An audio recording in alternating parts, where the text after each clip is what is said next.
At last, I find you. I've been searching for you for a long time, Marius. I was rather beginning to think you didn't want to be found. Now I recognize you. Tyrael. I should have known you'd travel in disguise. They're always watching. Oh, forgive me, Tyrael, please. It wasn't my fault. Not your fault. Tell me, Marius, how was it not your fault?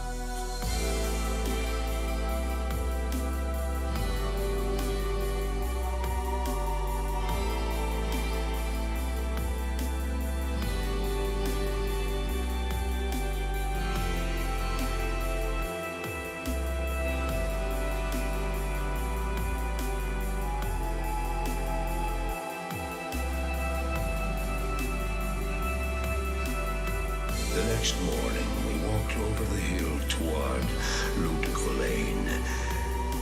I had no idea then of the horrors that were in store for me there.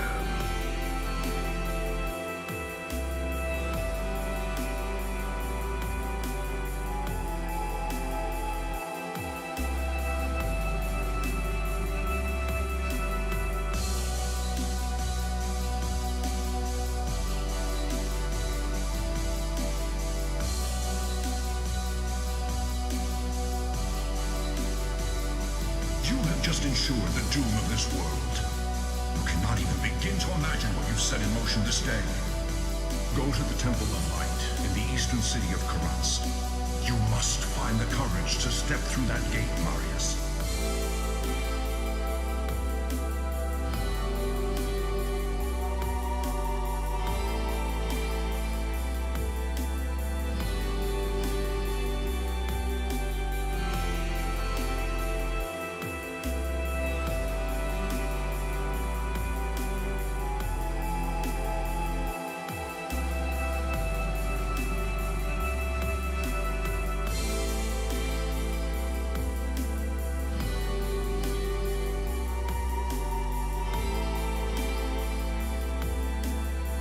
The energies that tie me to this world are diminishing rapidly. You must take up this quest and prevent the three brothers from reuniting. You must cross the sea and search for Diablo and Vale in Kurast. Now, hurry. Time is running out for all of us.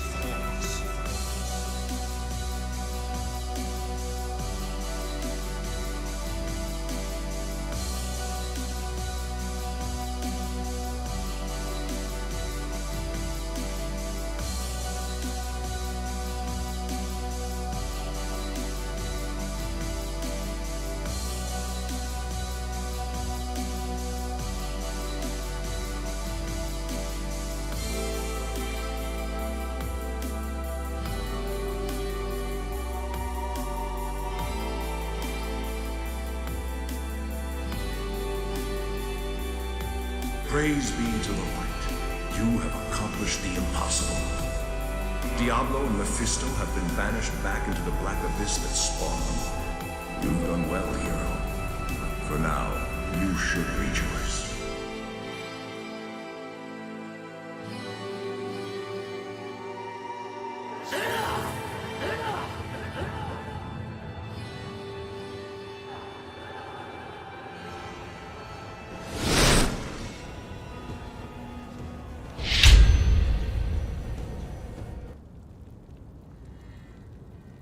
Hey, what's going on, guys? How's everyone doing? Hope you guys had a good weekend. What'd you guys get up to? Did you stay out of trouble? Didn't do anything DB wouldn't do? What's up, Lemon? What's up, Goner? Living the dream? Caught the stream as it started? Right on, man.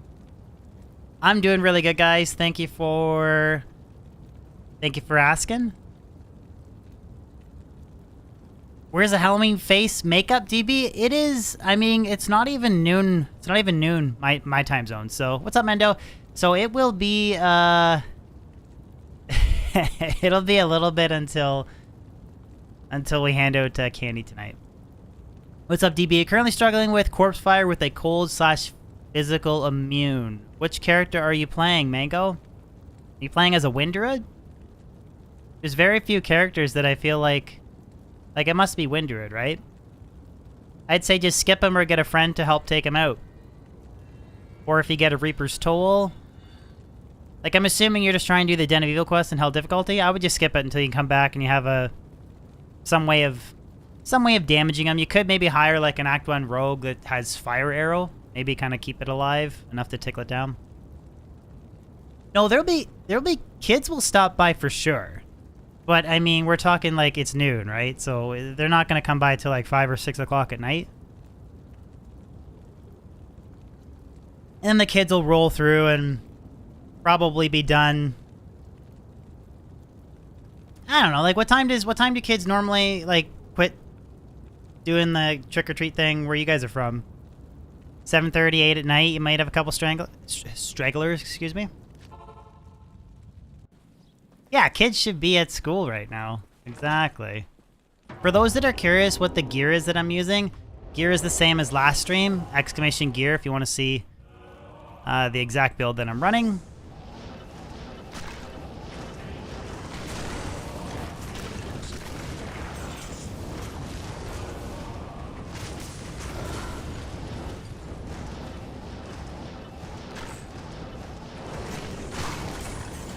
What does that mean, Des?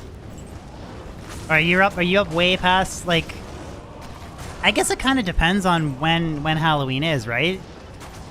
If Halloween's in the middle of the week, it's probably going to be a little bit different for how long you'd have your kids would stay up compared to... Are we talking like a sugar high that keeps the kids awake, or what are we talking about?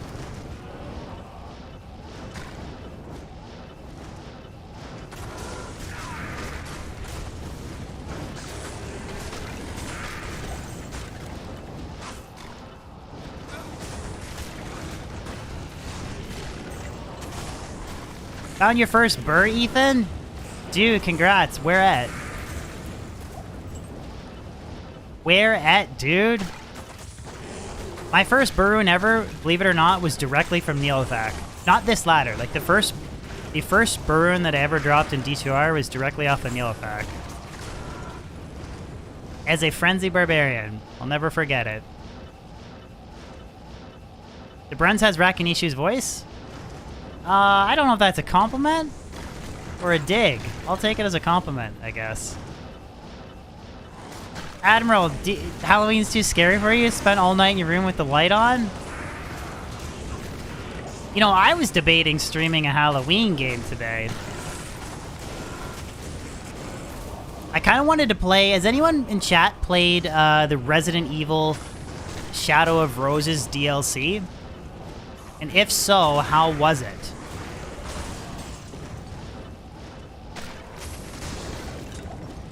I've seen some pretty good reviews. Other than they said it's a tad short, it's like maybe 3.5 to 4 hours to beat it. But it's also a $30 DLC. So it's not really a full price game. So it doesn't really bother me, the kind of a little bit shorter playtime, but Admiral, I'll pick up RE4 when the remake comes out. That's when we'll play it, buddy. Oh, looks like my partner already cleared this level. Okay. Can Rakinishu become Diablo when any super unique in the game? Any super unique, Daryl? It's just the first super unique that you encounter. So it could be Pindle, it could be Fire Eye, it could be Corpse Fire, it could be a lot of different, just the first super unique. Bishibashi. You name it, man.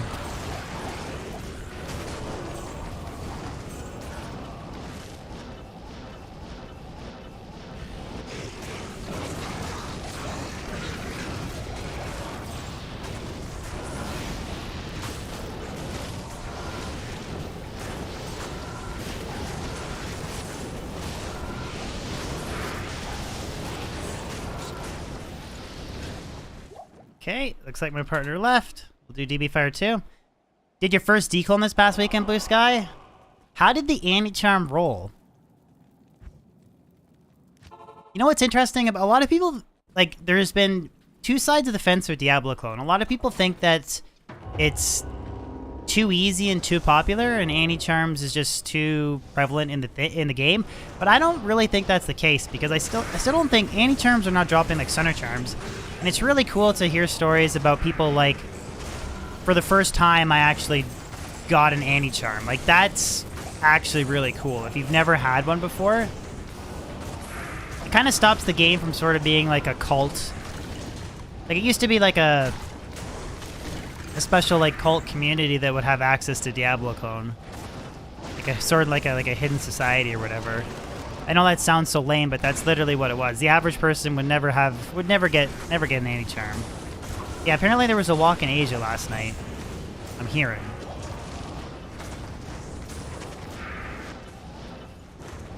Seems slower, this ladder? Yeah, I mean, it could be, I mean, I definitely think there's less people playing. Like, I think it's totally obvious that there's way less people that are currently playing D2R than what the first ladder, than what the first launch of the game. Like, there's no doubt about that. The game is absolutely on the decline. Like, there's so many indicators to show that. Doesn't mean that there's not still, like, a strong following that continues to play it. But that would kind of make sense and would sort of like kind of say what you're saying, Dart, about there being less walks. That kind of makes sense, because the game is, in my opinion, quite a bit less popular.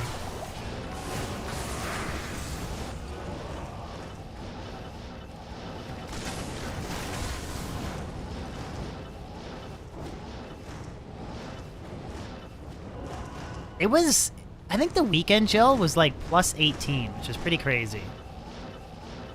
For being this far, like, that's pretty warm weather to have this late. Like well into October, we're talking like plus 15 to 18 degree weather. Like, that's really nice weather. Let's throw. I'll put that to good use. Go back to Dual Plague.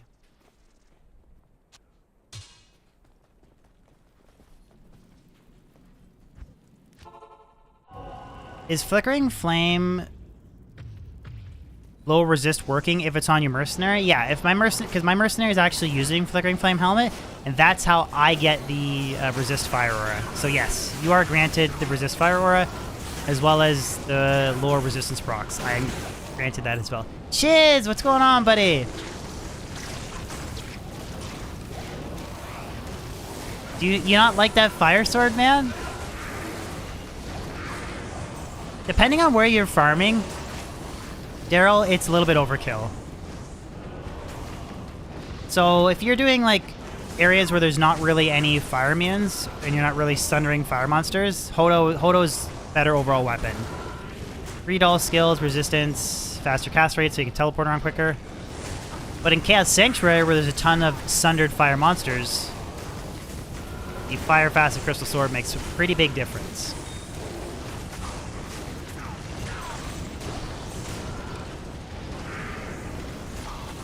Because, I mean, it's up to,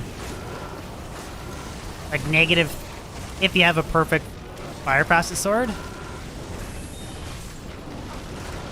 You want it on your Orden? You should have been in yesterday's stream, man. I gave away a negative 25 plus 24 facet sword. I just gave it away. It was the previous one that I was using before I got the perfect sword. Could have been yours.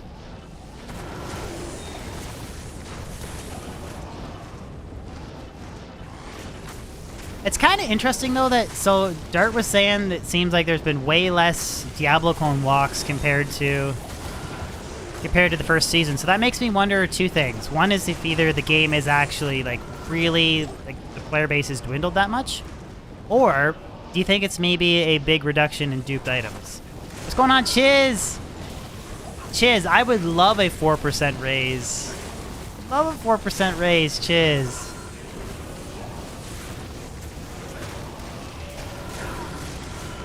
% raise would be pretty good.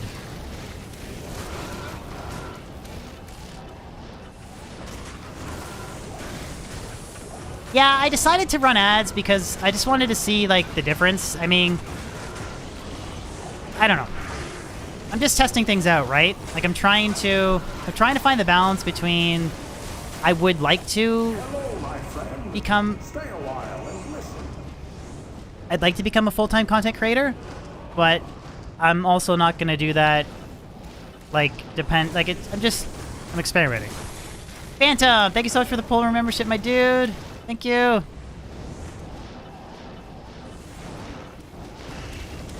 If it turns out to be some horrible thing, I can turn it off, but... Thank you so much, Phantom Rider.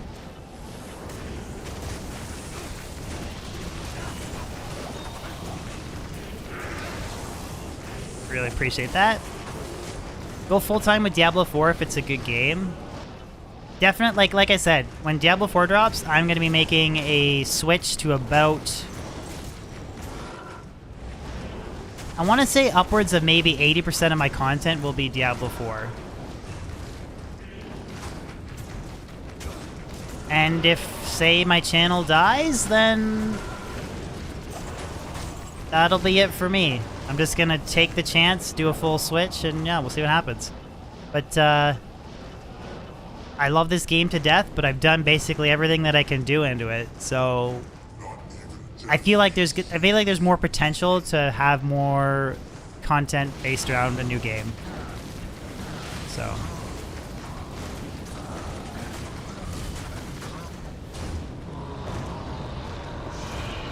Thank you, Tyler. Appreciate that, man.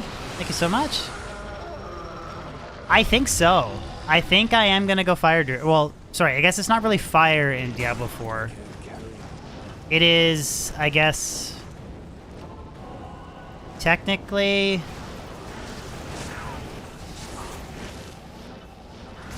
he's... from what we see in the trailers, it's what? Lightning, wind, and... oh, he's already done this level. Okay. I'll do Stony Tombs. Or I can throw on my T-God's belt. I think based on what we see in the footage, right? Isn't it stone, wind, and lightning, I think?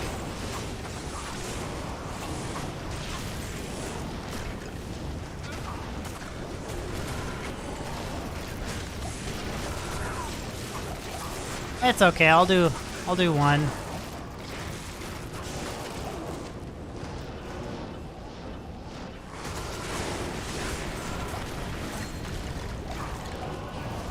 I hope so, Phantom.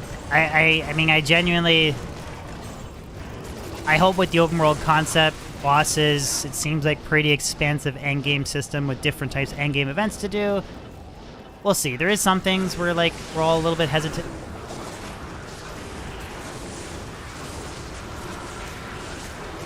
I really don't think souls should be damaging me that much.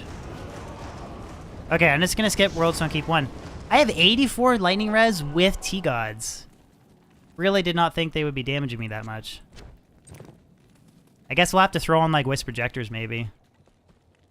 Something. Holy cow. Did you guys think with 84 lightning res and T-Gods absorb? That felt like a lot of damage. I have a Delirium Pelt with Cyclone Armor and Hurricane. I was gonna whir for when I was just fire, so I can mix Hurricane and Apocalypse together. Do you mean you were going to use it and you were going to mix Hurricane and Armageddon? That's not a bad idea, actually. I debated like a single point into Hurricane as sort of like as kind of like a means to... just as I'm tele-stomping, add some, like, stun control with the cold. I was actually debating that setup. It's just, again, it's 1, 2, 3, 4, 5. 5 skill points away from the fire tree, which I'm currently at level 93. I'm not even fully synergized yet. So it would take away damage. I don't know.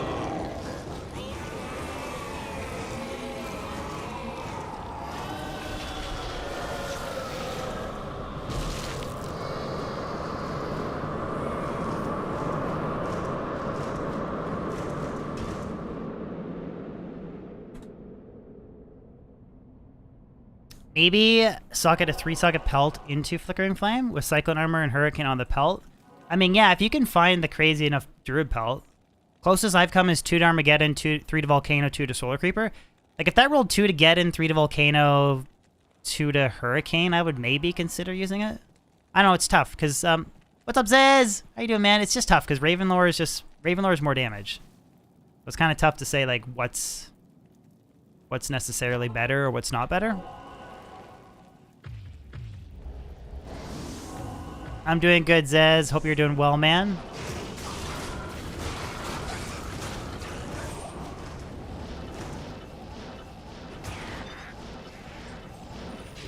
What sort of helmet would I suggest for a summoning druid? There's a lot of helmets. Shaco's really good. Like, Shaco's always been good. Ravenlore does give you +7 to Raven, and Raven is a big source of damage, so that's definitely a great option.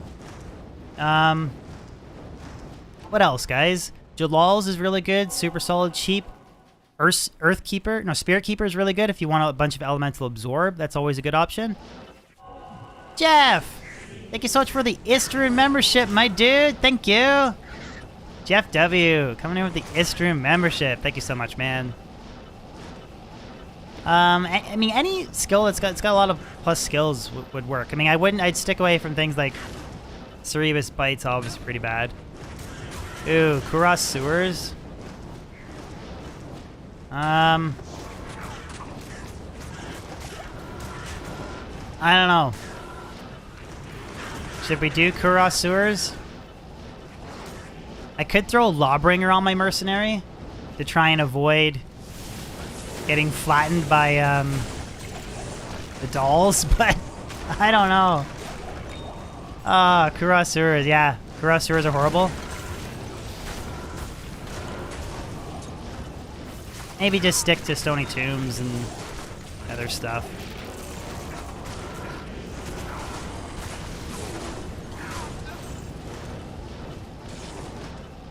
It's the Kuros sewers, though. It's not lower Kuros. It's like the sewers underneath, but...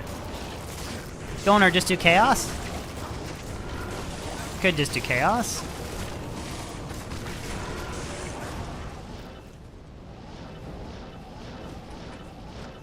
Chloe, nice.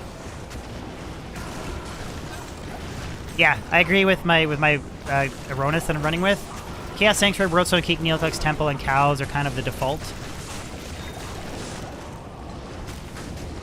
I'd agree with that.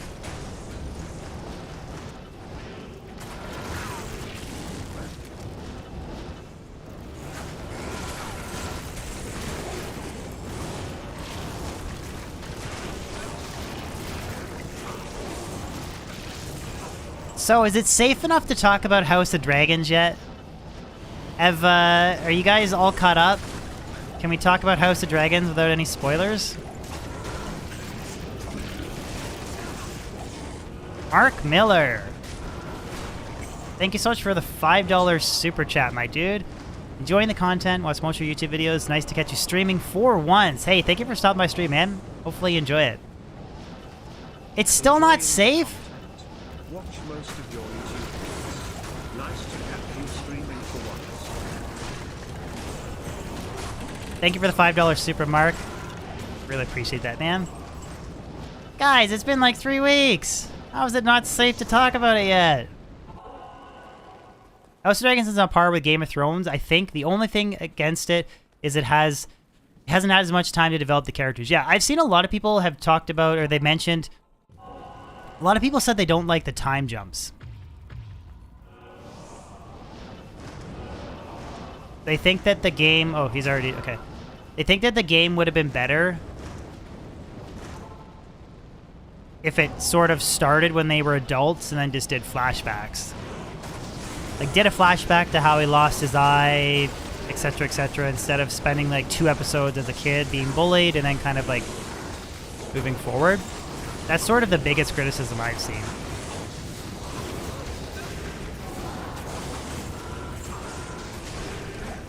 Thanks for the stream. Happy Halloween. Same to you, Jill. Thank you so much for the $5 super chat as well. Mark and Jill, thank you so much, guys. Gotta read the books. I'm gonna be honest, I'm more interested in the size of the dragons. I want to know if Vagar can stand up... No, if Vermithor can stand up to Vagar. That's what I want to know. Thanks again, Jill and Mark. Really appreciate that.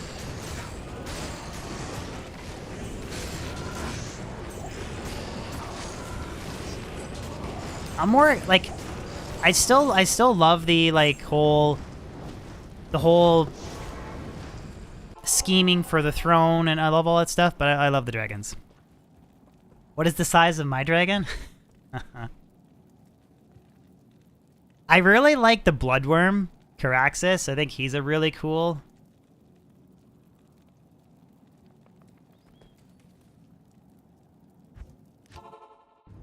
I like this shape of him, how he's like a snake. Leaf, I'm doing great, man. Thanks for asking. I liked Drogon, because Drogon was like a mini Balerion the Dread, because Drogon was black.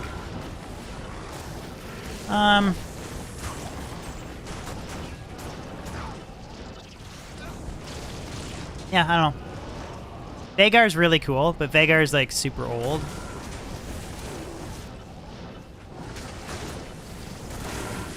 Any good drops this stream? Nothing yet, but we're just firing up. We're just getting started. Nothing yet. We've had some awful terror zones, though. That's for sure.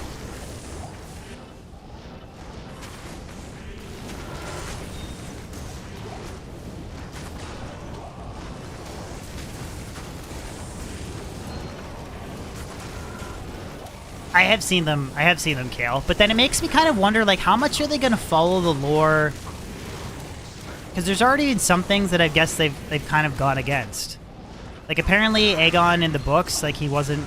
Like, you know, like, the Aegon who's sort of stealing the throne or whatever. According to the books, he's not as bad a character as what they made him out to the show. So there's always, like, a little bit of, like, creative, like, leeway. But it makes me wonder if, like... Maybe they'll make Vermithor the same size as Vagar or similar or something like that. You know what I mean, Kale? But we'll see. Want to see Jaw and bird drops?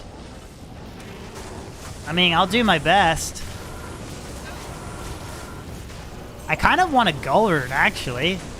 Because I have a Cham Room. And I have a really nice 5-open socket 3-to-bow and crossbow skills matriarchal bow.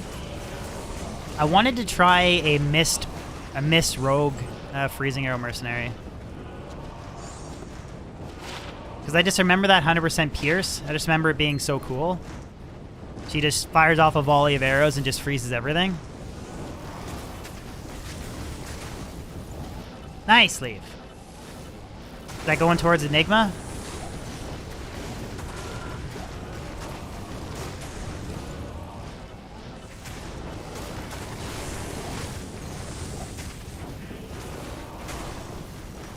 Oh, you made it for your Boazon? I like it on the rogue. Just getting that 100% pierce and crowd control with freezing arrow. I really like that. I kind of like that aspect of it, but... Hey, if you're working your way to Enigma and you got a Jaw rune from a ghost in the tower, man, that's huge.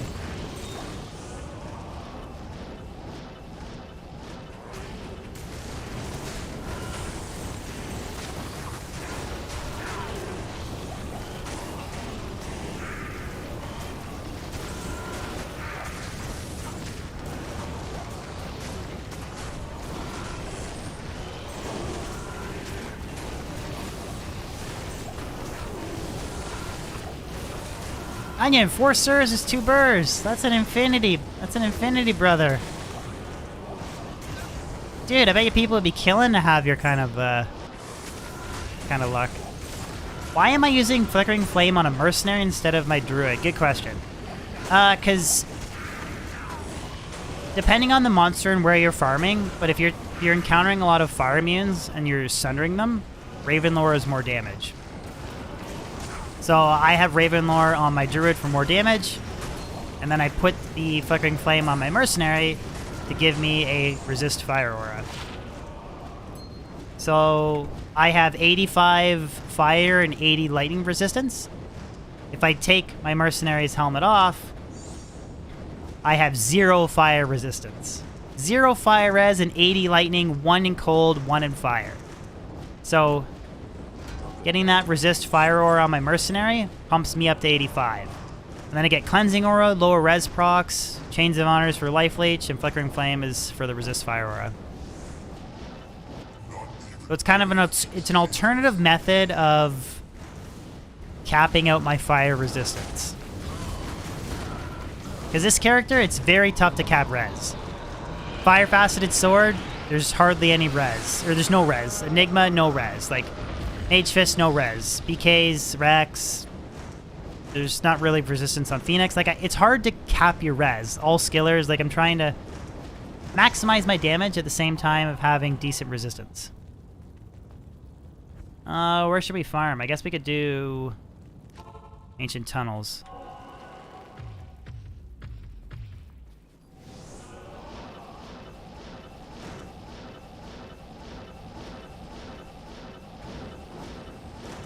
Okay, cows. Let's do cows.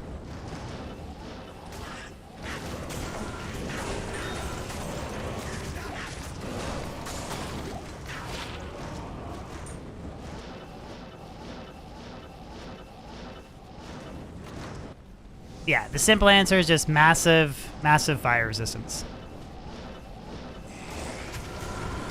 The only magic find on this druid is the magic find from Enigma. Mark! What's the goal with today's runs? Just push a little bit of experience, hopefully get some good items. Thank you again for the $2 super, my dude. And I mean...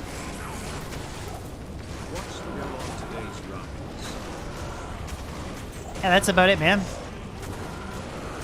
Maybe, like, I kind of want to roll Mist for an Act 1 Rogue Mercenary.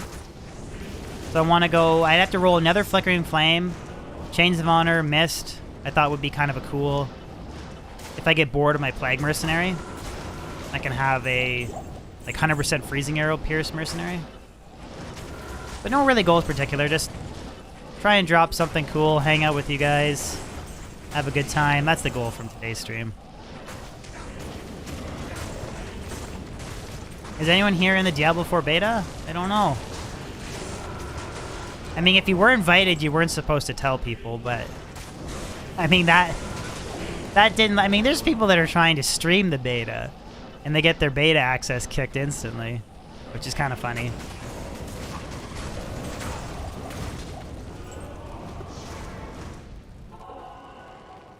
Enigma on hammer is useless. Shame on me, I play... What? What are you talking about, Orion? Enigma's amazing.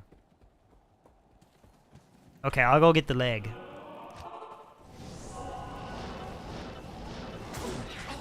I mean, I could agree that on a Foden, it's not as a big a requirement. It's actually one of the reasons why I like the Foden so much. Okay, where's the road?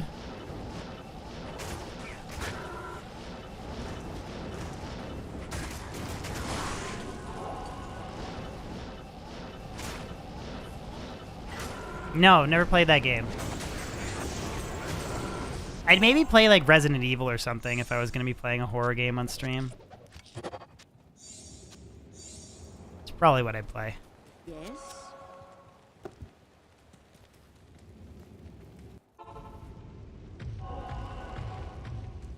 Good night, Muhammad.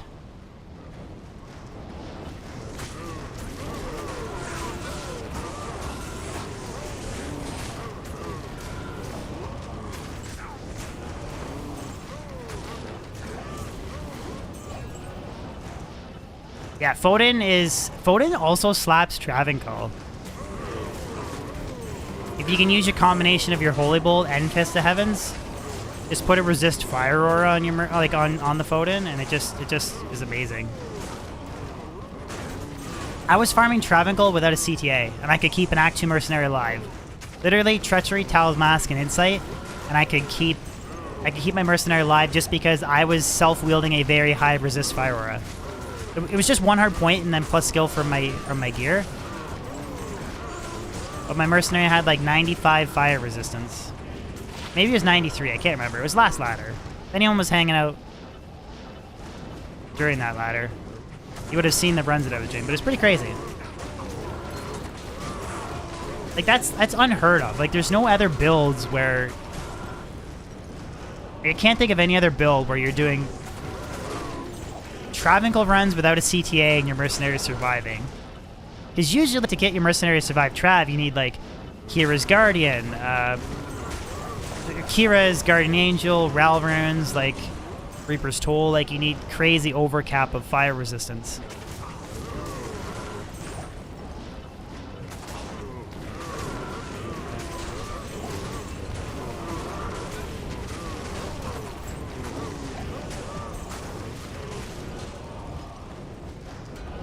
How do you like the dual plague mercenary, Ronus?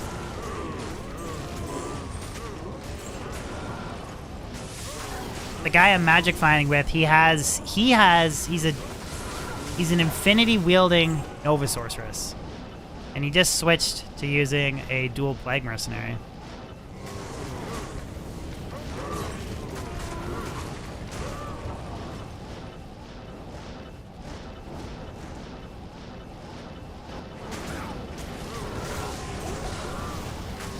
Bilky, what's going on, brother?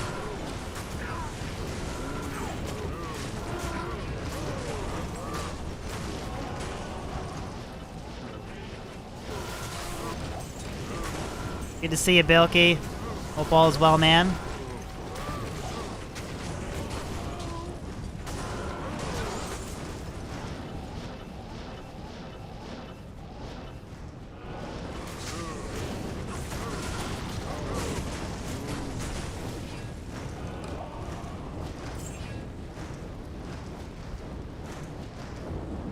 How do you train to not get distracted from your game by answering questions? Honestly, it's practice, and I'm also pretty bad at it at the same time.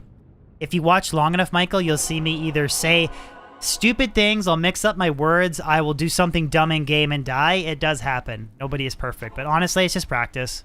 And this is the game that I know so well. Oh, that sounds so pompous to say, but it is a game that I know very well, so I can kind of know, I know when to look away and to focus, if that makes sense. Like, when you see me stream other games, like if I'm streaming Resident Evil, I'll be like glued to the monitor. I'll be watching it the whole time. I actually do a very poor job of answering chat. But I find in general, I don't know if there's any other streamers in chat. Goner was here for a little bit. There's some games are usually a little bit easier to stream and play than others.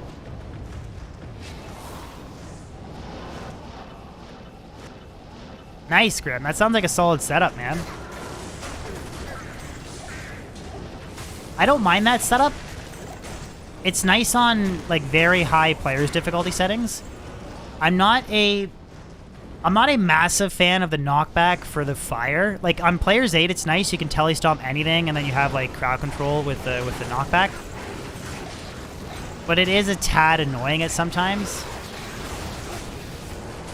I wish there was a sword that had Decrep procs that didn't have the Sanctuary Aura. Because I would probably use it. But it's situational. Like, sometimes I like using Flag Lawbringer, other times I like using Dual Plague.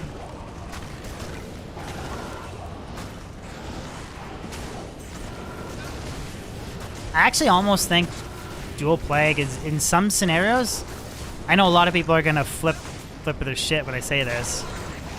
I think in some scenarios, I actually prefer it to an Infinity Mercenary. I know the lower res proc is not always consistent, but it does go off often enough with two swords. It's not super consistent, but it does go off. The Sanctuary Aura is super underrated in my opinion. Like, if I'm hit with an amp damage curse, it's literally gone in 2 seconds. Like, 2 seconds max. Like see, I'm cursed. It's gone. Like, you saw how quick that was? Oh, I guess, like, yeah, just curses are just instantly gone. Same with, like, poison duration. And I think one of the biggest underrated things of Plague, you kind of watch the Mercenary, every time he hits something, see how he freezes the monster? Because Cham has freezes target, so just watch when he's hitting stuff. As he's striking, it's hard to see, but it's because he's killing shit too, but as he hits stuff, he freezes stuff. So he literally freezes, doesn't slow down, he freezes monsters, which that actually helps, in my opinion, it helps boost his survivability. If you telestomp up monster packs and he starts hitting monsters and freezing them, helps with his survivability. So I really think Plague is like the most underrated rumored in the game. Honestly, like, Enigma is not underrated. Infinity is not underrated. But if you had to make a case... Okay, if you guys had to make a case for the most underrated powerful high-end rumored, the most underrated mid-rumored, and the most underrated low-end rumored, what would you say they'd be? For high-end rumored, for me, it's Plague. For mid-level rumored, it's Lionheart is the most underrated, in my opinion. Either Lionheart or Duress. And then for very low-end underrated, I would say... That's a tough one. I don't know, maybe... maybe Pattern? Like, Pattern, if you look at the stats on Pattern, Pattern's kind of cool. You know what? Rain is a good one. 2 to Druid skills, 100 to 150 mana, 30 lightning resistance, chance to cast Lake on armor. Yeah, I agree with that. Hey, what's up, Krigler Show? See, I disagree about Lore. Lore is a fantastic rumored, and I think Lore is probably the best middle-end rumored for sure, but I don't think it's underrated, at least in my opinion. I think it's a very popular rumor that everybody shoots to make right away. Like, if we're just talking underrated rumors that are underutilized, that I don't think people use them enough, I don't think Lore fits that category, because I think everyone uses Lore, but... Myth, Dave. Which rumored is Myth?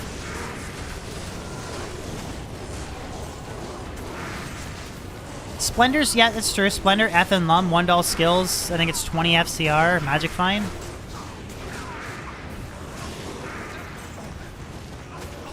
Oh, it's that 2 to Barb skills? Right, okay. You know what? Honor's a good one, actually. Honor's $1 skills, life leech, decent enhanced damage. I think a little bit of crushing blow for all a handful of very non-expensive rumors. I agree. I don't think Brand's that good, Oblivion. Maybe I'm crazy.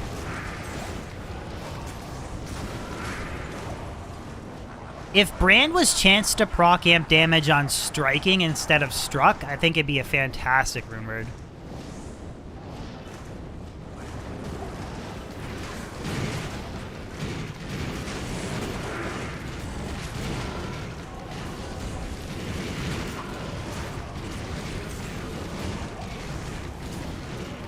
Yeah, but see, we're kind of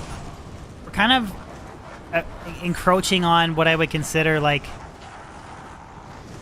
I don't consider Obedience to be underrated rumored. Like, I think Obedience is super strong and people use it because they know it's really good, right? We're kind of like bleeding in here between, are we talking about underrated or are we talking about very powerful low-end rumors that people use? Like, specifically underrated, like, I don't think Obedience falls into the category of underrated. Personally. I agree with Ebot D. The problem with Ebot D is Grief is better. But just because Grief is better, it doesn't mean Ebot D is shit. So I agree with that.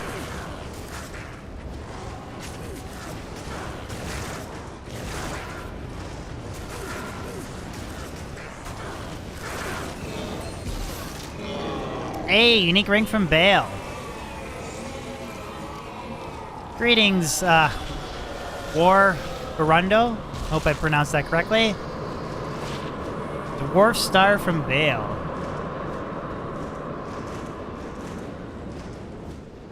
That's true. So Aronis is saying that he thinks people shit on Obsession. And to an extent, I do agree. And I'm probably one of those people that shits on Obsession quite a bit. But there is a lot of underrated factors to Obsession. Definitely is. So if you roll it in a staff, it's a way less strength requirement than a Monarch Shield. So it's definitely an improvement there, so it's more plus life.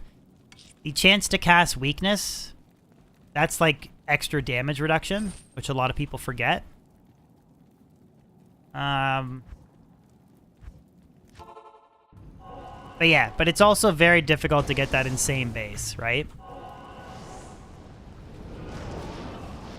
It's pretty tough to get a really nice 3/3/3 Obsession base. Or even like, not even 3/3/3, like 3 to the skill that you want plus a mastery. That's a very difficult base to find. It's not that I think Obsession is bad, it's just that I feel like for a Zod rune you should get more. Because if you take away the 1 in a million base, in my opinion, it's just another version of Hodo and Spirit.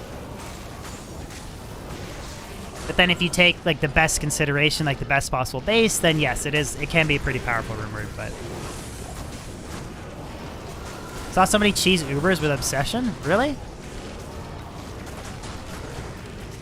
On a scale of 1 to 10, how would you rate the Summon Necro? Early on, I think it's a pretty poor character. I mean, it works well as a budget. It's safe. You can kind of hang back behind your minions. You can rely on Corpse Explosion. Once you get going with like mid-end gear, Officiumancer is pretty powerful. And then when you get to endgame gear, like best possible setup, you can do almost anything you want with the Summon Necro. A couple things I find annoying with the build is having to constantly getting your summons every game is kind of annoying. I almost wish they just stayed with you from game to game, similar to a Golem. Like the same way Iron Golem sticks with you from game to game, I would love it if summons stuck with you from game to game. Because going to Eldritch and Shank or going to Neelthak, I know it's only, I know it only takes 30 seconds to buff you, to get your summons, but 30 seconds every game adds up, and it gets a little bit tedious and annoying. So for me, it's a first world problem thing, but I don't know. I'd say overall, maybe I give the Summon Druid or Summon Necro 8 to 8.5 out of 10. I think it can do anything. I don't really like playing the build too much, but it can do everything in the game. On PS4, it's a 4-minute... Really? Takes you 4 minutes to run to Eldritch and Shank or to Neelthak to get your summons?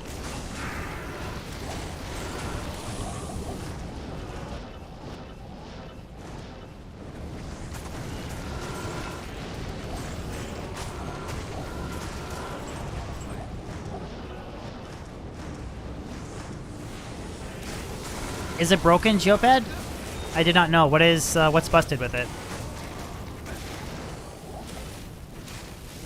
I do want to say that is something that I think a lot of people, including myself, have always taken... I've always taken for granted. Not having some sort of, like, colorblind disability. I do think it's really cool that Blizzard did address some of that, but I didn't know anything was broken with it.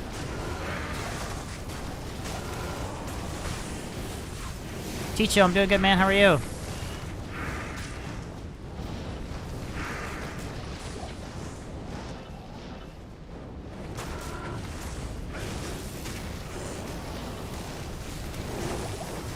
Oh, really? So for terror zones, you struggle to see things?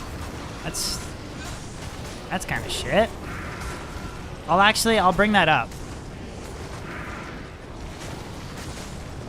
So for Terror Zone specifically, one of the color accessibility colors, the red, is purple when it's supposed to be red. If you want to see the gear that I'm using, Dustin, exclamation gear.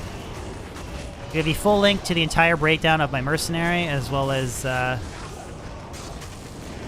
skills, attributes, everything else. But it's a fire faceted crystal sword.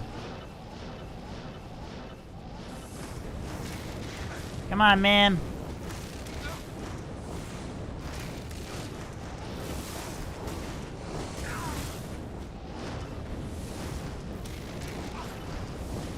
God damn it.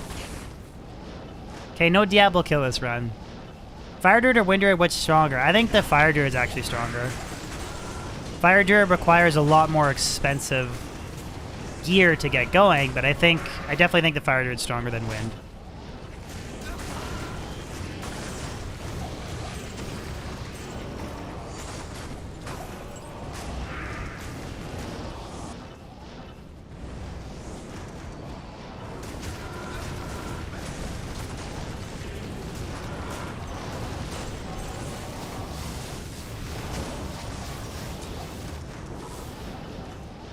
Buff Hurricane, please. I think it's the Tornado skill that needs a buff, in my opinion. Duke Illington! Duke!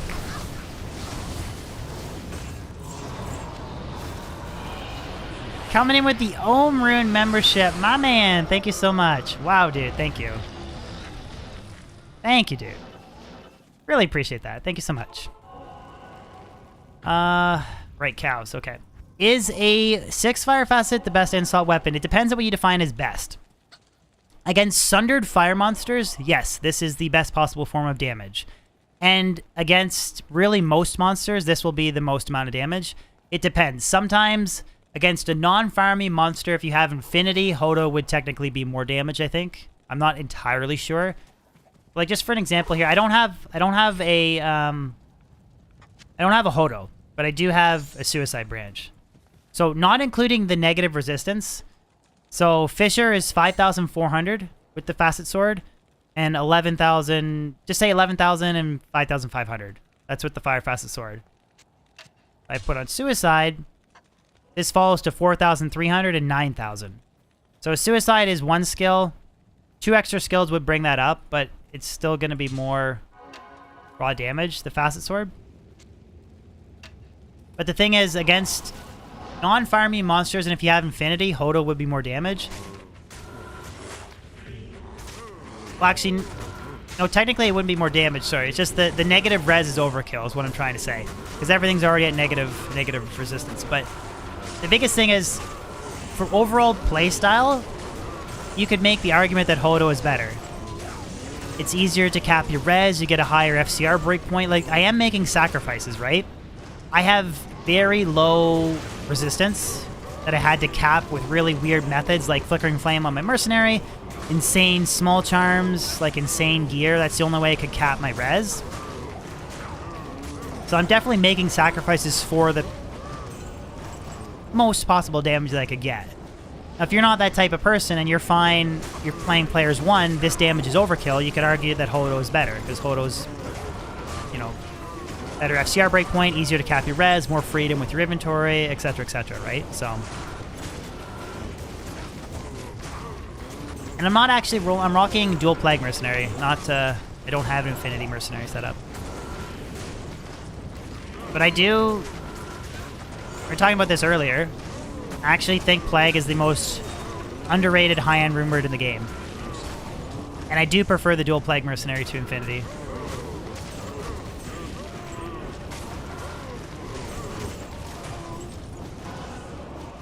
It's more just a joke job, bro. I don't know, I guess say maybe going with gear. If you go by gear specifically, I might be the #1 Fire Druid. I'm definitely not #1 on ladder, like that's a given.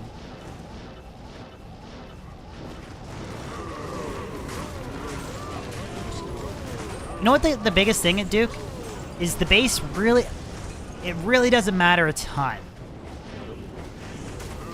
Because you don't want to be using Fortitude on your Mercenary.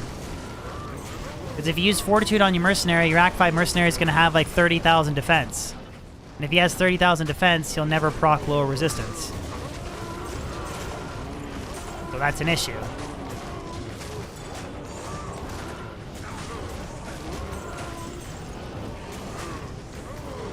#1 in your hearts, Kronk? That's all that matters.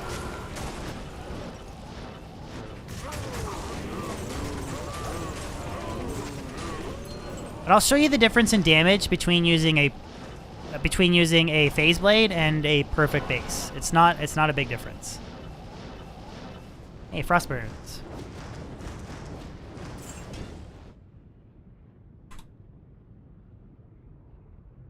Yo, G-Stacks, I'm doing good, brother. How you doing? How are you, my dude? Okay, so it's Ethereal Mythical Sword and Ethereal Cryptic Sword. It's 1,028 to 1,234 and 344 to 1,785. I'll put that to good That's the use. difference. 679 to 705 versus 1,000 to 1,200. I'll put that to good use. The other one, 344 to 1,785. I'll put that to good use. I'll put that to good So, use. like, it is more damage, but it's not like this isn't a ton of damage. Like, this mercenary is pretty low, right? It would jump up with Fortitude. Impossible. And this does have some hidden damage with, like, the 200 ED to demons. That is, like, hidden damage. But it's not, like, this mercenary is not... He's more of a stat stick, if anything, if that makes sense.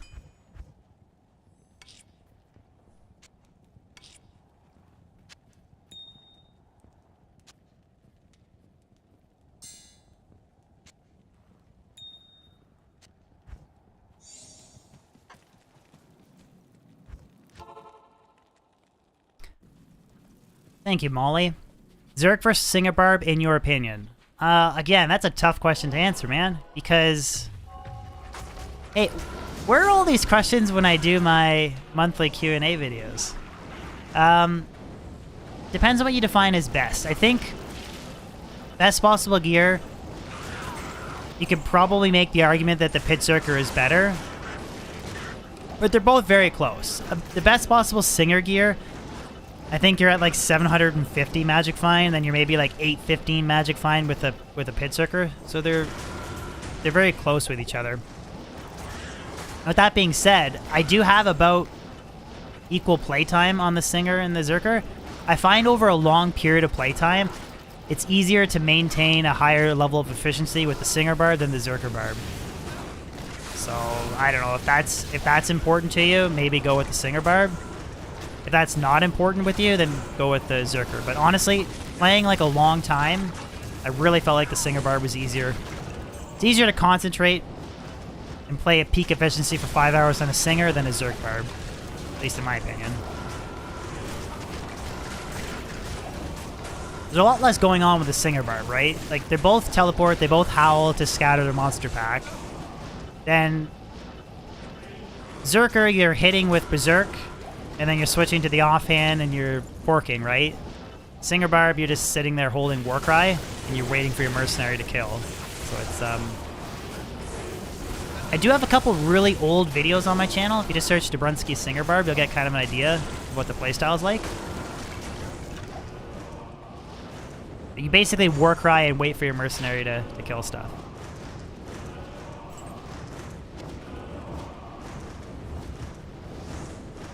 Best mercenary weapon for Wind Druid. I think Reaper's Toll is hard to beat. I agree, Loco. For pure damage, Reaper's Toll is the way to go. The Decrep Rock is irreplaceable. If you're playing on lower difficulty settings, or maybe you're just farming the pits, Insight's a good option. And if you want to do one of those crazy, like, telestomping max hurricane damage setups for, like, Ancient Tunnels, players 1 farming, in that case, Infinity would be better. But yeah, more often than not, it's usually just comes down to Reaper's Toll if you want more damage, or if you want the Meditation or an ease of, like, playstyle, then I'd say Insight is the way to go.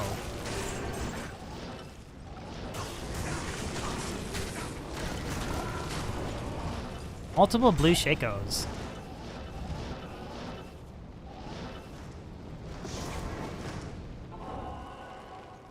Why is Infinity good? So, the Infinity Wind Druid is a really weird niche setup, Zachary, but you rock all elemental skillers, Torch and Annie, Enigma, Arachnid's Mesh, 2 SOJs, Mage Fist, a pure Cold Facet Crystal Sword, Spirit, Night Wings, and a Cold Facet. And then you go Infinity Mercenary, you have like an almost 4,000k Hurricane, and that's 4,000k per like 6 frames. So you basically just telestomp around, and the Hurricane instantly shatters monsters. It instantly shatters non-cold immune monsters. So it's a fun niche. It's a player's 1 niche magic finding build. It's definitely fun. It's definitely worth trying.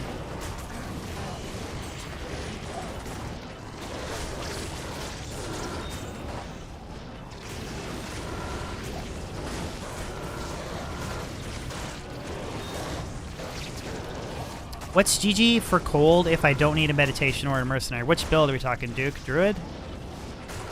Cold Sorceress. If you don't need a meditation or a...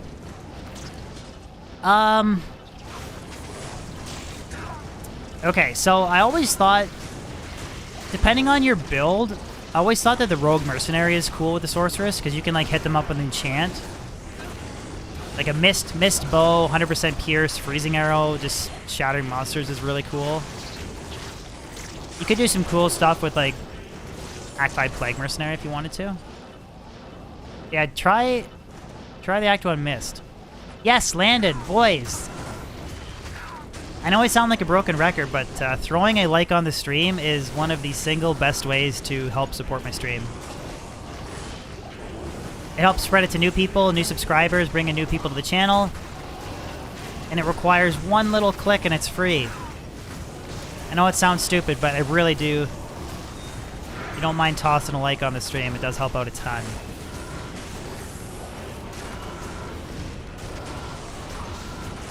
Yeah, try Mist. Try Mist, Duke. That's what I'm gonna say. Try Mist.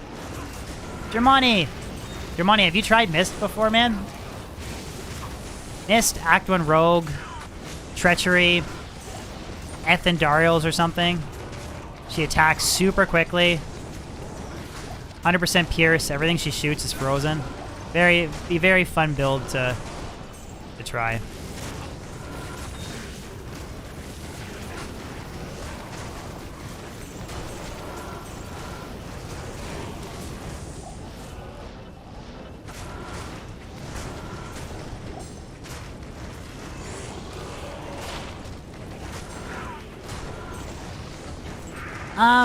She doesn't do a ton of physical damage, Duke, so I think it's best to prioritize how fast she attacks, so she shoots as many freezing arrows as she can. Another cool setup, though, I know you're talking Blizzard Sorceress, but if you go pure Hydra, max out Hydra and its synergies, and then max out Enchant and Warmth. You can add like depending on how many plus skills you can add like 3,000 to 4,000 fire damage to an Act 1 Rogue Mercenary. And then if they have the freezing arrow and the mist, 100% pierce, very powerful mercenary. Thank you, Landon, and thank you guys for throwing likes on the stream. I know it sounds stupid. I know it probably sounds annoying, constantly reminding you guys, but it is one of the best ways to help me.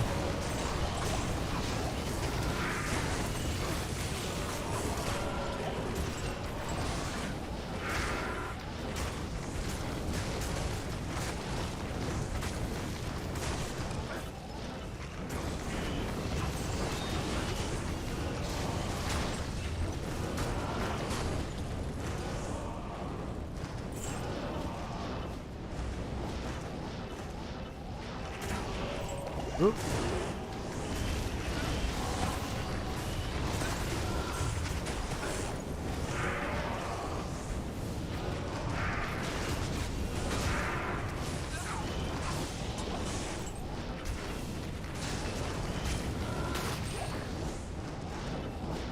You liked it twice, Daily? How'd you do that? Double accounts?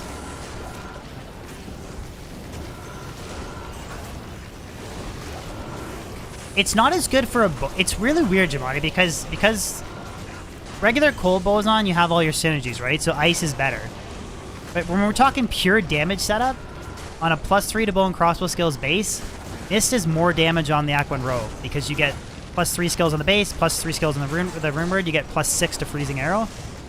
And then on top of that, just having that 100% pierce is insane.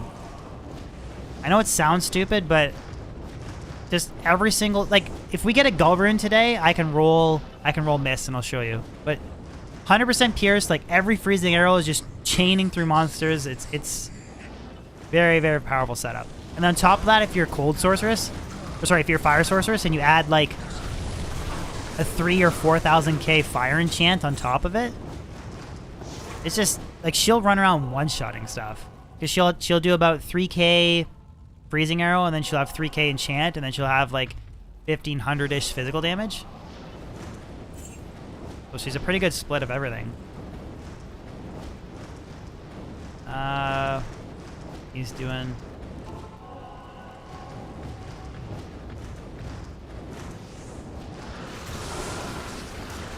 Sunder Charm applies to your pets and your traps. It doesn't apply to your mercenary. Okay, so he's done. I guess we just have cows left. Do I think they'll nerf Shockwave?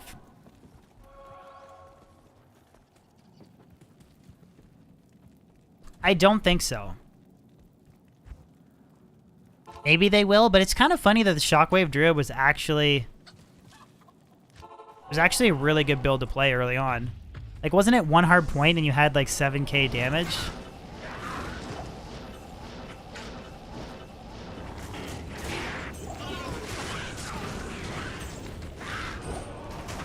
I mean, I just turned the build into like something other than stun control.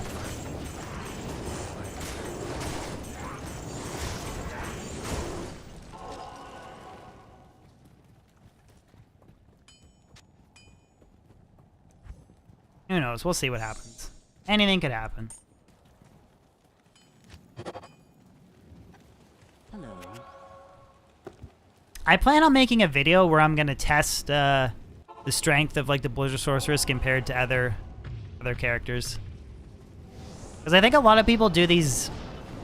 They do these vacuum test calculations that I don't think they take into account like actually playing the game.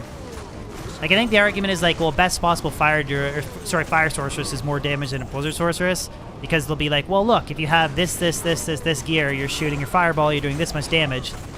And that's kind of true in a vacuum scenario, but these vacuum tests, they never take into account stuff like, so as a cold sorceress, you teleport around for a second. You cast Blizzard over a pack of monsters, then while Blizzard is dropping, you can sit there and like static field a whole group of monsters with like an Infinity Mercenary. And I don't think that these like kind of like specific calculation scenarios, they don't take into account everything else. Like, I really think that with an Infinity Mercenary, best possible gear, teleporting around, cast Blizzard, and you're staticking stuff, cold is really just as good, or if not better than fire or lightning, in my opinion.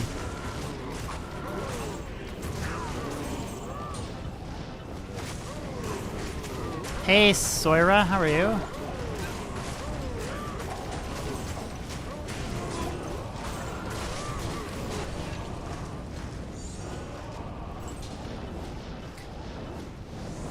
Someone asked me if I think that Sunder Charms are here to stay, and the answer is yes. I definitely think that... I don't think they're going to be removed. I don't think much needs to change other than I don't know, like... Some people agree, some people disagree. I would just slightly tweak how Cold Mastery works with Sunder monsters. That's all I would change. That's it. The fact that I can go run through Chaos as a Fire Druid, I think, is a cool thing for the game. I don't think it's a negative thing, personally.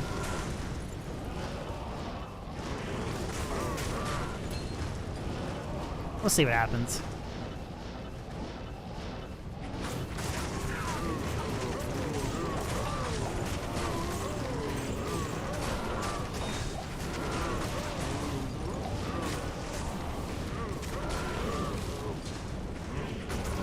Yeah, I definitely think that they're too popular.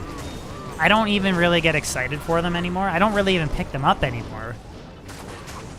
I found 2 Geed's Grand Charms this ladder to... 2 Geed's Grand Charms to...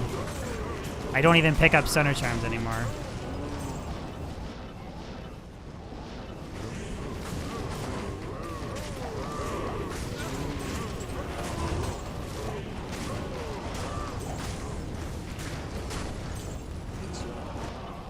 So I think that just removing them would kind of... I don't know. It's not what I would do, but I also don't have a control over what happens either. Okay.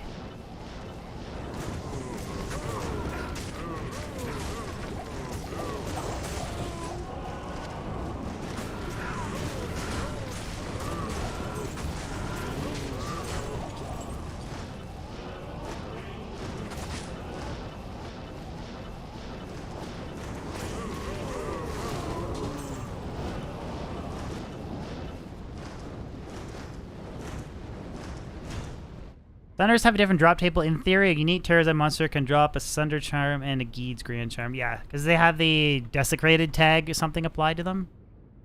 Regardless of however they've accomplished it, I still think it's too frequent. Kind of like won't really... I don't know. Yeah, I mean, some people have said that too. They're like, you magic find too much in groups. But like, I found like 3 of them in an hour doing like Eldritch and Shank farming. Terrorize Frigid Highlands, I just do an hour of Eldritch and Shank. I just keep resetting the game. I drop like 3 in an hour, so I don't know.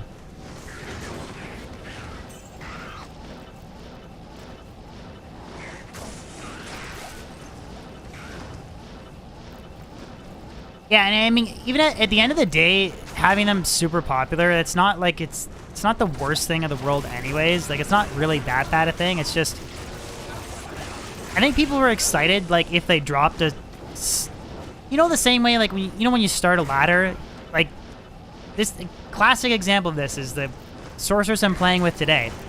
He dropped a Jaw rune on day 2 with the sorceress.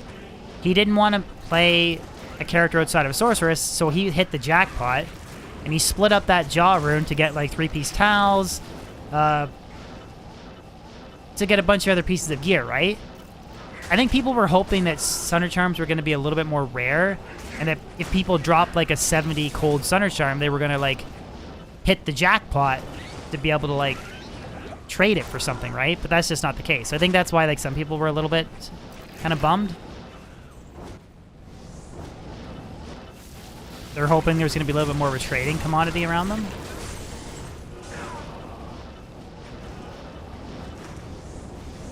Do a video on all the things that give negative X to enemy resistance. I don't even have to make a video, I can tell you right now. Facets, Griffins, Ravenlore, Phoenix, Crescent Moon, Ice. Like the Rumeword's Crescent Moon, the Rumeword's Ice, the Rumeword Hand of Justice. And the Conviction Aura from Infinity, the lower res curse from Plague, the Conviction Aura from a Mercenary, the lower resistance curse from a Necro. Death Web is negative poison resistance. Anything else I'm missing? Wizendraw the Bow gives negative cold res. The Rumeword Doom gives negative cold res. Thank you, Goner. I guess I could make a video on it, though. There's a lot of sources. That was just a Flickering Flame, yeah. Lower res one, yeah. But honestly, the reason why I don't... That'll be a video that doesn't do very well. Like, I've been making Diablo 2 videos long enough that I can tell you that if I made that video, it would do very poorly for views. So, like, I just make videos that are going to do better for views, honestly. Which I feel like is kind of reasonable. Grief is negative defense. That's not... Oh, wait, never mind. Grief has negative poison res. Yeah, you're right. I lied. 2-piece Trangs bonus. Yep, that's one Travado. Honestly, I guess there's more options than what I thought. A lot of people use different platforms. There's Diablo.io, there's Tradery, there's D2JSP. Some people use real money trading websites. A lot of things you can do. Oh yeah, towels. 3-piece, 4-piece, and 5-piece towels.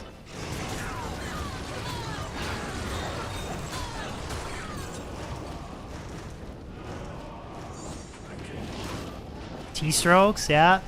God dang. More items than what I thought.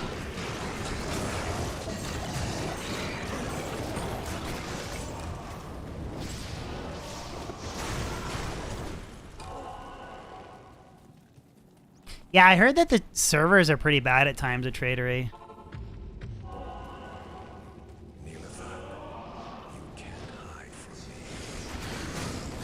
Or according to Levin, unusable. Plus, some people ask some crazy stuff on Tradery. Ask for like 6 burns for an SOJ. Like, go get fucked. I'm not giving you 6 burns. Are you kidding me?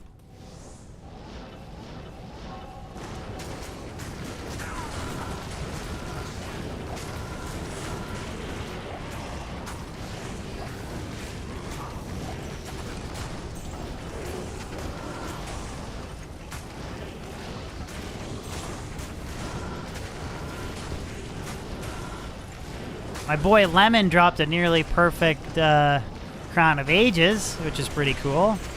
Traded it for a Burr Rune.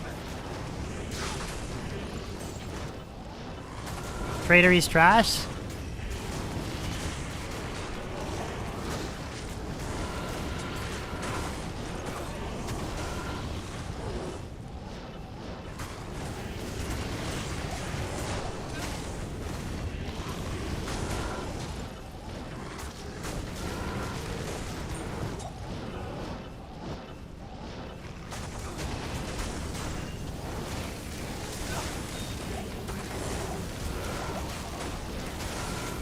I still think the Fire Druid is such a weird character, though. Even though I kind of figured out the playstyle, like, it seems like just Fissure, Telestomp, and Firestorm is the way to go. It's still a very... It's very sporadic. Like, you're waiting for them to either walk through a Fissure hole, or you're waiting for them to be hit by Armageddon. Or the ones that are right on top of you, like, you do damage with Firestorm, but it's a very, Can you guys tell how the damage is very RNG based? You know what I mean? Nova Sorceress, you just telestomp and flatline shit, right? But Fire Druid is very sporadic. Tradery has a bug when it happens. You'll never be able to log in again, really? Ugh. Also, D2 is not their #1 trading. They have a lot of different platforms they trade for, though. Michael Ganzer! Coming in with an Istrin membership. Thank you so much, my dude. Thank you, dude. Welcome to the channel. Well, everyone else is still here, but welcome to the membership side of the channel. Thank you, my dude. Thank you so much. Enjoy those Pepes, brother.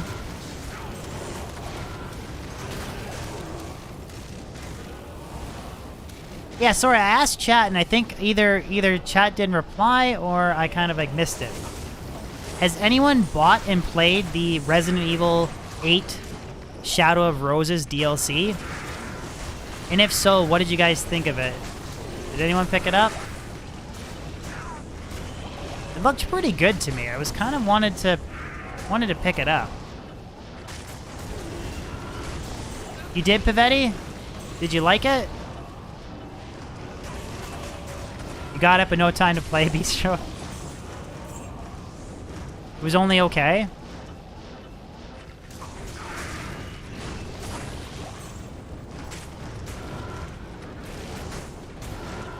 I think I was more excited for the third person.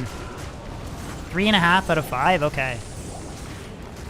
So should I get it or should I save my 35 bucks?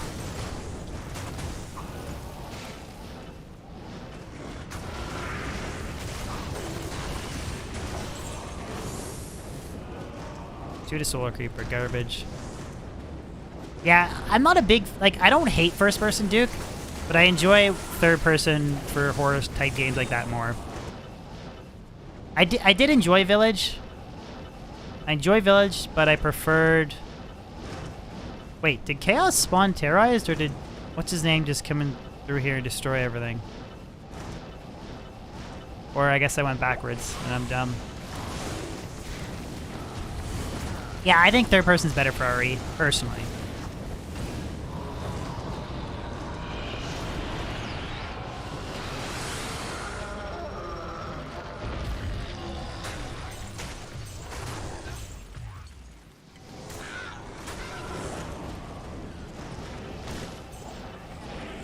Well, they had to basically redesign the whole game, right? To make it third person, didn't they?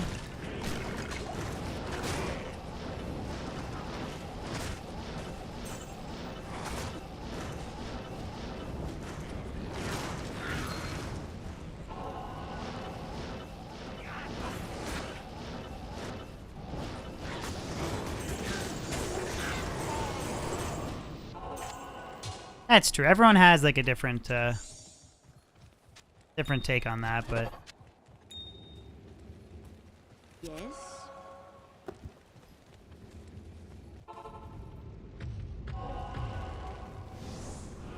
Callisto Protocol looks amazing. Pavetti, yes. It seems like from what I've seen, the game is very focused around close quarters combat, which is interesting. And apparently the reason is when people initially tested Dead Space, the feedback was they thought overall the game was like 8.5, 9 out of 10.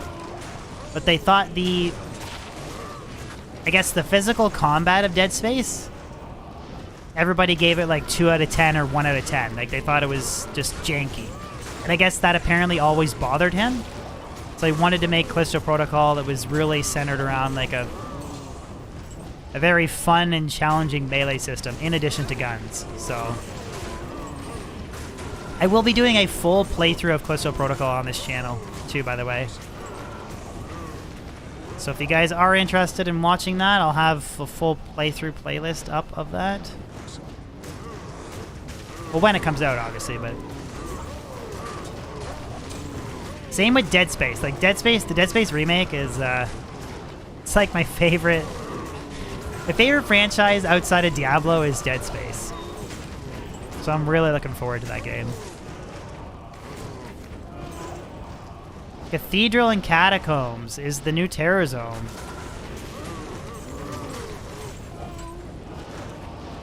It's okay. I could run in Dariel, I guess.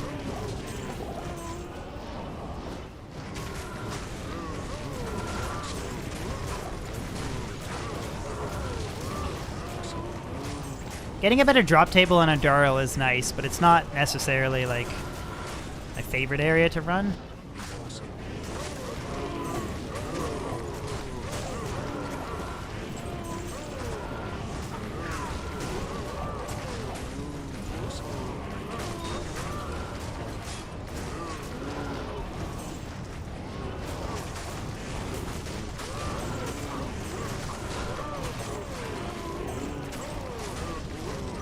It's just not the best area to teleport around with, I don't think. Does anyone have a socket? Would anyone be willing to donate a socket quest to a suicide branch for me? Yeah, I don't like the visibility. I don't like the open rooms. Like, I'll trade, like, a cold skiller for a socket quest, maybe?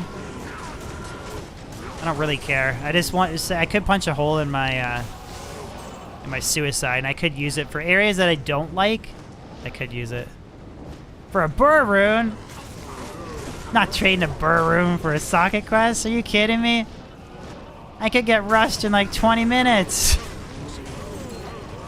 I was just gonna be nice and give a cold skiller for a socket quest. Or, never mind, Aronis has one on his slave.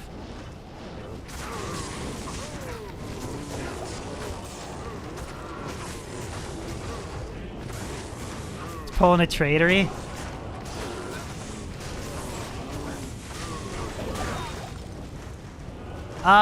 Kale, I don't have 5S.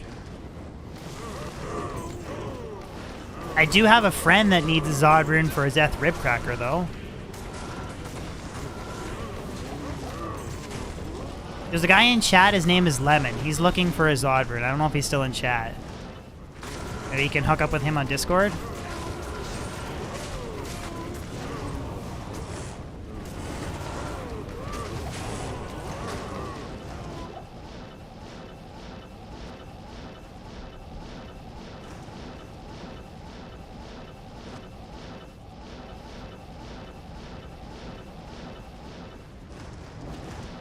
You have 4, Dave?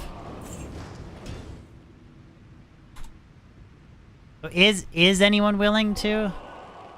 Because if I'm 50, 60, 70, 80, 90, 95, I guess really I just need...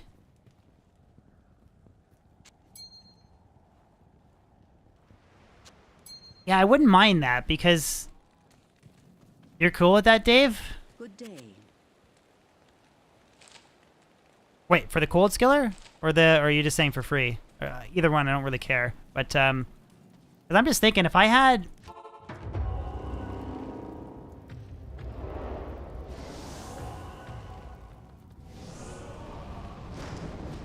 Oh, if you were at home, okay.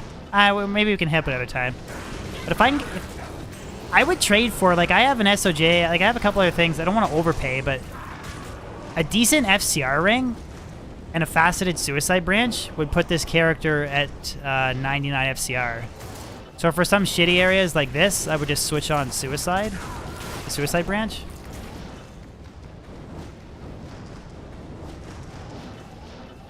Just trying to think of a way to get up to a higher FCR breakpoint. So depending on which Terror Zone spawns.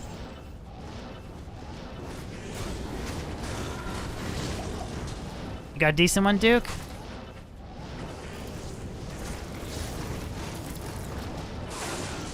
Well, I think we got our slave account in here has one.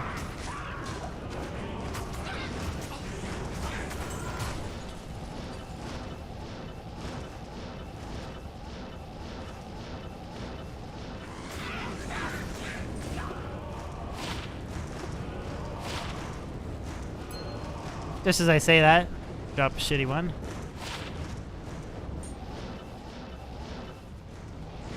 Mule account, whatever. It's not mine. It's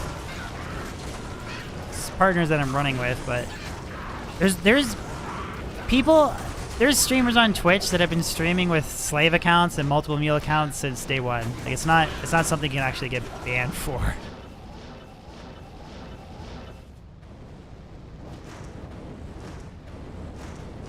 Would you ever consider, what would I consider for a good FCR ring? 10 FCR plus life, plus mana, lightning, fire res, that kind of thing.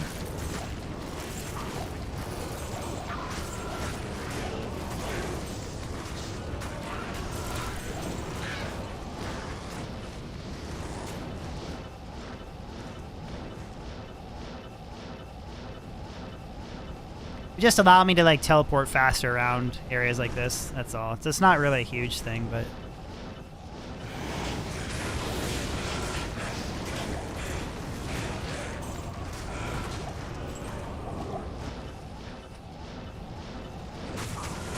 oh, Thang, I appreciate that offer, my dude. But I am going to, for the first time in my life, I'm going to actually personalize some gear on this character. I feel like I have to. I'm matching all 5/5 perfect fire facet sword. I feel like I have to personalize it.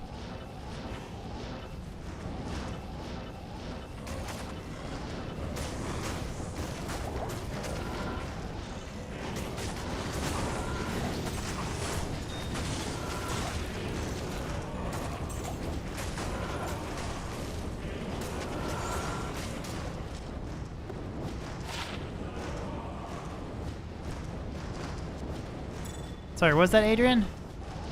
Oh, you have a large request for me? Thank you, man. It looks like, my partner that I'm playing with, though, has one. Oh, I think we're okay, Zez. Thank you, guys. Thank you.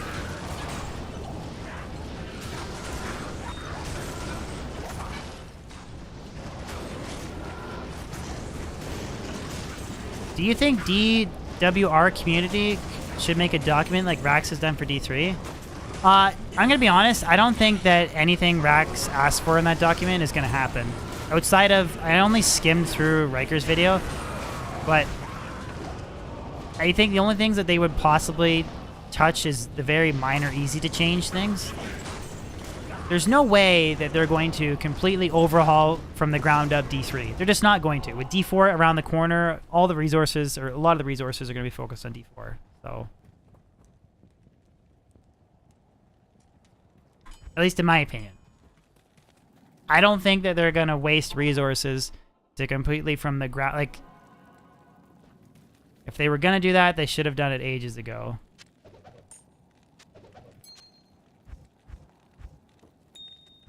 I'm actually surprised that we've gotten the stuff that we had for D2, to be honest. Put it that way. So, and D3 does receive consistent seasonal updates, right? So, like, they probably are going to continue to do the seasonal themes and stuff that they do currently, but I don't think that. My understanding is a lot of that stuff was like foundational from the ground up changes, wasn't it? D3 is too colorful? Yeah, I mean, I don't even think... I think some of the later... I think some of, like, the later levels, like the Reaper of Souls expansion was pretty good. But...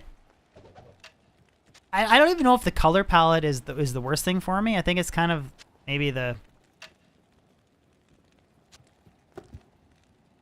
I don't know. Maybe it just is the color palette. I don't know. Visually, I'm not really a massive fan of it.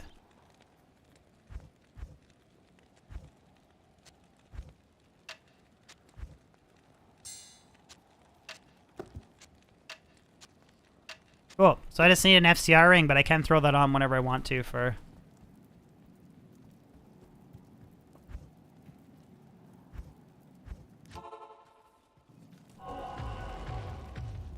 Yeah, some of the maps for the rifts and stuff like that look cool. But I would agree that I think some of it maybe is the color palette, because you can't argue that PoE is not at times a clusterfuck of explosions, right? It is a clusterfuck of explosions and lights at times, but that doesn't. But it still looks different. You know what I mean? So maybe some of it is just it literally is color palette. Could be.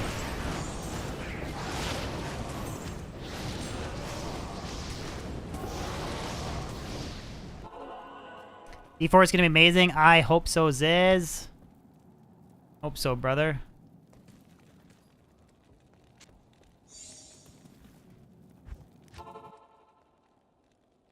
I mean, if you're playing toned down maps and you're not doing like some of like the hardest, craziest push content, oh, look at that. Have you guys, has anybody ever seen this before? I have seen close stony tombs. I have. Has anyone ever seen a stony tomb that you literally walk straight out the path and straight into it? I have never seen that before. Never. I've seen just outside of town, but I've never seen like walking straight down the path right to it.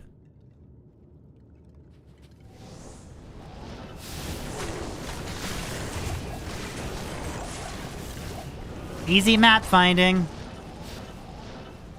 You had something similar, Antonius? Streamer privilege.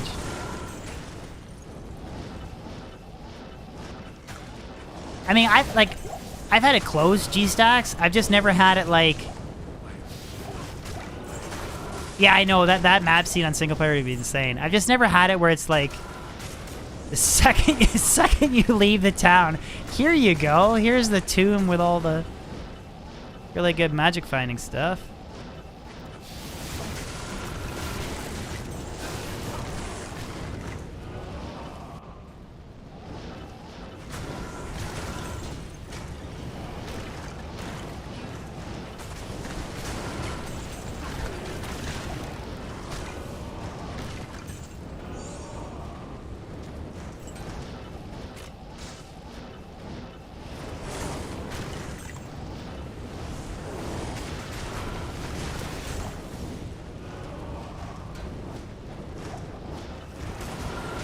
Thieves on the ground.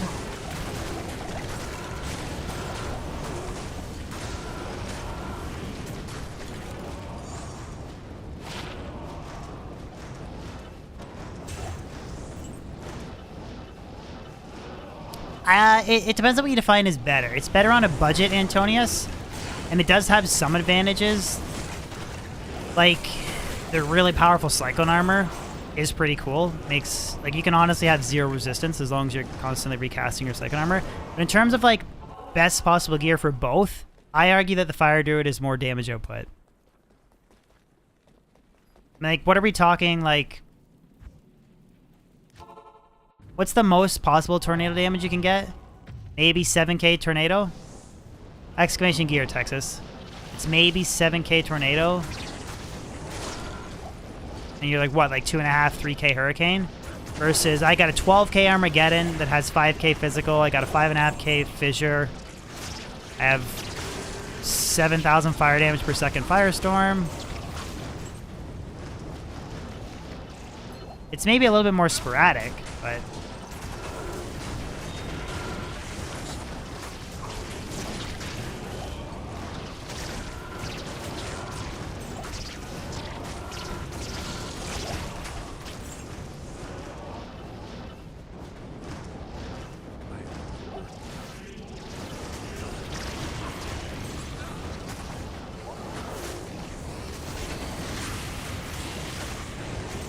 I think you get better area coverage too, the Fire Druid.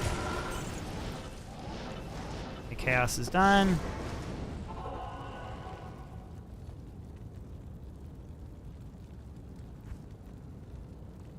These are in Roadstone Keep. I'll go get...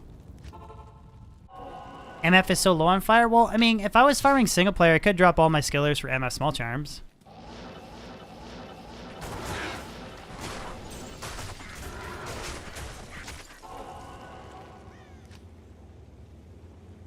Yeah, see, I just need a decent FCR ring, and then I can have a really powerful, or a lot faster FCR breakpoint.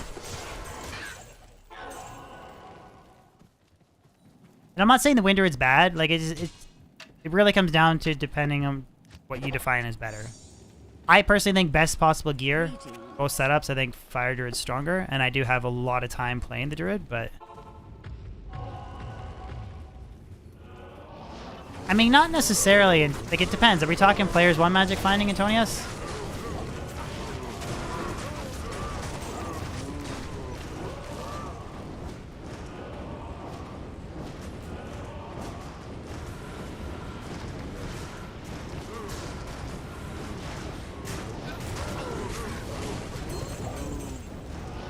Okay, if you were talking players 1, you could, in theory, rock Isted Ravenlore, Spirit, MF on your Amulet, War Travelers, 6 Isted Crystal Sword, Torch Annie, 7 MF Small Charms. And you could clear players 1 fine. So I could run a 400 Magic Find version of this build on players 1.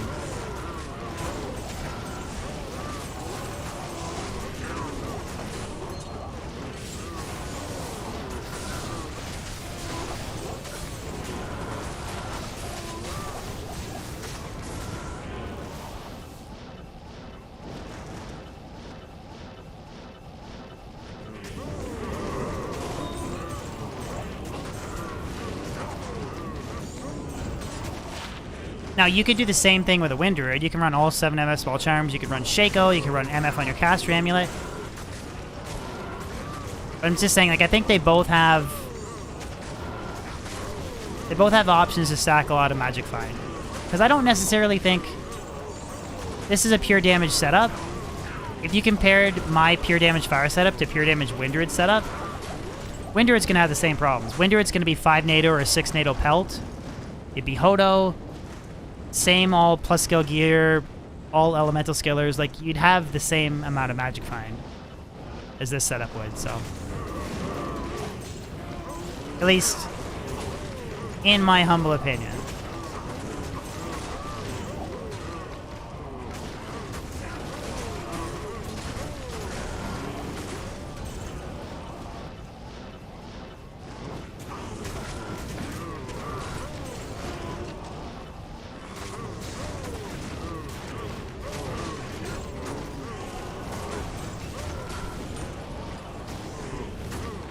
Back at it again, Benner.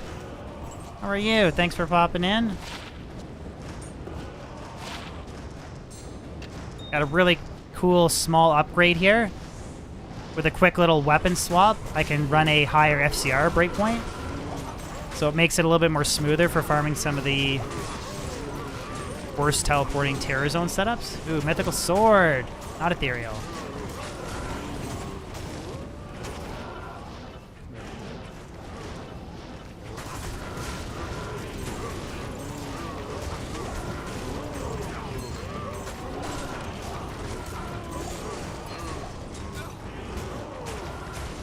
Two to Fireclaws, 1 to Tornado, 2 to Summon Grizzly.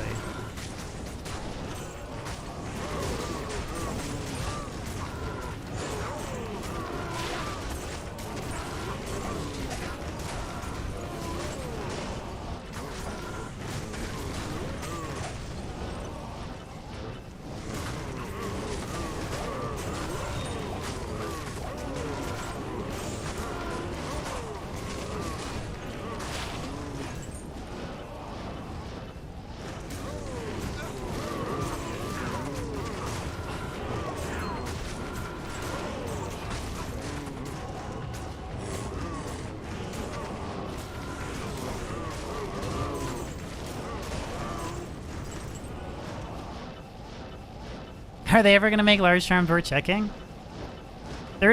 Large charms can be pretty good for a melee character. And they're always good for a playthrough. When you're trying to build yourself up, some large charm that has plus life or res is always going to be worth using, right? What character have I 99 before? Only one. It was a sorceress, and I did it on single player.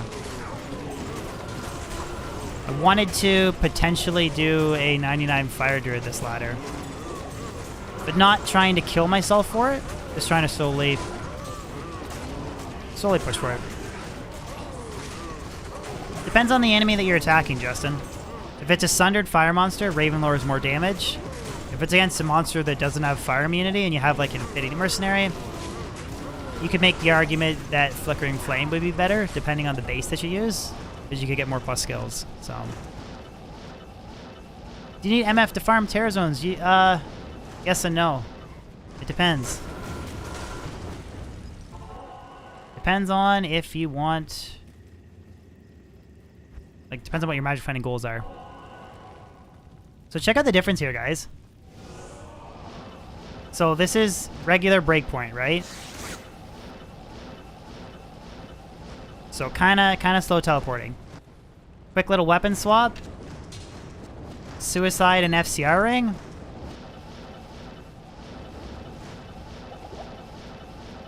Isn't that wicked? A quick little weapon swap.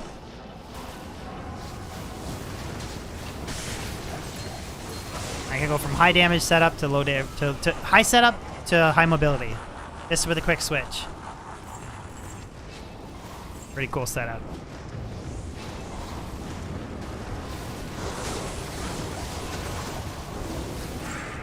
Hacks. Kale Walker, 4 NATO. Rip, brother. Well, not rip. 4 NATO is still good. Like, the difference between 4 NATO and 5 NATO is like 100 damage. It's still good, but...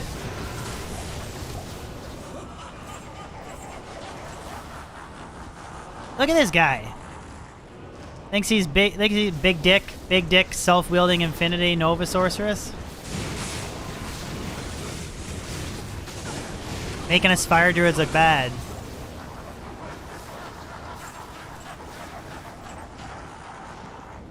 Just switch the branch with your CTA, then you don't have to swap the ring, but then I need to, like, do the same thing, like, when I want to buff again. Like, either way I'm doing a swap, but I'd rather, like, I'd rather make the change when I want to. Hey, look at that! Bale Shaco. That's hilarious. Bale Shaco, baby.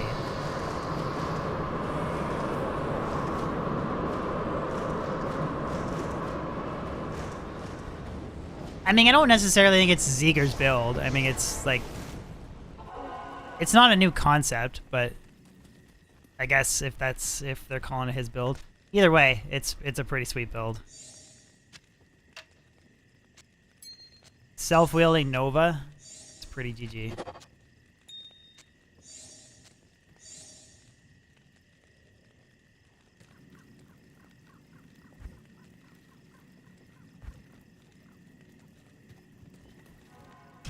And the thing about, I don't actually have to, in theory, I don't have to do the ring swap too. Like, I can just do the weapon swap.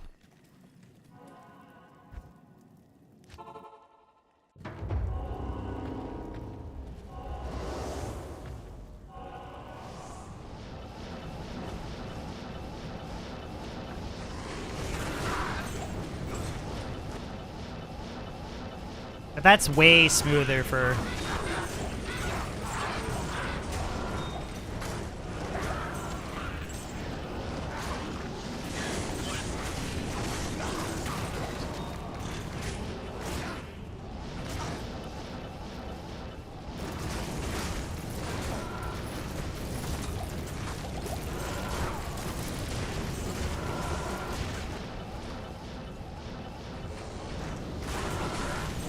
Need some FCR boots?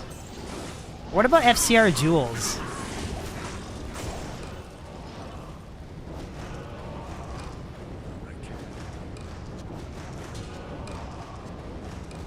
I almost don't even want to do that in case the fucking game crashes and I lose my sword. I always thought FCR jewels would be a cool addition to the game. Depending on how much FCR they add, I don't think they would be broken either.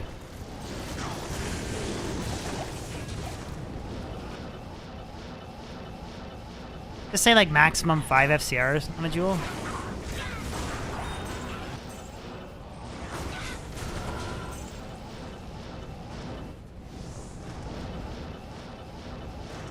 Casters have enough already, but I mean some builds like Fire Druid, Wind Druid, etc.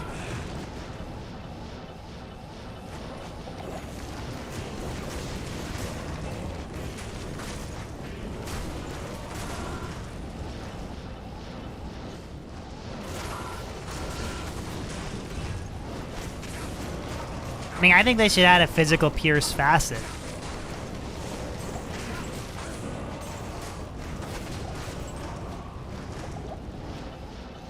-3 to -5 physical resistance reduction, +3 to +5 physical damage. That could be a start. Changing around some runes and rune words could also help too. Like imagine if you could roll brand and a sword.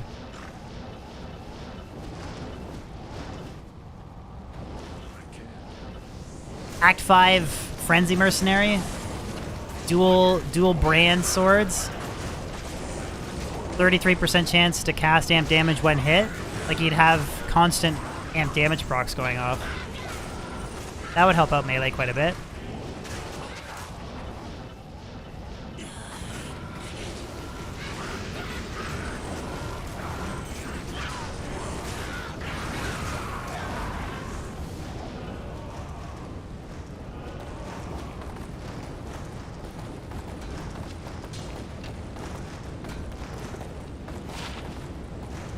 Ooh, 3 to Tornado, 2 to Twister, 3 to Solar Creeper.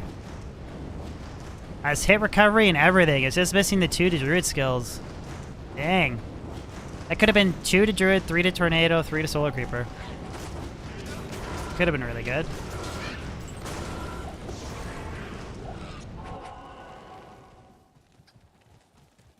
Brand is very expensive, but even when you think about it, like the chance to proc amp damage when hit, that's pretty crazy for a melee character. Pretty big jump up in damage.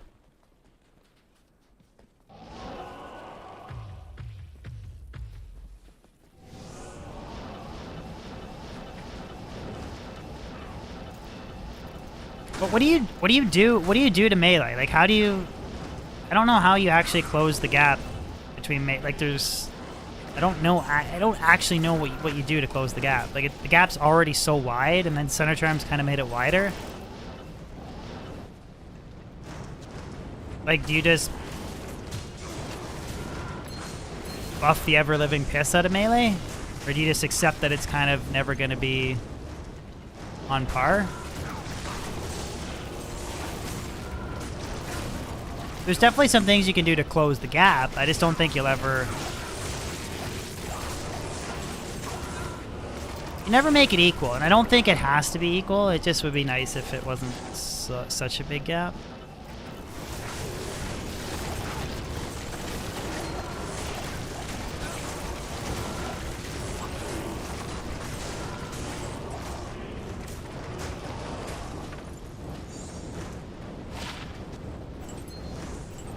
Splash damage would be cool. Corpse explosion. Just make grief, but just add chance to cast corpse explosion when you kill a monster. There you go. That would actually be a fucking nutty rune word. Can you imagine that? You know Executioner's Justice? That has chance to cast Decrepify when you kill a monster. Can you imagine that? 50% chance to cast corpse explosion when you kill a monster. Oh my god.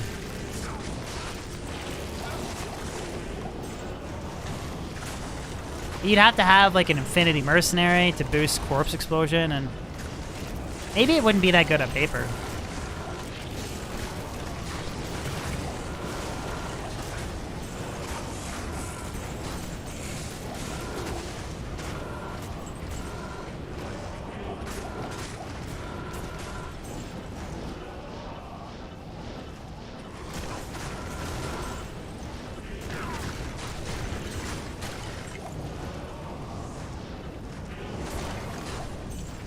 Whirlwind doesn't cost mana and increases movement speed?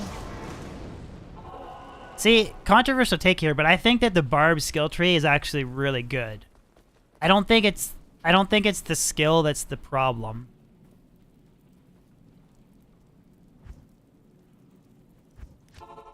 I just feel like it's like the chance to hit and the damage that's the problem.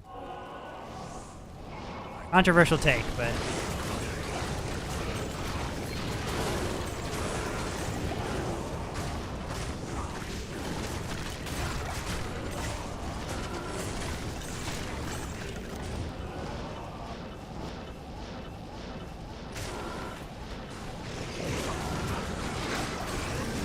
the only problem with that is that makes the Barb stronger, but it doesn't really make like doesn't really help like Fury Druid, Werebear.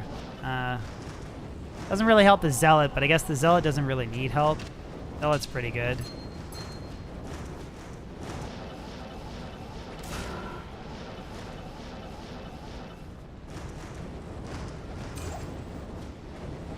I could run TP.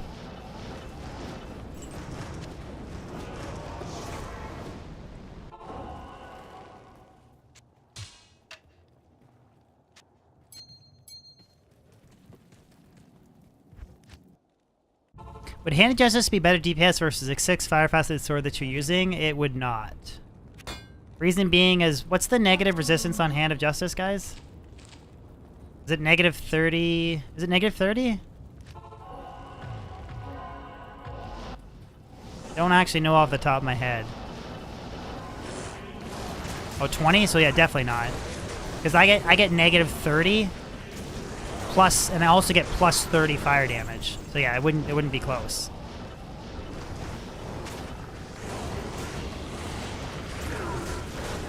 Hey, what's up, Sir Fox? How you doing, man?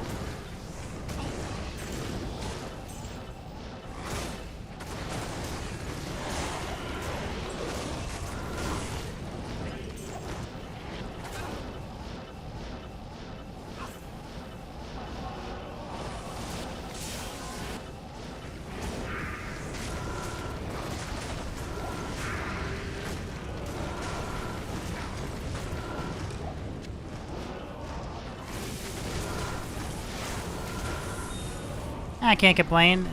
No one would listen if I complained anyways.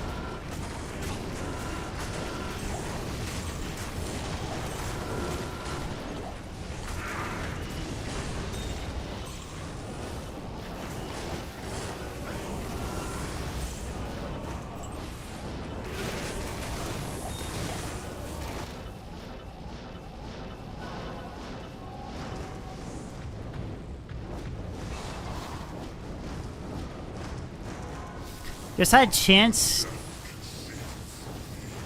to resist magic damage from monsters, and casters increase the base chance for melee.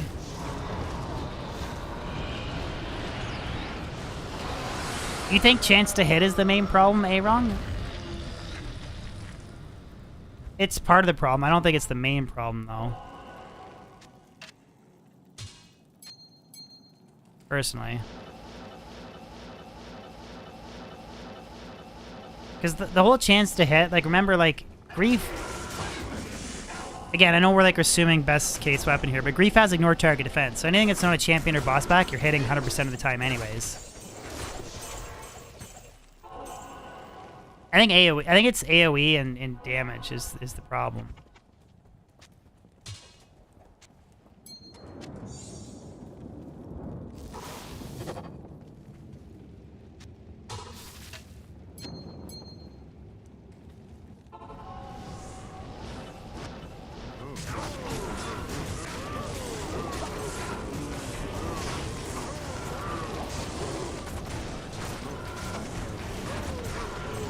No, I know it doesn't work on all enemies, but I'm just saying, if you just take, I'm pretty sure I said that. It works on white monsters. It doesn't work on champions or boss packs or bosses. But look at how fast it takes a melee character to clear cows compared to a caster. Cows are all white, right? Most of the cows are just regular white monsters.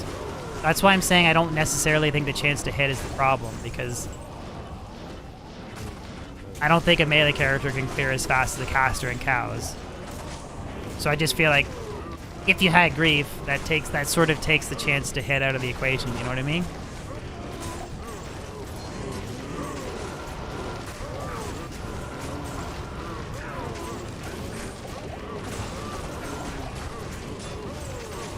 That's why I think it's AoE and just sheer lack of damage.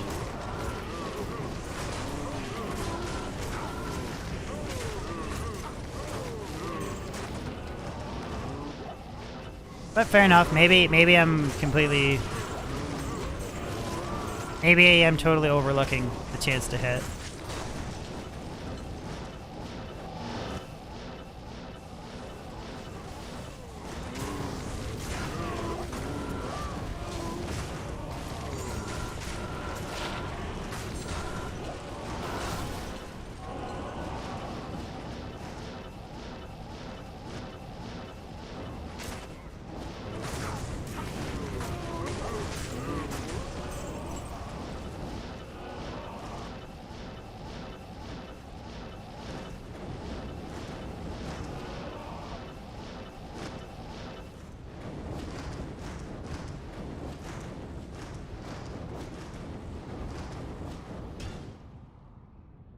Yeah, and it's tough, and no ARPG is perfectly balanced anyways.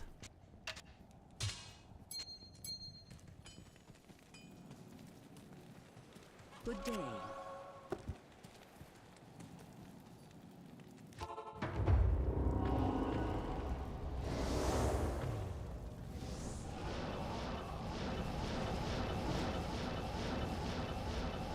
Later, Ronas. Get some sleep, brother.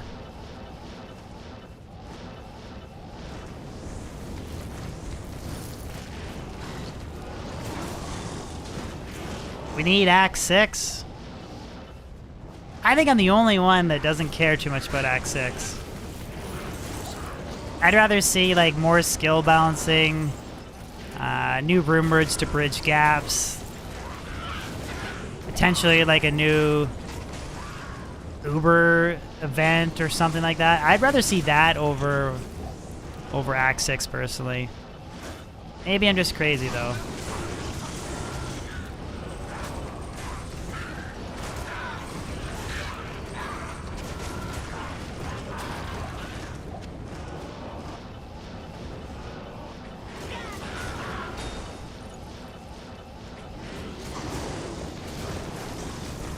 Make Deckard a playable cast? Jesse.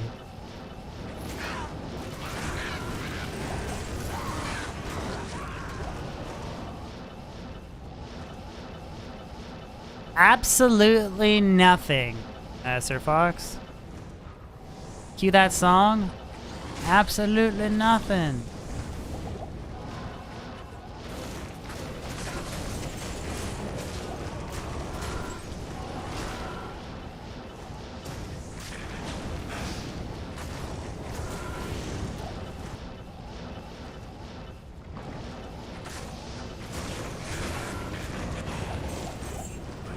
Geglash?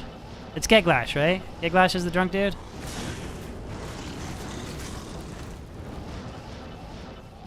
Okay, question for you, chat. Who do you think is the least... Which character do you spend the least amount of... Which NPC do you spend the least amount of time... Or have you spent the least amount of time talking to, period? In all the times that you've played Diablo 2, which NPC do you think you have played the least? Or talked to the least? I think it's the fucker right up at the top of Luke Ghislaine. I can't even think of his name. Hey, Angel. Yes, the Act 2 Gambler. Yes, that. I agree. The Act 2 Gambler for me. Oh, Neelthak is probably a close second. I actually think it's the Act 2 Gambler, seriously. It's Elzix, right? Elzix is the... Yeah, I think it's Elzix for me. 100% Elzix. Anyone in the bottom part of Act 3? Yes, his name is Elzix. He's right up at the top. I think it's Elzix. He's definitely the dude that I spent the least amount of time talking to.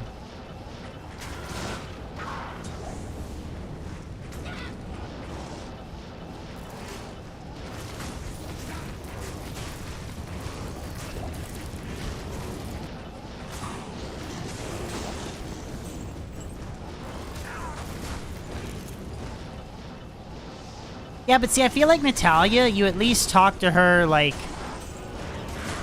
You at least talk to her to see what she drops you. See if you can maybe get lucky and get, like, a nice rare or something, right? Oh, wait, sorry, I'm confusing Natalia with... Yeah, okay. Yeah, I'm confusing Natalia with, yeah, okay. You know what I meant. Yeah, Natalia is probably up there, too.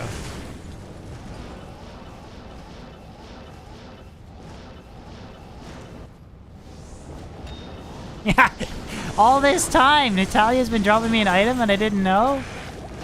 Holy fuck. Oh, that was me. That was me, focusing and answering a question bad. Anya. I thought you were referencing Anya. And I was like, man, I at least talk to Anya once every game. See if she drops me something. But I literally never talk to Elzix. There's no point. The only time I talk to a vendor in normal is to shop for either buy pots, talk to Kane and Drognim for quests, or I shop Farah for a 3 open socket large shield. That's all that I ever do, right? I don't gamble in Act 2.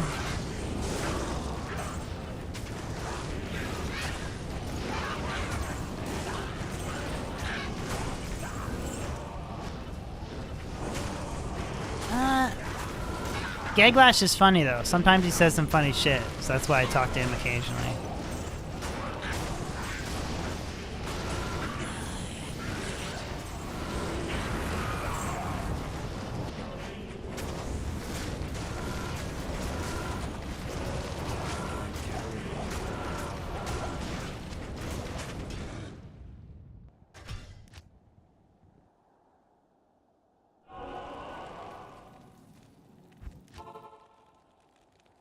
Like this guy right here. I never talk to this guy. You look like a Look, sturdy see? adventurer. You know, This is his, like, quite the scoundrel in first my speaking day. to thing. It's triggered. Greeting. Just sells shit gear. He's in a bad place to gamble. Worst character in the game.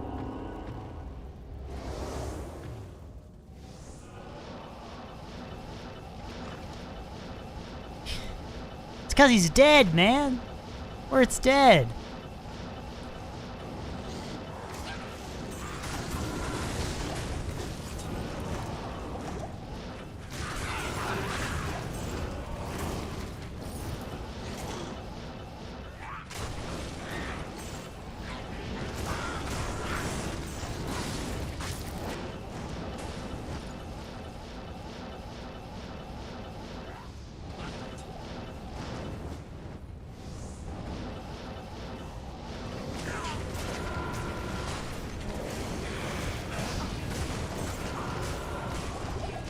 You talked to Word a ton to get his leg for a cow, so that answer doesn't count. G-Bane, not ethereal. Don't care.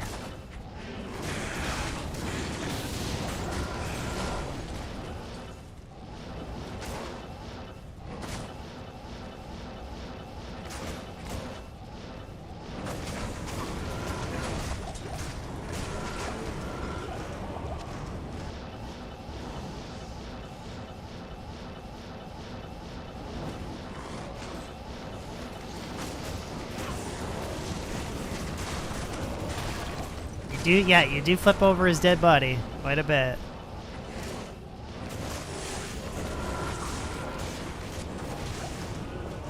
What would it take to get lucky and get me like Travancore or cows?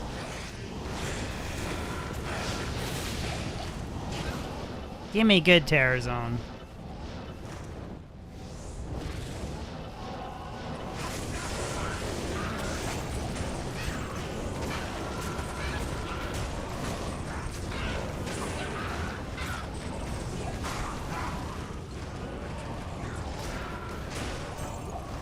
Dang, Geglash is the drunk guy in the bar, right?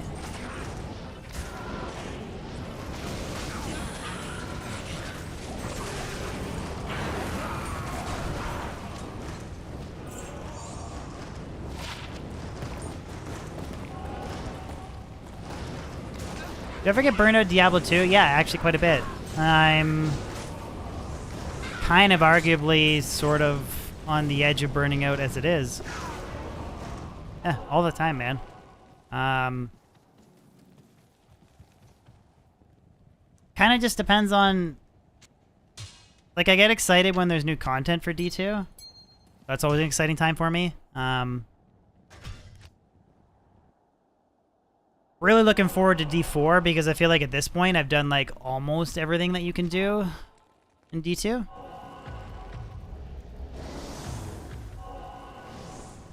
I occasionally take breaks. Like, I'll play some other games, like Dead Space, Callisto Protocol. Like, I will play some other games to sort of ease up on the burnout a little bit.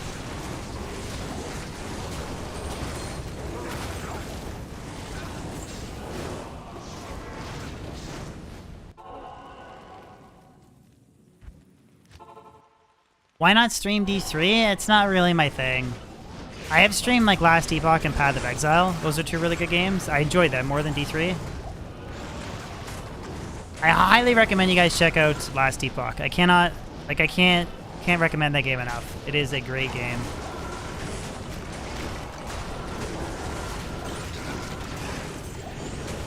When that game gets multiplayer and it releases, it'll have a chance to be a very successful game. Really good end game, good music, good quality graphics, very interesting like skill and character progression. Fantastic game.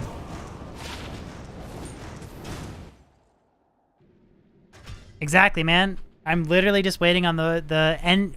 They did some stupid patch update so the game doesn't launch on my computer. I don't know why. I'm just hoping when they rewrite the game on the next patch update it works, because it worked all the way up into the latest patch and then it quit. I've tried uninstalling, I've tried reinstalling, but I don't care that much to get it figured out. Like, I'll pursue trying to get it figured out more. But I'm positive it's something to do with the game. Something to do with, like, some update they did with the game. Because there's no reason why my computer shouldn't be able to run. This keeps freezing on the intro screen.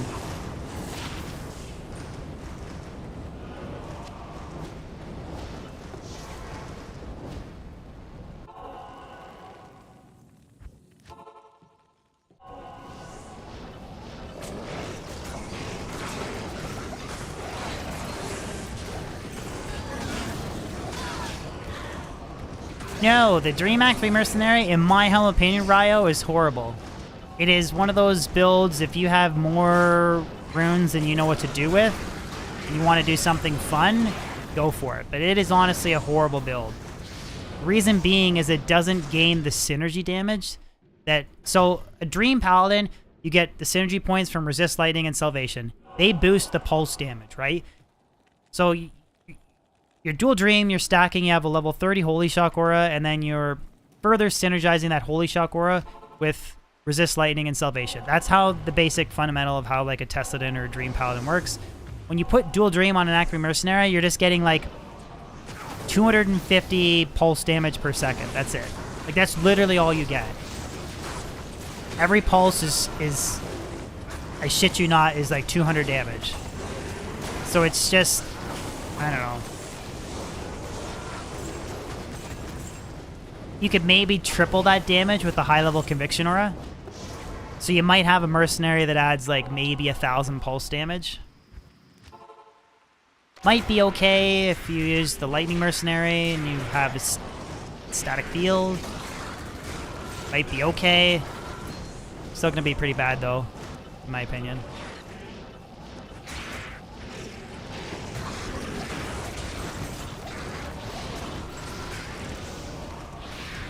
Apparently though, and some people have told me this in chat, I don't know how true it is because I haven't really run the mercenary, but I guess the static field Act 3 mercenary is okay. If you do a lot of teleporting around, you can get a lot of static fields, which quick way to reduce enemy resistance to restore enemy health to 50%, but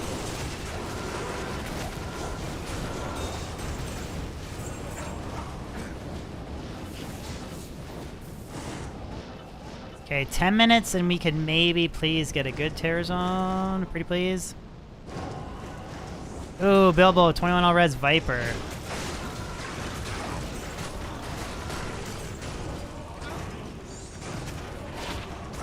What's going on, Chris?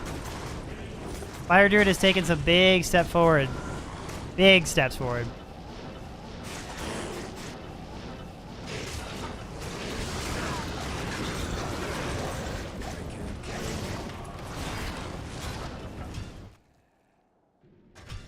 Justin, it's gonna be cows. Don't jinx it.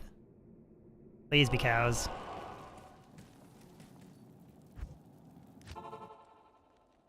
What's up, Angle? How are you? Hey, Daisy. How are you?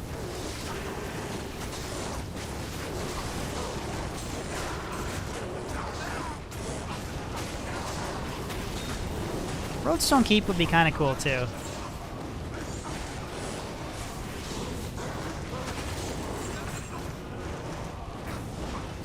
In order for me to actually, like, really withstand, I need 2 Wisp Projector Rings to actually tank souls.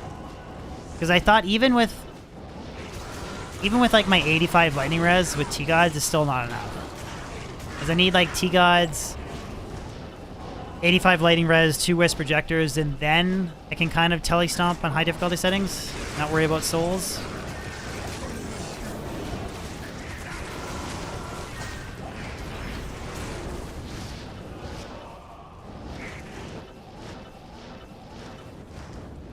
Which build are you, Nathan? I think it might, maybe it's because I'm a Fire Druid and like fire damage is sporadic.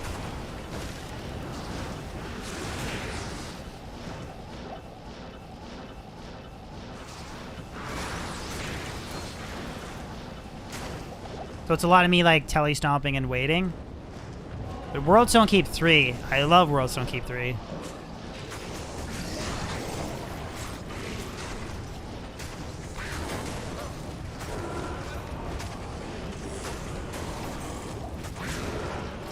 Oh, that's why. It's because you're a Wind Druid. You're absorbing like 3,000 lightning damage before they even touch you. That's why. So you're probably right on your Cyclone Armor, recast, take 0 damage. You're good to go. Ah, it all makes sense now.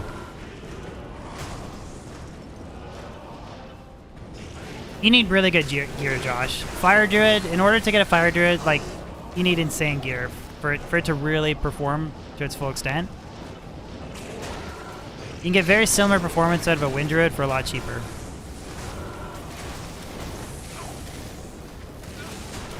Yeah, for sure, G-Stacks. It goes off all the time.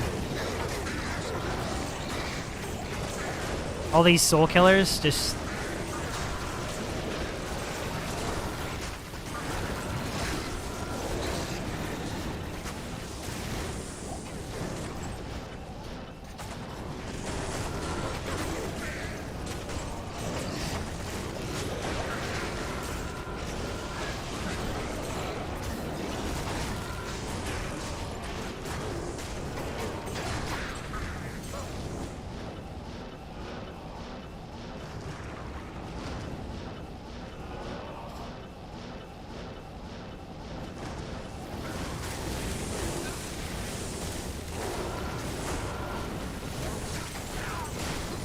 The only difference It's just souls seem to just never spawn on Worldstone Keep level 3. So, and I think, correct me if I'm wrong, chat, but I think level 3 never spawns fire immunes. It might be the opposite. Maybe it's level 2 doesn't spawn fire immunes. I don't actually know because I guess I could pull off my Center Charm and find out, but it's basically just no souls. Lots of density. Monsters aren't too hard to kill. Don't have to worry about souls.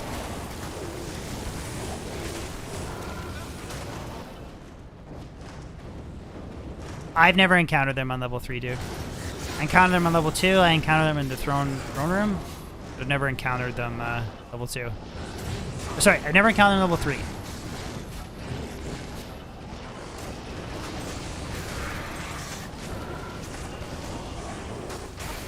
You see him, Nathan? Souls.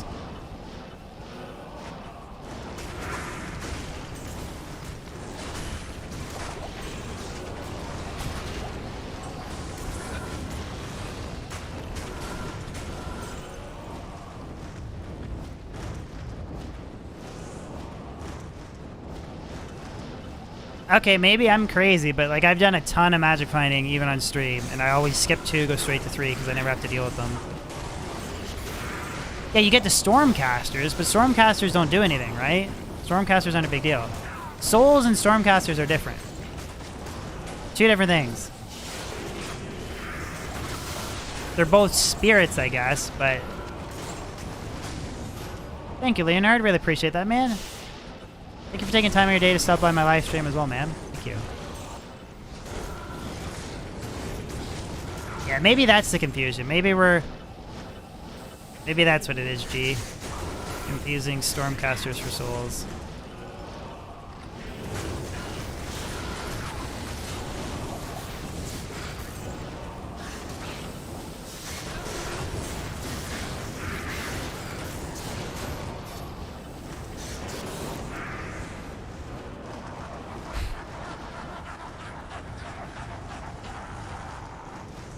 Yeah, they're the ones that fuck you up with lightning nukes.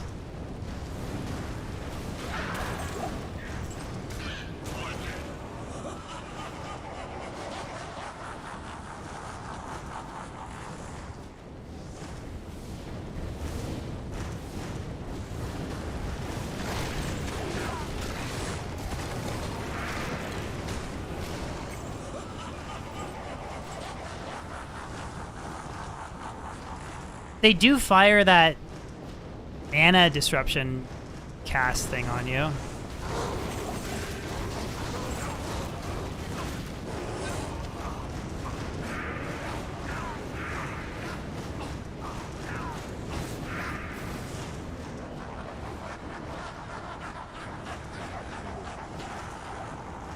Wish Ravenlord didn't look so stupid. Thank you, Eric. I'm usually good for about 1 SOJ a season. Maybe 2 if I'm lucky.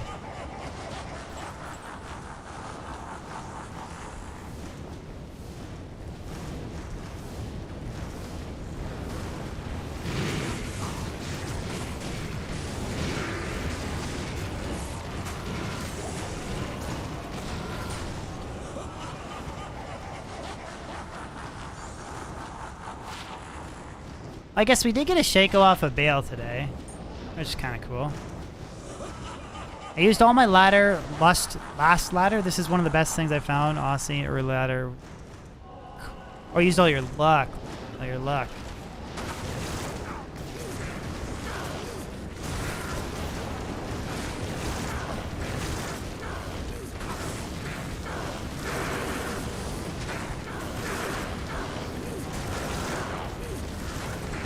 Yeah. Lust and luck are 2 completely different things. I'll give you an ist for Shaco. I actually let my friend take the Shaco. Or I would absolutely do that, that trade, no questions.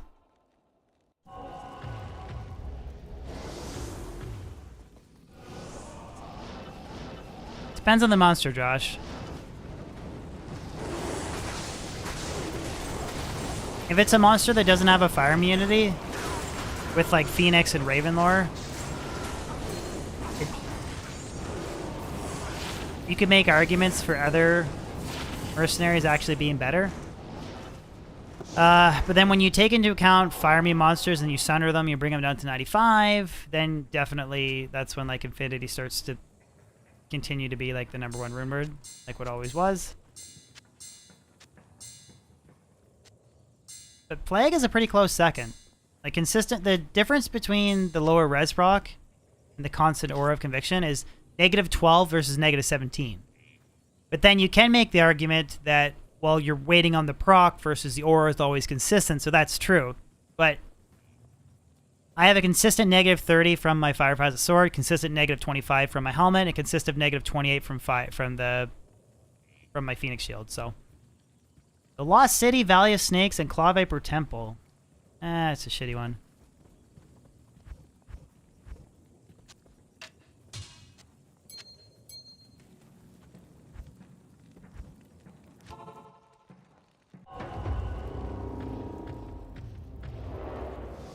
So pure damage against fire thunder monsters, yeah, Infinity's the best, but I think he can make a use case for using a different mercenary.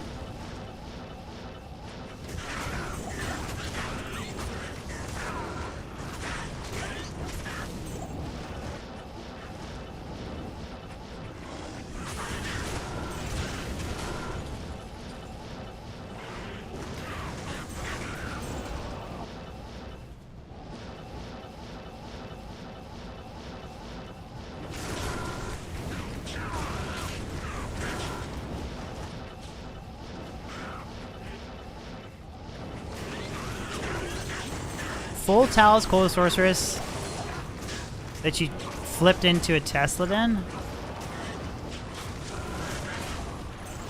Nice. Do you think Sunder Charms made a big difference for the Tesladin? Made him a lot stronger?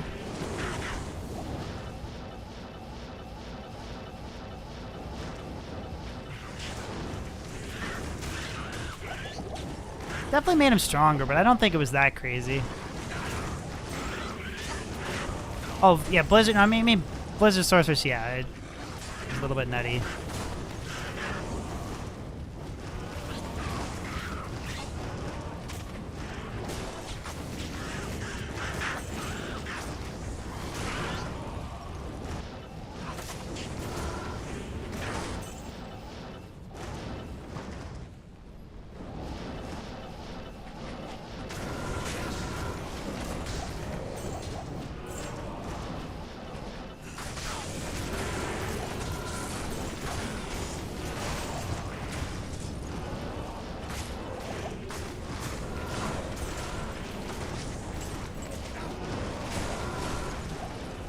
See, the thing is, before, like, Tesladin, depending on the aura that you use, you wouldn't really ever encounter lightning immunities. So, all that it did was it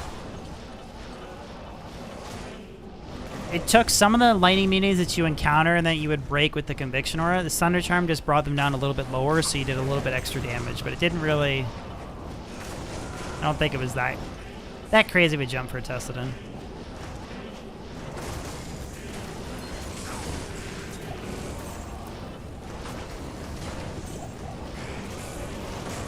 Yeah, but it gets to the point, William, when you kind of, you sort of have too much negative resistance.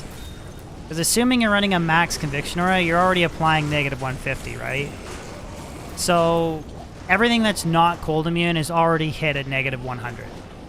And then you run into, well, if you break an immunity, you apply at 1/5 efficiency.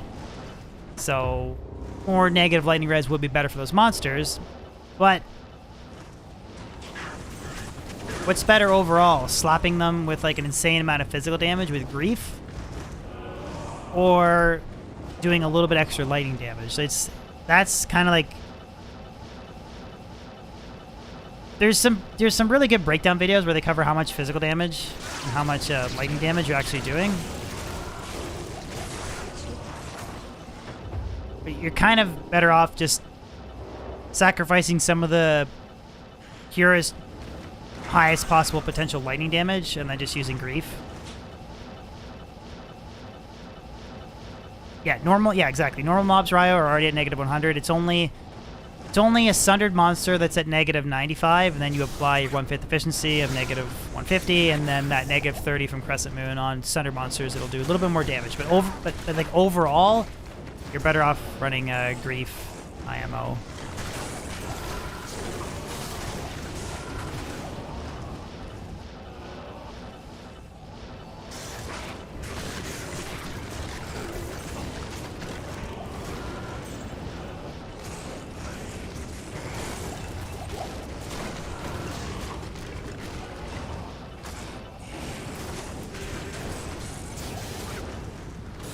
Not ethereal. How do you put portraits on the top like that? That's, I'm not doing anything special. That's just summons. So your character and your party will go down this way. Summons go this way. That's nothing new. What's up, Adam? How you doing?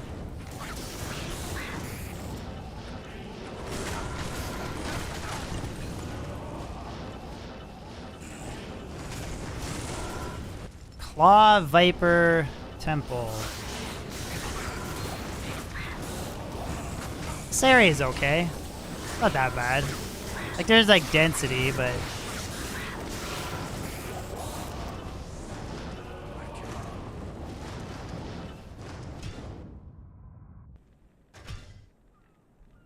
wish you could equip your charm That would probably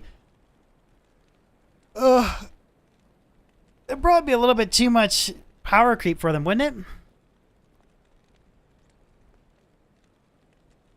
it? Mr. Leroy. What's going on, brother? Thank you so much for the $10 super. Why am I not using Hodo? Just curious. Well, I actually did sort of slightly modify my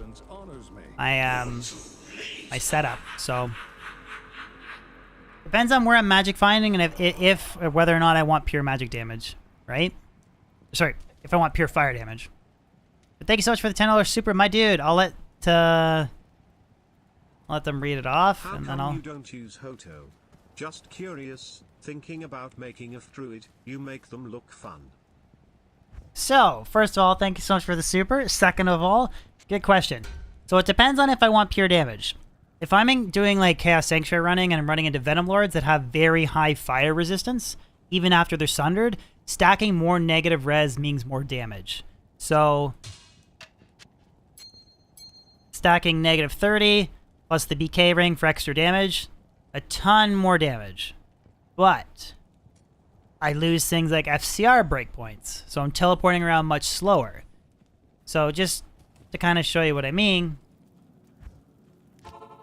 if I am wanting to like motor around a Terra zone that's really split apart, sure I get more damage, but look at how slow I'm teleporting around, right? And that's actually not that slow to teleport. Like, that's like... Not here. What Not the in heck? town. Did I lock myself into a... That's weird. Okay, I gotta restart. But you get the idea. Like, I get movement speed, I can get around, but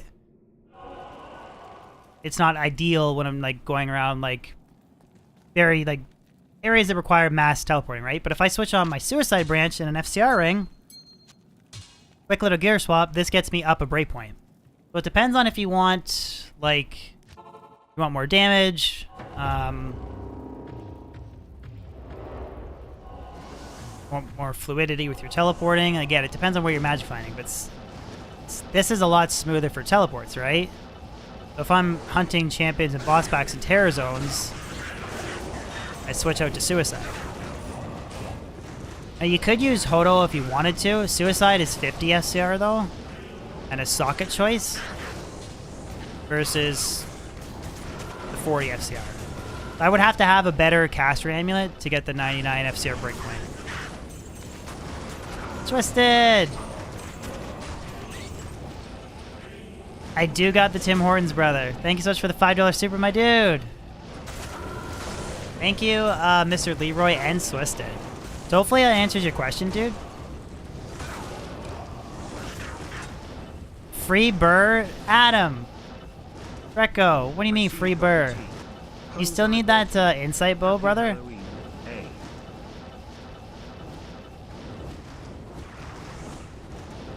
Yeah, no worries, dude. Thank you for the $5 super, man. You don't have to send out a super chat to answer your question, but thank you.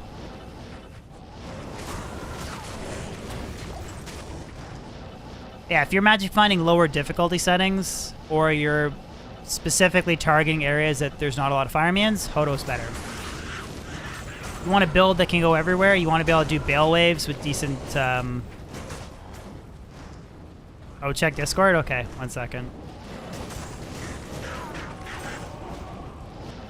But, yeah, like you want fluidity, teleporting, go around all over the place, go higher after your breakpoint.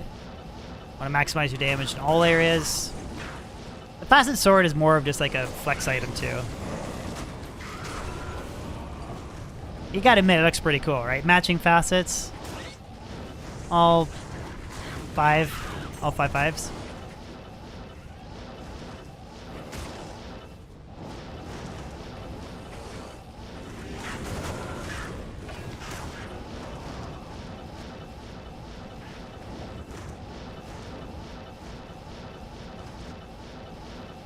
Bar Oasis, wrong area.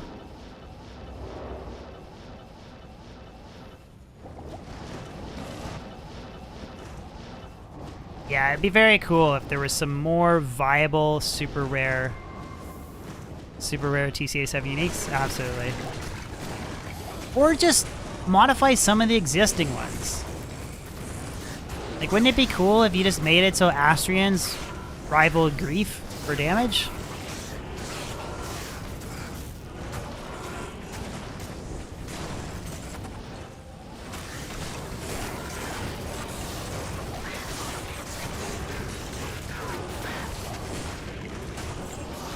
Duke, what's going on, brother? Bump up Stormlash, Mansong's Lesson, Tyrael's Might, Astrians. Like, there's a handful of super rare uniques that are just kind of pretty bad. Storm Spire's one.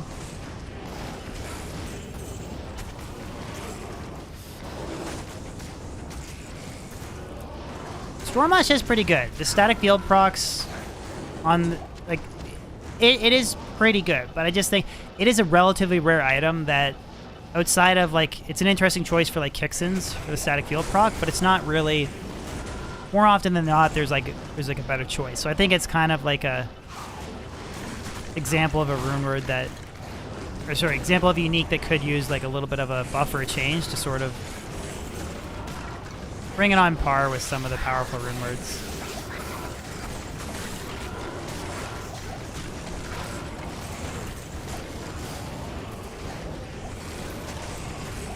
What, would you ever use it over Grief? Probably not, right? Oh, Grandfather's another one? Cranium Basher, yeah. Cranium Basher, if Cranium Basher rolled Ethereal, like if you remove the Indestructible mod, Zotted Cranium Basher would be kind of cool for some builds, maybe.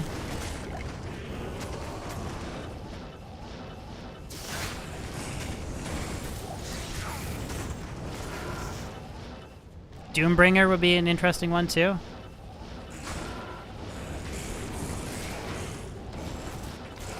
Doombringer was always a really cool sword. A ton of plus life.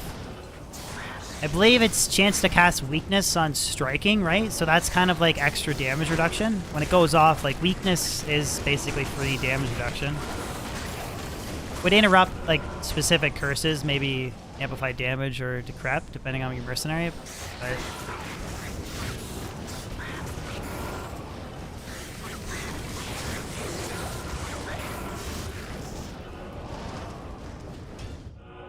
definitely a lot of things you can do with existing. You don't necessarily have to remake a bunch of uniques or rune words, in my opinion.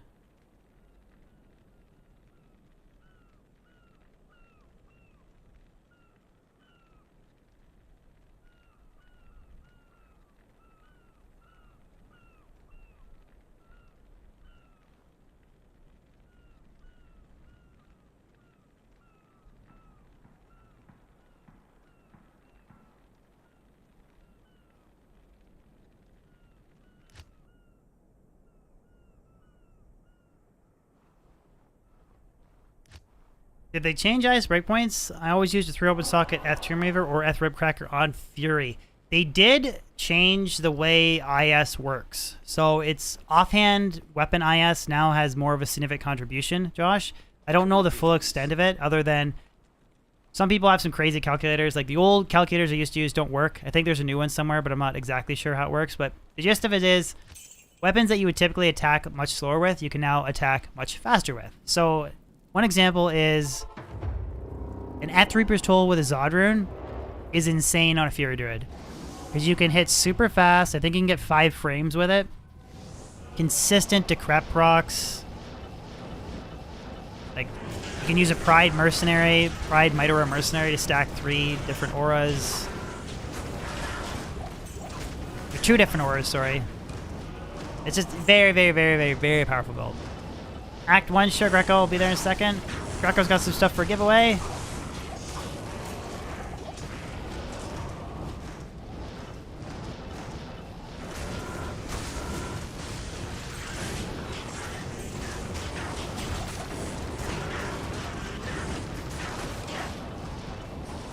Yeah, a unique Archon plate would be really cool. Unique Colossus Girdle belt would be cool. But if you're to want to use Eth Reaper's Toll for Ubers, probably not. Specifically for Ubers, you'd probably still want to use a Ribcracker. You want Ribcracker and Life Tap. Like, obviously the Decrep is going to override Life Tap, but for, like, ripping through Chaos Sanctuary, Excuse me, Reaper's Toll is pretty powerful.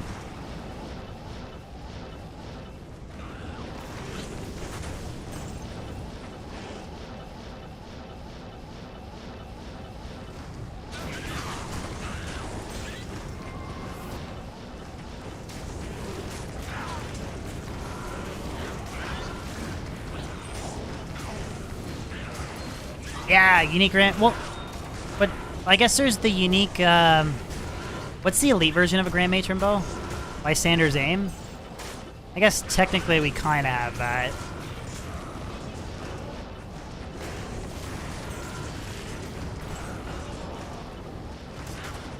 It'd be cool if there was, like, you know how, like... So the Druid has a lot of useful Druid pelts, right? The Barbarian has a lot of useful helmets. The Javazon, she's got powerful spears, but her bows kind of suck, right? Paladin has some useful, unique shields.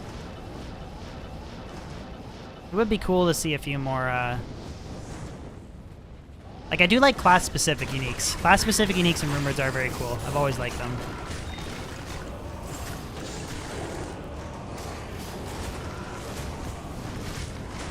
Well, yeah, but they're not... They're class-specific skills on gloves, but they're not necessarily, like... Like, I could not put this helmet on a different mercenary, right? It's barb only. Like, you can... Yeah, you're right. The skill is exclusive.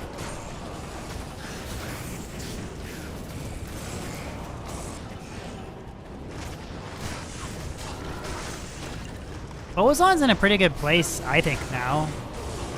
At least... Best possible gear, Boazon is pretty strong. And I think it's more, like... Prior to the update in patch 2.4, like, you needed an insane gear to rock a Boazon, and then it was still only, like, half-assed. At least now, with insane gear, it's very powerful now. But I do agree there's a bit of, like, a transitioning period where early on to sort of, like, mid to higher end gear, the Boazon's pretty bad. I agree with you there, 100%. But in terms of, like, and I'm not sure how, like, the best way to address that, but really, really good gear, Boazon's very powerful. I know a lot of people from PvP are upset because it was already a strong character and it got made a lot stronger, but prior to 2.4, it was a super high-end, expensive rumor build that honestly, in my opinion, sucked. At least now it's pretty strong, I think.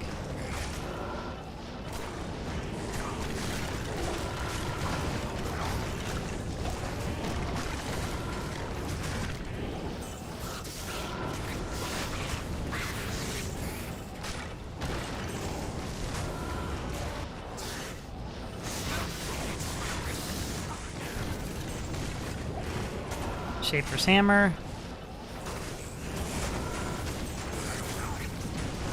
Any other really, really difficult to find uniques, guys, that I'm sort of sleeping on?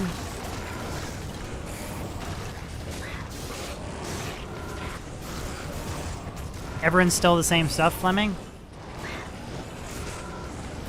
That's interesting. Like, I don't really follow, like, but if that is true and everyone's just playing the same characters anyways.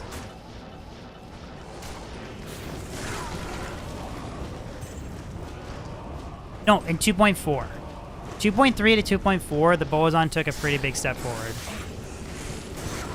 Like, she had extra damage synergies, multi-shot, strafe, like... It's 2.3 that I argue that, like, the Boazon had to have insane gear, like, talking multiple high runes, then it was still, like, subpar for clearing, in my opinion.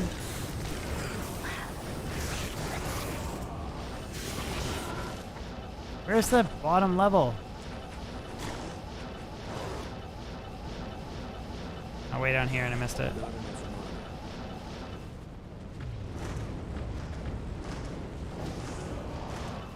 Have you tried a self-wielding Infinity Lightning Strike Diapason? Like Noah's? It's a really, really fun build to play.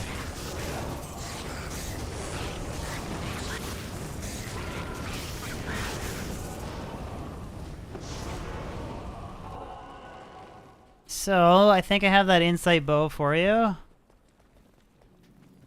Pretty sure I still have it.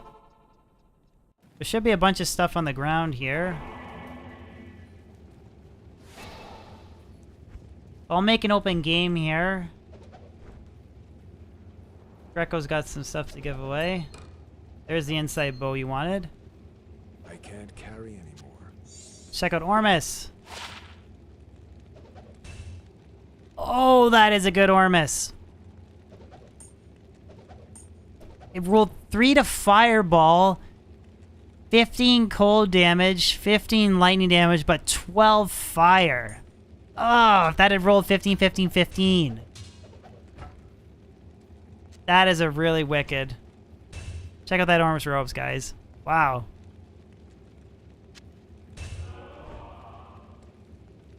Holy cow. I was supposed to leave at Unid? Eh, whatever. So Archon Plate, G-Angel, Alibaba, couple Geats Grand Charms, Viper Magi, Nagel Rings, Ravenfrost. Cool. So the game name, guys, this is DB Fire, password 123. First come, first serve. All courtesy of Greco here. A lot of stuff. Rush's Mask. It's either DB Fire or DB Fire 1. Password 123. First come, first serve. The order welcomes you. Give a huge shout out in chat, guys, to Adam. I mean, I don't... There's I forget his name. I know his name. I popped into his stream. Really nice guy. He hit 99 as a Fire Sorceress. He was using this exact Ormus Robes with a Fire Facet. And his Fire Sorceress was just crushing shit. Completely crushing stuff.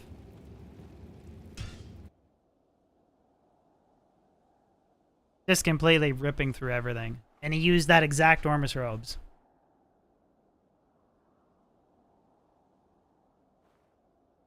Devin, drops are okay.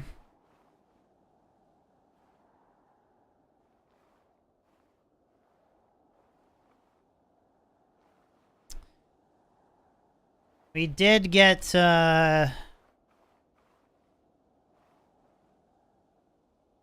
yes, that guy, Majin. Majin, really nice guy. Majin Huffy. Highly recommend you guys check him out. Really nice streamer. But he has an insane Fire Sorceress. They're just completely insane Hydra Sorceress.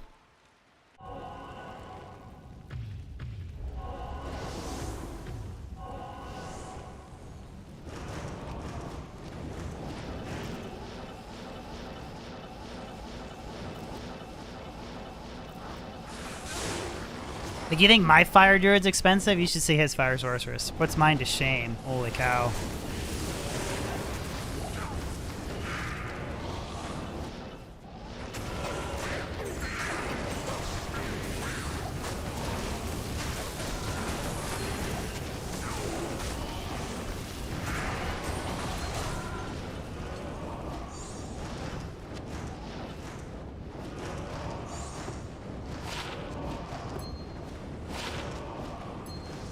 Oh yeah, his character would. I mean, it was basically a Fireball sorceress, so he maxed out Hydra, its synergies, and then he put his remaining synergies into Fireball. Like, it just... He could crush players at Chaos. Like, just drop a couple Hydras. His Hydras are doing like 12, 13k damage, and then he just had like a 15k Fireball and just completely ripped.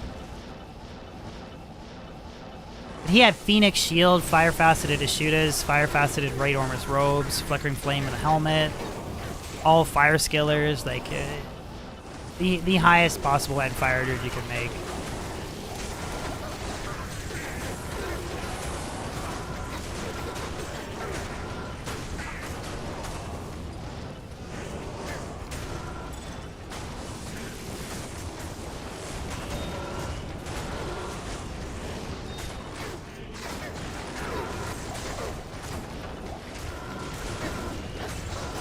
What do you mean metal fingers? How about metal fingers?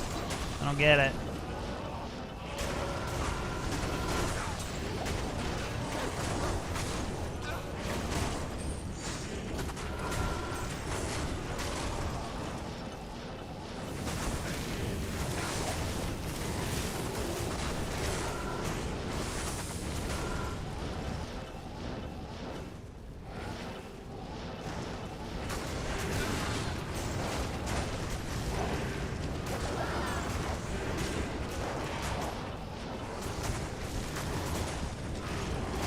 I'm not gonna lie, I like digging the Suicide FCR ring setup.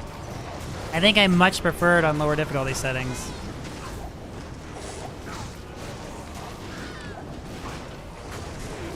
Obviously higher settings like change it up, but...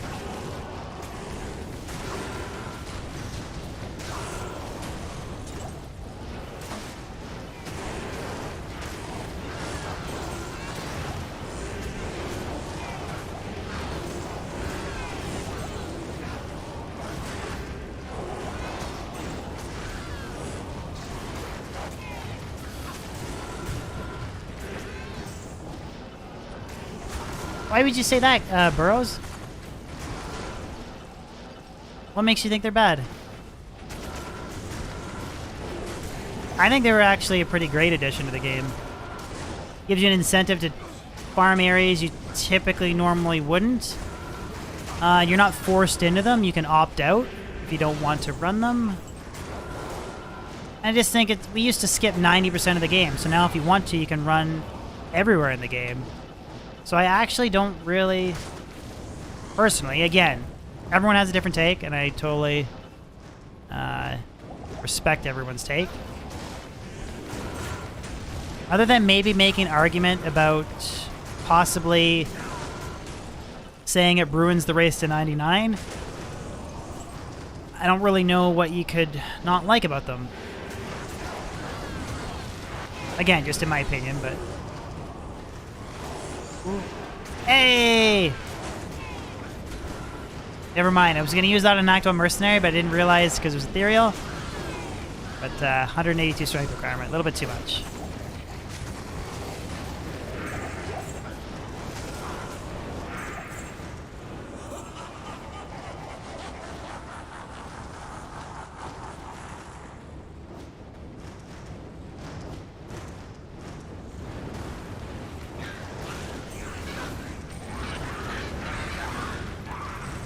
The biggest thing I don't like is I hate it when a shitty Terror Zone spawns that I have no interest in farming.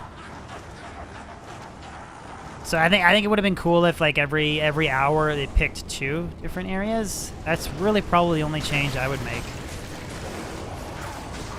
Oh, so you were hoping for harder monsters, basically, Cian? That makes sense.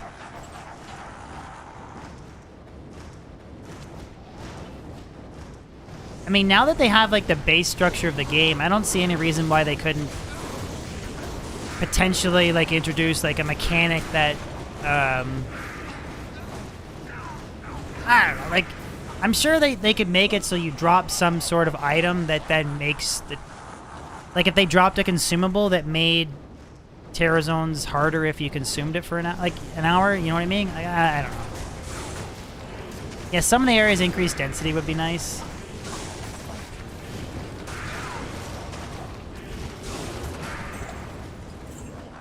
Mapping system would be cool.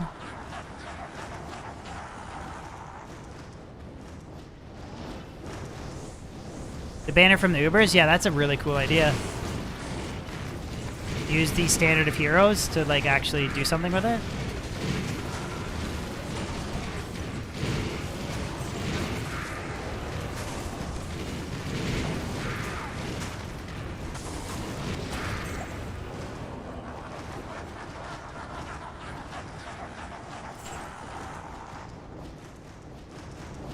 The banners should be used to reroll uniques from the cubes, Devin. I think that has the potential ramifications to be a little bit too nutty. So what, you roll a bad Fathom, roll an anti-perfect Fathom, and you just quickly run Ubers, and then you get a free chance to re-roll it? Cool idea in theory, but I think it's a little bit too OP. Maybe if there was a rumored recipe that required like an Ohm rune or something, or a low rune, which allowed you to then re-roll a unique, maybe? So you're burning a low rune to get a chance at re-rolling a Griffin's. That might be a cool idea.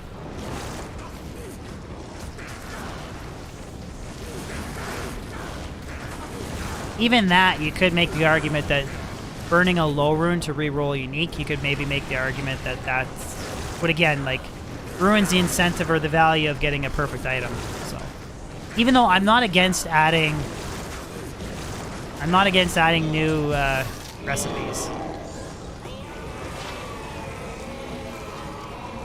13 DR Dungos. I do think that new Harajo Cube recipes could be an interesting way to add new content into the game.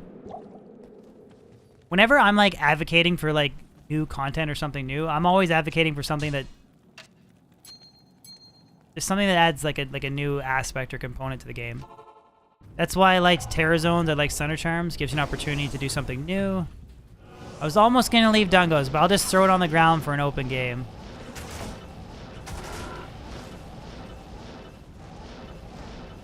Chaos has been cleared. Doing cows.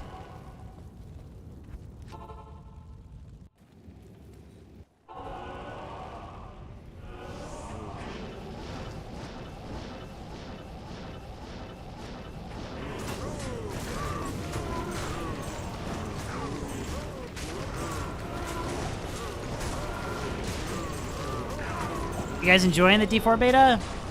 We're not really supposed to be talking about it, but I don't know. Put 1 in chat if you are enjoying it. 2 if you don't enjoy it.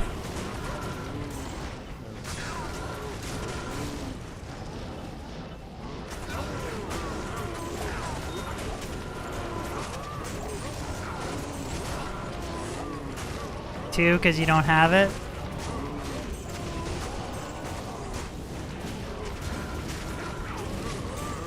It'd be cool once you can like publicly talk about it.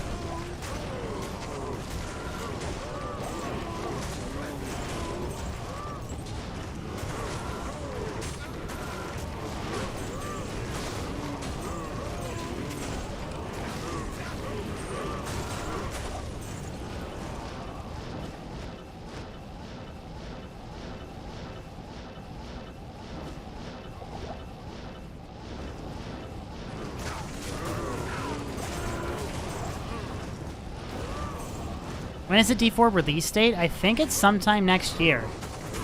When they did the Xbox Bethesda, whatever the hell you want to call it, when they did that, like, covering of the D4 trailer or whatever, they said that every single event during that Xbox showcase was going to release in less than a year. And I believe that that was somewhere around late July, early August. And so, going by what they said, everything showcase should be less than a year. I'm thinking it's going to be mid to late summer next year. Forgot about a Jewel. It's okay. It's just a 1540. Not a big deal. I think spring's a little bit too early. I think you're going to see Q1, Q2. I would speculate Q1, Q2. We'll see some sort of public test. Like maybe like half of the campaign, get to play through it, or maybe a quarter of the campaign or something. And then I think from there, you'll probably see the game released shortly after that. Once they collect feedback, address the feedback, and then kind of... You know what I mean? Just go through the process of making adjustments and building the game and whatnot. But I think that... I'm guessing mid to late summer.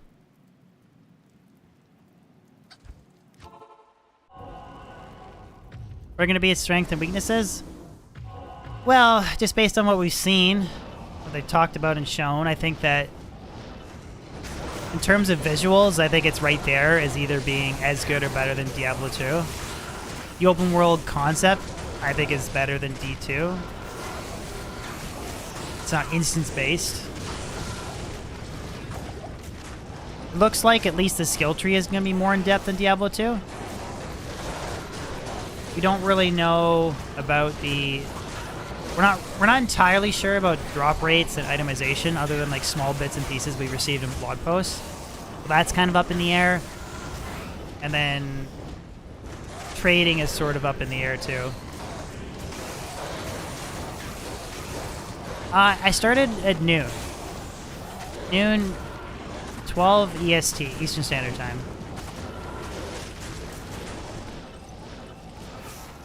How does the open world work? Everybody's just running around, and then there'll be like random localized event will spawn, and then like people can join the event.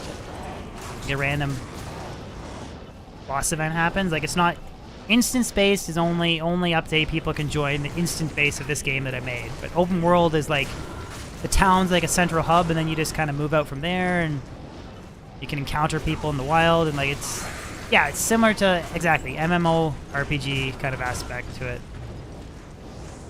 I think that's just the biggest, it's the biggest overlooked thing that people seem to just completely breeze over. Like it's just going to be such a cool addition to the game. Like, I don't know, like like you've seen the boss, you've seen the world boss, right? Like in the trailer where the guy's like dragging the really big chest behind him. Like that, you'll just be running around in the game, and like that event happens, and then like you just run to that event, and then if you're there, anyone in the world that's close to it can participate into it, kind of like a raid in WoW or whatever. So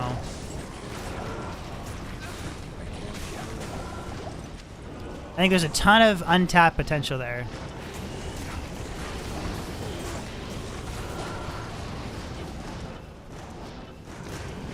Yeah, there was an announcement, like, it should be on your Blizzard launcher.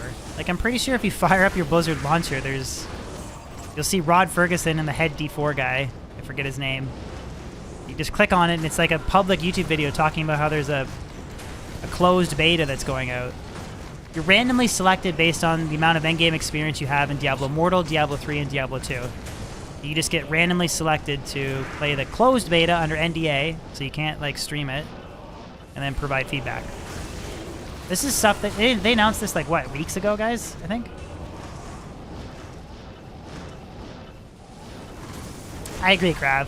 I agree. I think there's a lot of potential.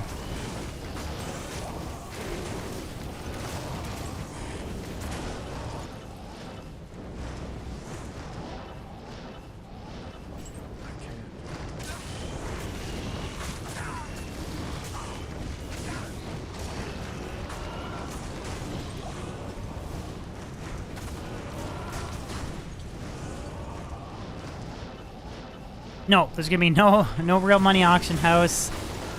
We still don't know the full extent of trading. They have spoken from everything that I pieced together. If you watch all the interviews, like they're all out there on YouTube. You just have to watch them. But they did mention like way back at BlizzCon, they talked about having some forms of like restricted trading, which I know some people are not happy with. They have mentioned smart loot, but they're not fully decided on how it's going to be implemented.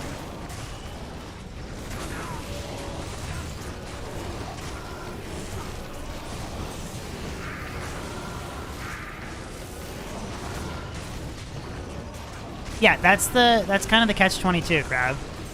Is that having account-bound loot or limiting trading of loot completely negates, like, there will be no real money trading if that is the case, right?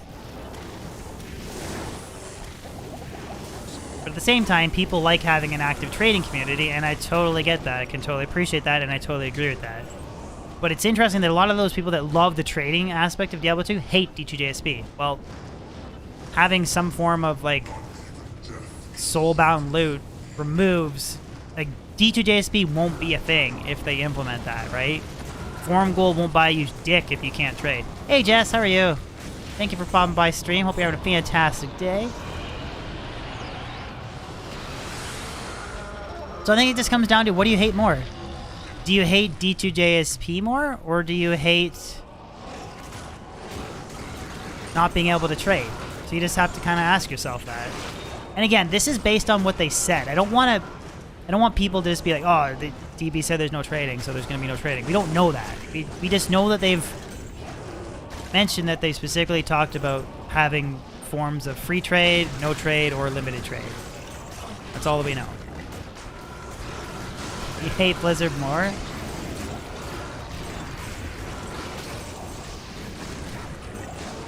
If you have completely free and open trading, within three to 6 months, there's going to be some form of real money trading established.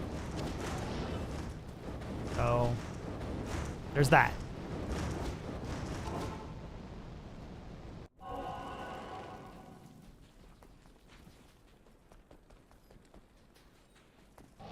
Exactly. As soon as possible, it'll be set up. Which, it's always a never-ending battle trying to combat that stuff. Or you can just take the approach of just not having trading in the game.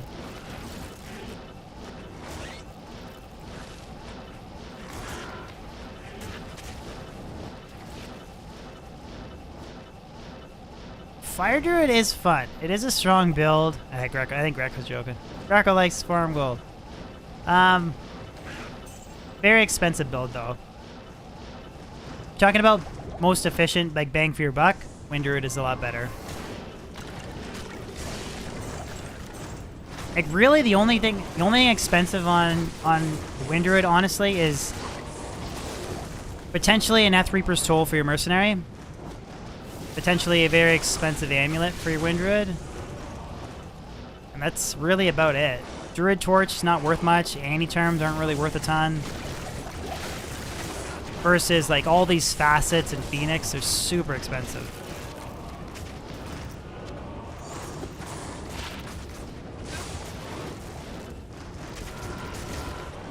I have not Krav. I could go for a quick spin down there. I don't think it'd be as good as the Hurricane setup, to be honest.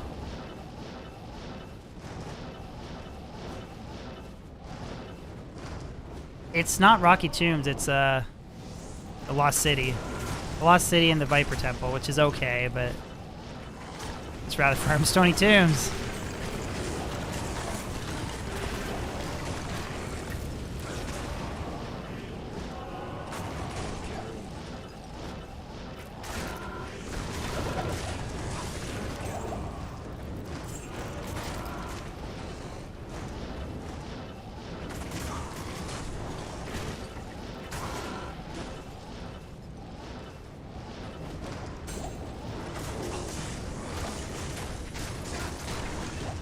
Yeah, to sum up D4, I know I'm being, like, cautiously optimistic, but, and obviously I want Diablo 4 to be amazing, but I think it's going to be a good game.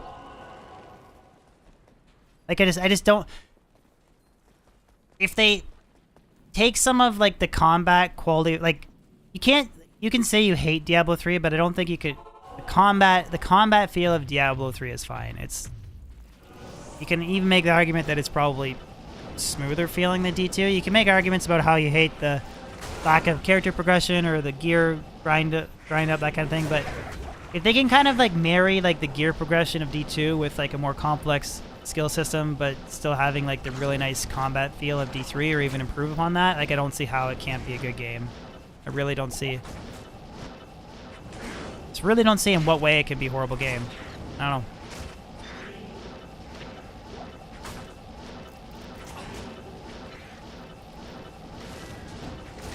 Rav, where's the maggot lair?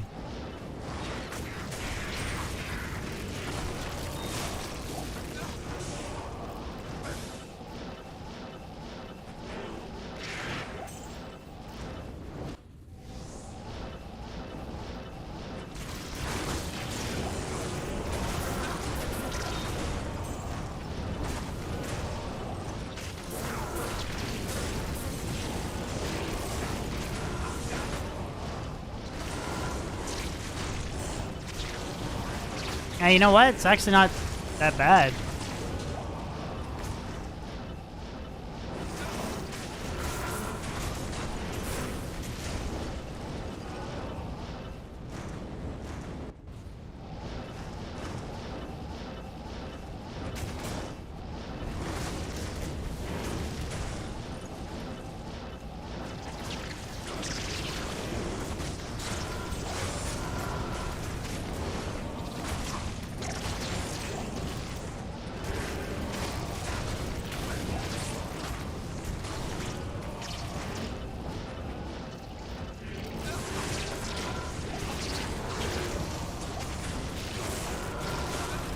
You can add sockets to a white ethereal base, Zachary.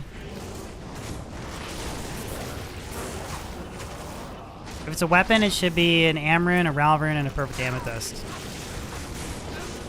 The recipe's different if it's a helmet or a shield, though.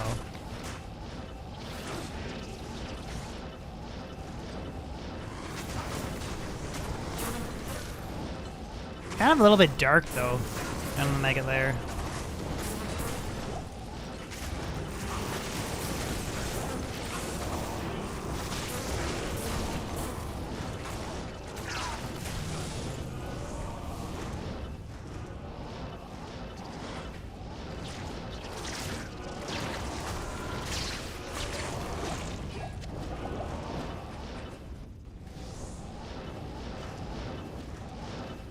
Could you do a melee hybrid with this build? Absolutely. The only thing that I need to make this build work for a melee hybrid is either Grief or Phoenix. Like, literally, that's it. If someone gave me a Phoenix in a Phase Blade, I could swap that on right now. I could respec to a Fireclaw setup, and I could go. I'd have tons of Fireclaw damage. Obviously, the elemental skills would only boost like Armageddon, but if I really wanted to boost Fireclaw damage, I just use shapeshifting skillers instead.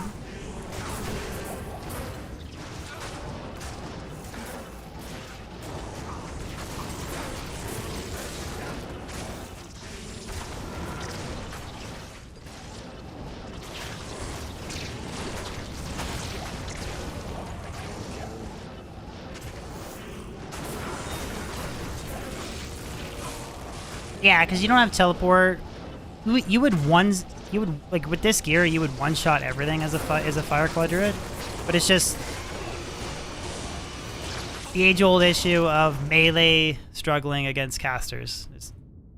You lack AOE, you just can't compete. But it would work really well. Would you use an Act 3 Enchant Mercenary if you respec a Fireclaw Druid? Never. I would never ever use an Act 3 Mercenary outside of two scenarios. One, the enchant proc is okay on normal. So if you're doing a normal playthrough, I don't know, normal summon druid playthrough, it can be a cool mercenary hire. Getting that attack rating and fire damage buff can help you in normal. Excuse me. And the only other use is if you're a teleporting character, the static feel on teleport is apparently okay. I've never really used it that much. I can't really speak to how powerful it is. A little bit of testing it in PTR, I didn't really think it was worth a shit. But that's the only two times I would ever use an active mercenary. They're just so subpar in my opinion.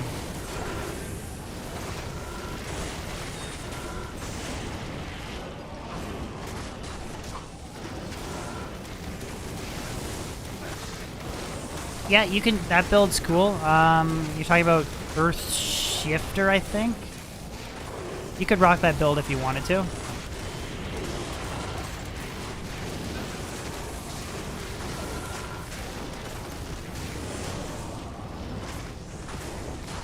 I've actually made that build on.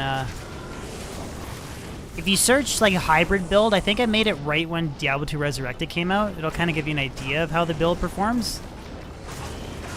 But you can actually improve upon that video because that was before they changed the IS calculator. So you could, in theory, rock an ethereal, like Eth Earth Shifter with the Zod rune in it for more physical damage. And then you could use Fire Sunder. So it would actually be a little bit stronger than what I showcased in that video. But you can get around 12k Fury and 6k Armageddon. depending on how you split up your skill tree. Which is not bad, because you're proccing Fisher on striking, a little bit of AoE. Your Armageddon is AoE as well. It's a little bit stronger than what it was in the video that I made.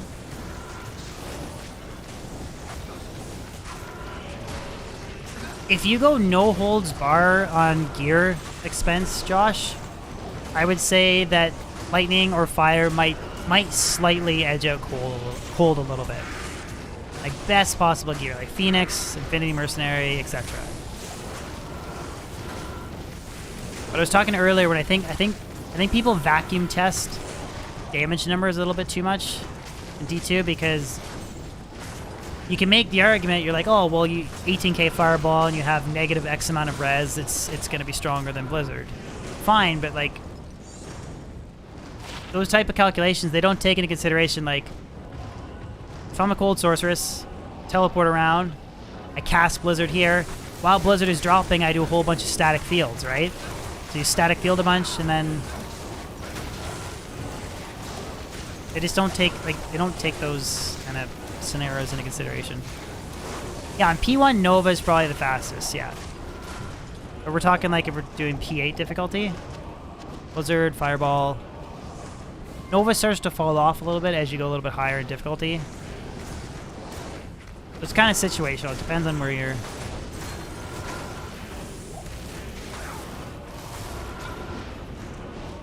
But really high-end fire is good. Lightning, like they're all.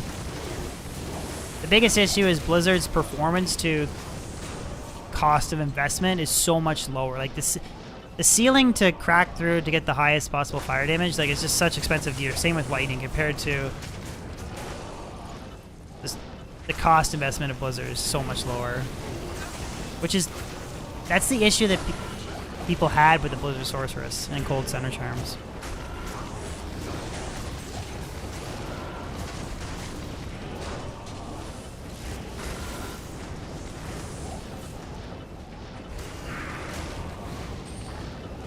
Impossible.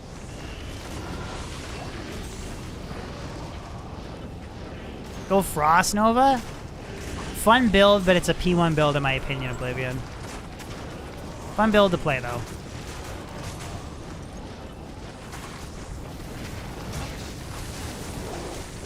On lower difficulty settings, Nova is actually faster, Josh. It's just when you get to like players 8 and like Bale running, your lightning kind of edges ahead a little bit.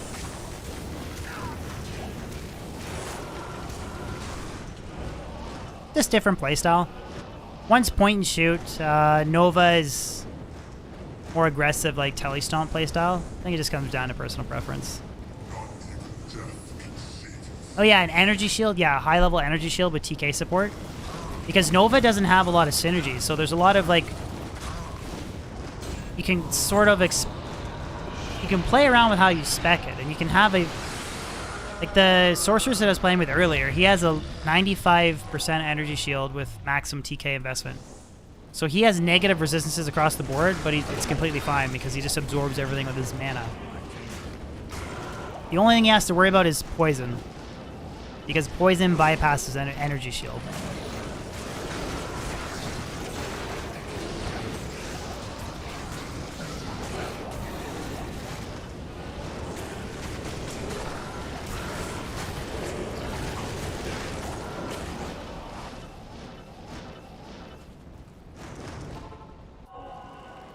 This character is 92. Oh, 93. I lied.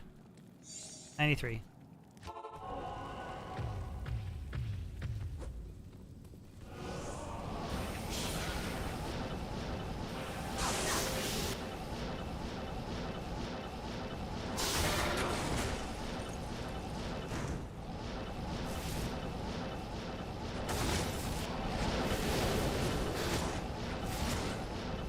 No problem, Jack.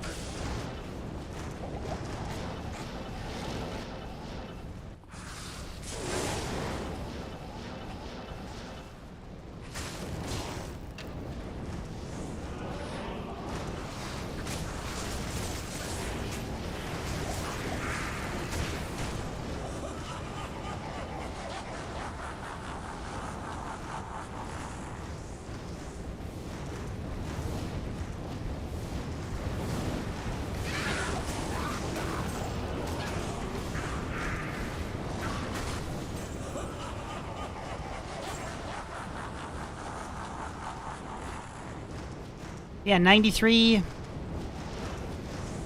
Maybe cumulative 20k fire damage between my different spells.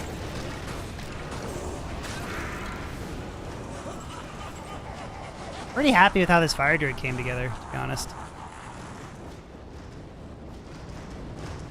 Ooh, ethereal cryptic sword. I am okay, Greco. I think I'm pretty set now. I would have wanted that earlier, but we're good. Thank you, though. No, I've tried many different setups, and I genuinely believe the setup that I'm currently running is the best rotation of skills. You can spam Volcano, you can spam like Molten Boulder and Volcano in between. Molten Boulder has a stupid next hit delay tied to it, so you can go like this in between all your different skills, but most of your damage comes from Armageddon and Fissure. And then Firestorm, I just play it like a Wind Druid.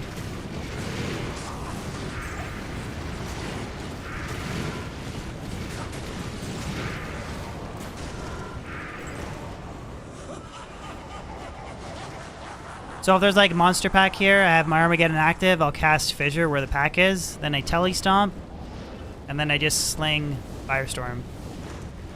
So exactly how you play Tornado, excuse me. Monster pack, sling Firestorm.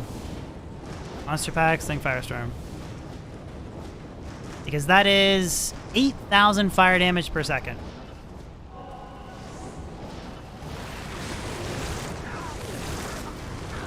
And there isn't a stupid next hit delay with it.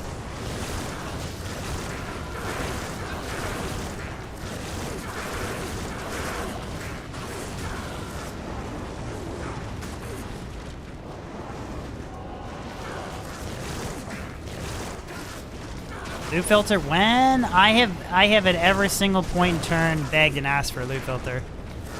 Maybe someday we'll get it. My brothers will not have died in vain. I really think the game like genuinely like needs one very bad, but okay, let's check the Ashutas. Hey, not bad. A 3-18-17 Ashutas. Not bad at all.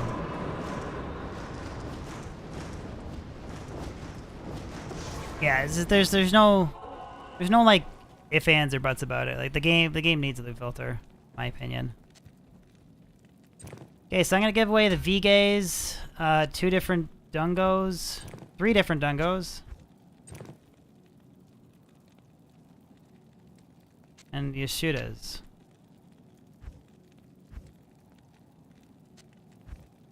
Nadge's staff.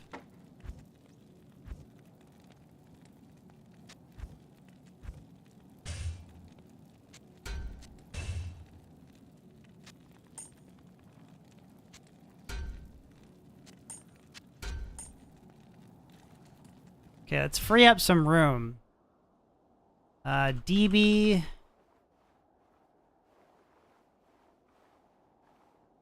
So the game name is DB Gift. And I will, I'll say the password in a second.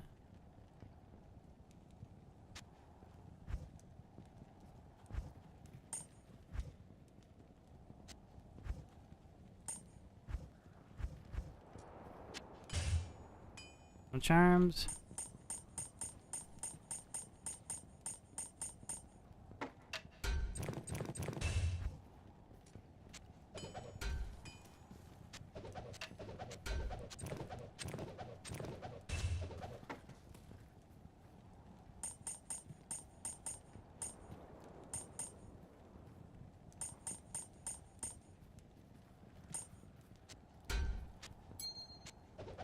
Okay, so it's DB Gift, ASDF is the password. DB Gift, ASDF. All free. I think we're at DB Fire 7.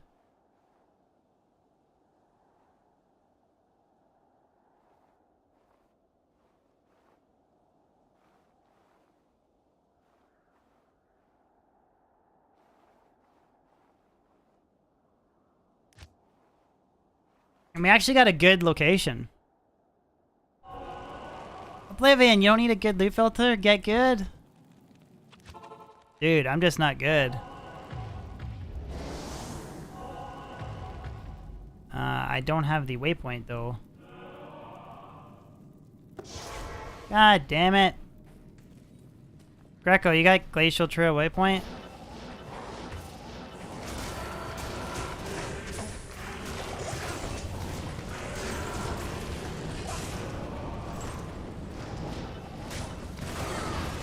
I'm just gonna wait. Greco probably has the waypoint.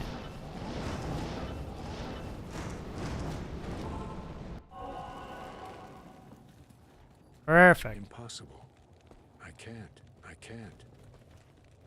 I can't. I can't. Oh. I was like, yeah, okay. We didn't auto party up. That makes sense. It's actually a good location. No fire immunes.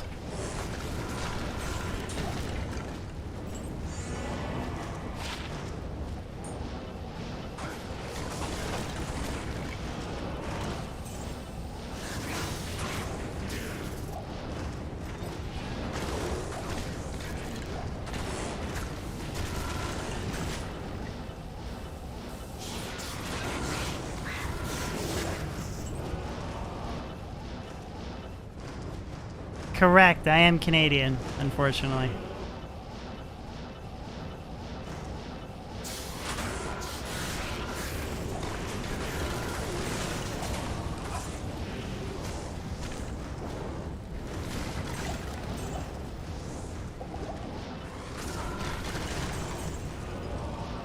Well, he said he was gonna unsub.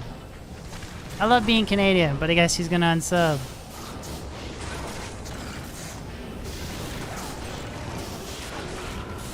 Fortunately, yeah. Except for I think our Prime Minister's a moron, but yeah, other than that. What's up, Laka? How you doing?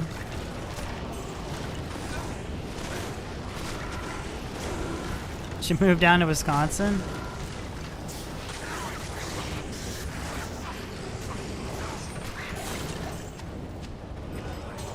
No, actually, the Dobrunsky is a mix-up of my first name and my last name. I know people automatically think like ending in ski means I'm Polish, but not Polish.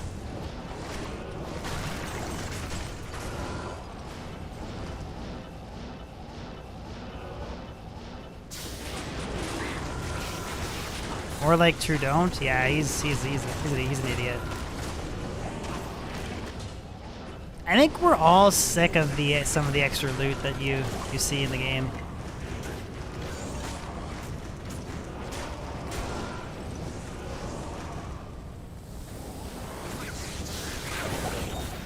Oh, you're kidding? Okay, we'll forgive you. Oh. Isn't that weird? Shouldn't the Drifter Cavern be included in that, you'd think? Kind of makes sense, wouldn't it?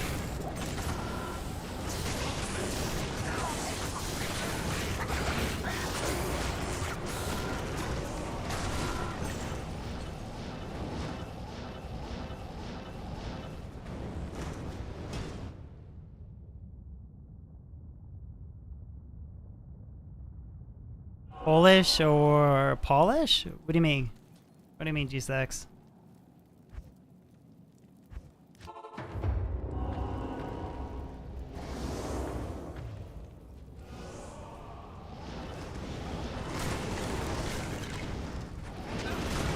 Wait, what do you mean? Tristram is its own terror zone?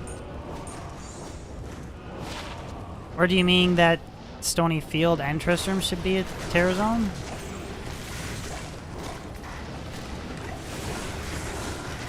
I thought Tristram was the area that everybody rated as S tier because they're like, oh, Tristram's gonna be the greatest ever, and then it turned out Tristram kind of sucked. Right? Didn't we kind of like? Wasn't that like the consensus? Before Terror Zones dropped, everyone thought that Tristram was gonna be #1, and it kind of turned out to be not really #1.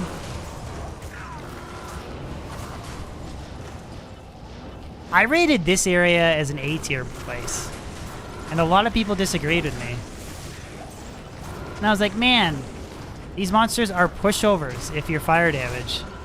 Even if you're not fire damage. If you're cold damage, like these monsters are pushovers. It's maybe not like the best map, but there's quite a few monsters in here.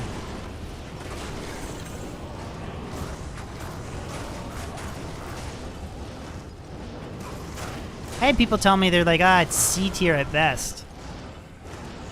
Not to mention the urns give you extra boss packs to kill as well.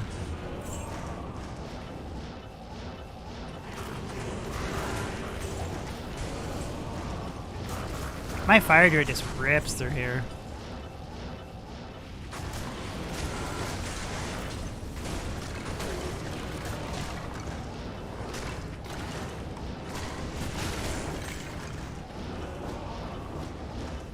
Yeah, I'm not a fan, like...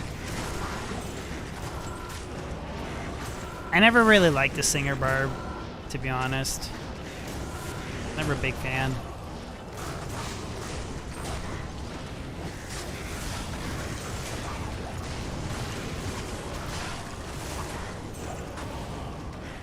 Does this area spawn Moonlords? I thought Moonlords were only in the Glacial Cavern and the Icy Cellar. And they are fire immune, correct. But I thought that they only spawn... Sorry, the Drifter Cavern. I didn't think that they actually spawned in the Glacial Trail. Or maybe I'm wrong. Like, maybe we'll run into... Oh, you just got them in your game? Okay, never mind. Okay, so you do occasionally run into fire immune monsters. My bad. We'll see if we run into them, Thomas. I believe you, brother. I sometimes get confused, like all the... So many different zones and monsters and immunity types that sometimes I mix them up.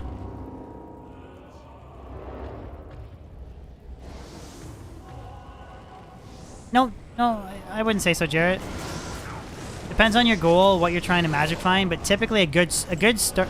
Depending on the difficulty, the character build, where you're farming, and your goals, usually a good starting point is somewhere between 200 to 300 magic find. Typically, when you start to get up well above 300, like into the sort of 400, 500-ish range, it's usually at a sacrifice of your clear speed, which might not be a problem if you have really good gear, but it's not... I usually don't recommend going much higher than 300, unless you're... Depending on some characters, you can overstack and it doesn't really hurt your clear speed. But again, you kind of want to find that harmony between good clear speed and good magic find. You don't want to completely blow monsters apart on players 1 and have 0 difficulty, but you also don't want to have 800% magic find, and you don't want your runs to take 6 times as long. So you kind of want to find that intermittent balance. Bilky, my man, what's going on, Bilks? Going good. All we got is a Shaco off of Bale, so besides shit drops, we're doing good, brother. How's Master Bilky doing?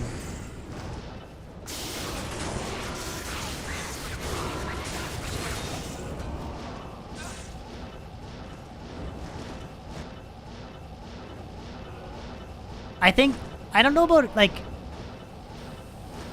I don't want to say, like, I'm assuming hardcore is mostly similar to softcore, other than you're making sure you want to prioritize your res cap and you want to have, like, Storm Shield and DR, but I do think that a lot of builds were opened up. Like, nobody would run a Fire Druid before in Chaos Sanctuary. I definitely think that's, like, a new build. Same with the Fire Sorceress, etc. I do think Thunder Charms did open up some builds.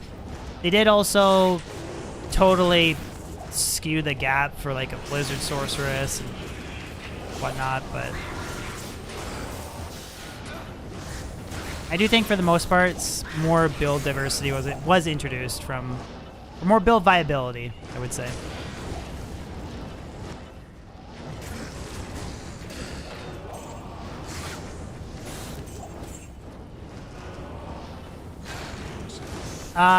Someone asked that earlier, Josh. I think Hand of Justice is negative 20 or 25 or 22 or something resistance. So I have negative 30 plus 30 fire damage. So it's always going to be less damage using Hand of Justice.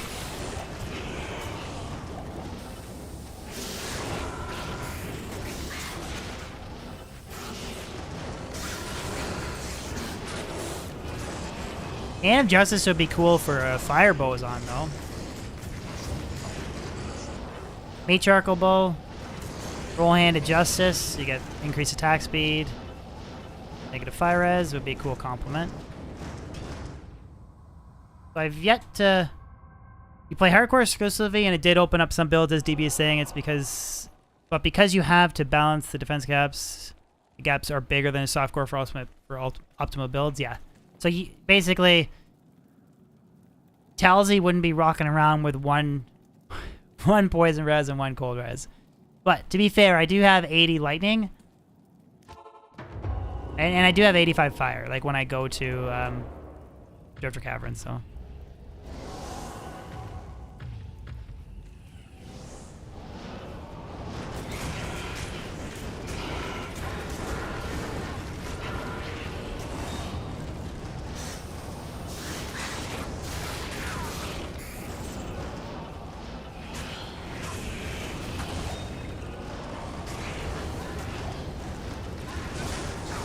Yeah, I don't play / stream as much as what other content creators do. So I'm lucky to get like a solid 10 hours of gaming in a week. That's about the extent that I play the game. So yeah, I feel like 93, almost 94 is pretty good.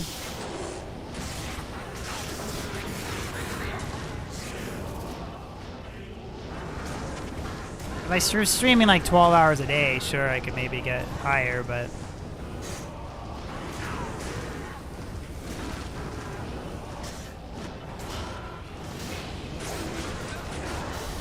I honestly think I would burn out streaming that much.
Did you download a mod to enable them to drop, Elsie?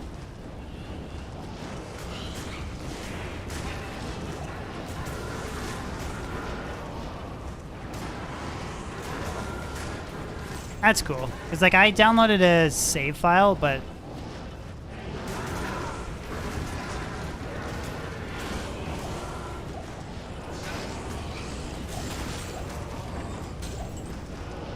I did the whole solo self-found single player thing. Like I rolled every single rumor, hit 99, collected every single item except for 2. I pretty much did everything that you can do single player. When did I move to YouTube and why? Recently. I feel like it fits in a little bit better with my content creation schedule because I can't stream quite as much as what I used to. YouTube spreads the stream to more people, so I get new viewers. And when I'm not streaming on Twitch, I'm not growing, but that's not the same for YouTube. When I'm not streaming on YouTube, I'm still people are still watching videos. I'm still kind of like building up and still growing. So because I can't stream 5-6 days a week, I just feel like it's a better platform for me, to be honest. That and all the controversies with Twitch and I don't know, just just kind of was like turned off from Twitch. No discoverability, botted viewership on Twitch is annoying, pisses me off. Whole bunch of things. Like kind of just made the switch. YouTube.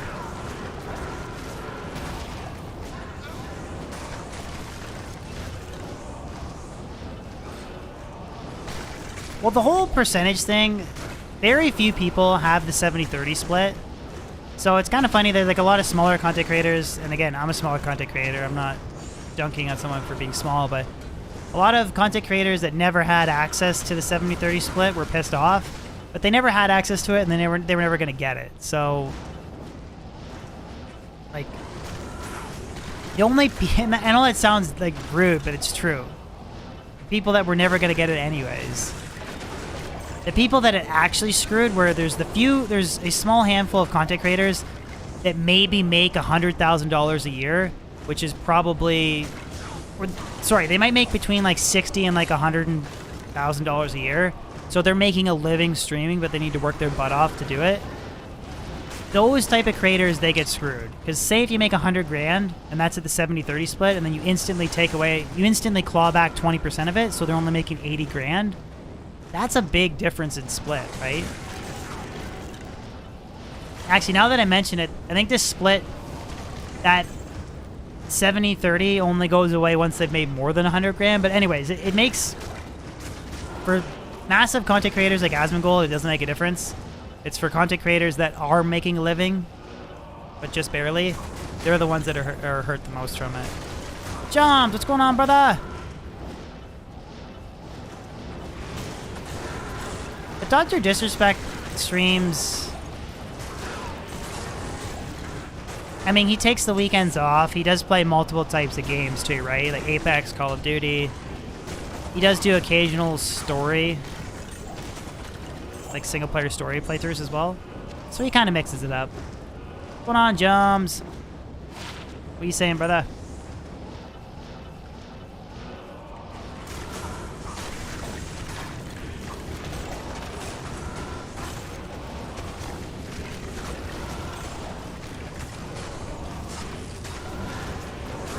Yeah, the biggest thing was just discoverability is why I switched off of YouTube.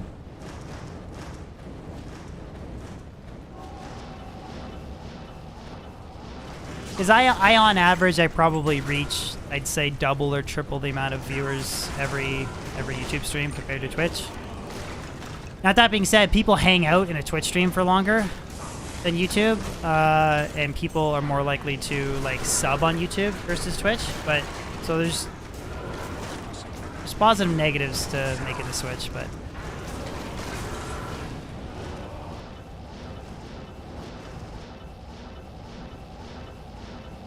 about to crush some Terror Zones, Joms. Have you played the new modern Call of Duty, Joms, or are you just like, fuck Call of Duty? Never gonna play Call of Duty?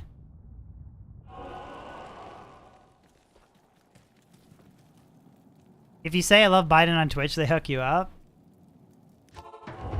Told you that. Thank you, Robin. Appreciate the subscription, my dude.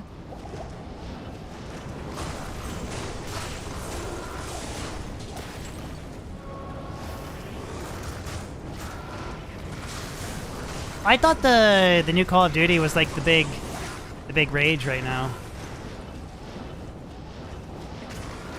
Yeah.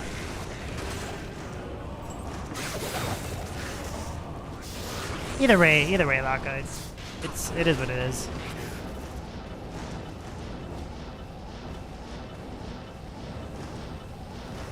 If I was 16 years old and living at home with my parents, or 17 years old, fuck it, I would probably be on Twitch and be streaming like 6 times the amount, but I'm an adult with responsibilities now. It's not an option. No, Overwatch 2 is really big, but didn't they just announce Call of Duty or something? It popped up on my... Like, literally, launch your Blizzard launcher right now. You should get a notification telling you if you want to play it. At least I got a notification.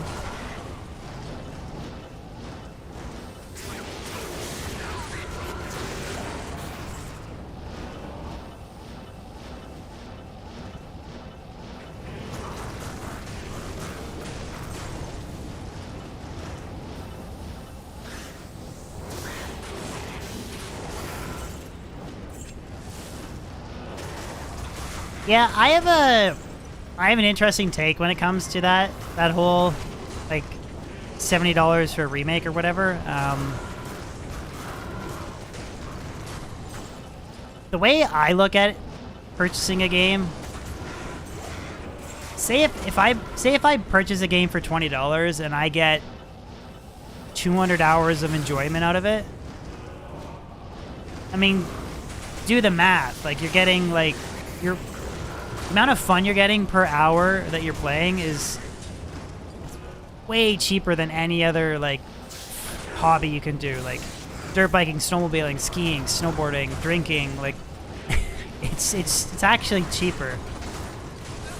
Now, if it's a game that you're going to spend $70 on and you're only going to get 5 to 10 hours of enjoyment out of it, then that's a bad investment, right? So it depends on the game, but that's why if like Diablo 4 is $70. Yeah, no, sorry. Assuming you have a computer, but yeah.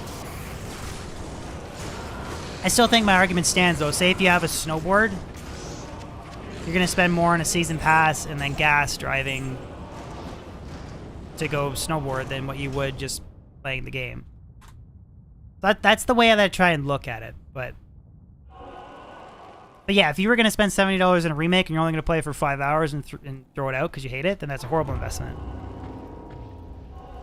When I look at D2, the amount of hours that I've gotten out of it, like the amount of hours I've gotten enjoyment out of this game for $40 for the remake, like that's a pretty good investment.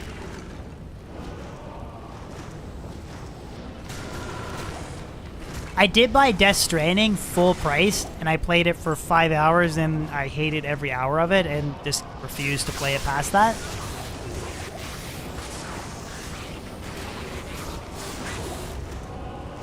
So it goes both ways.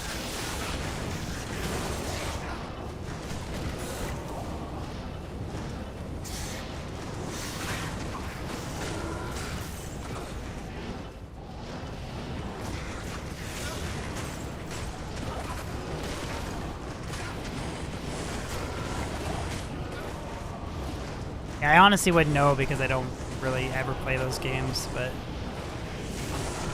yeah, like Elden Ring is an example of a game that people got tons of hours of enjoyment.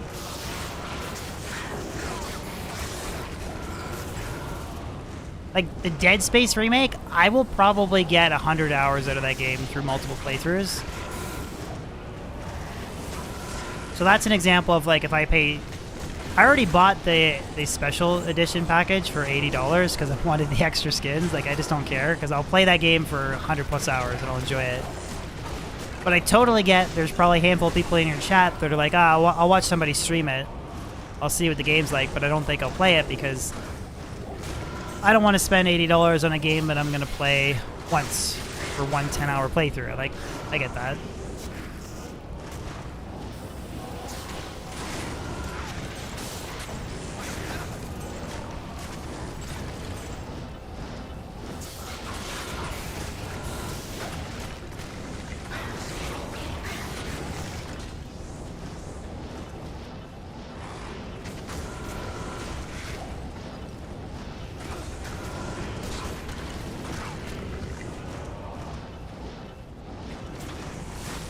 Yeah, I don't. That's an example of the flip. I'll probably watch some highlights of boss battles and stuff like that, but I don't think I'm going to. I don't think I'm gonna purchase that game.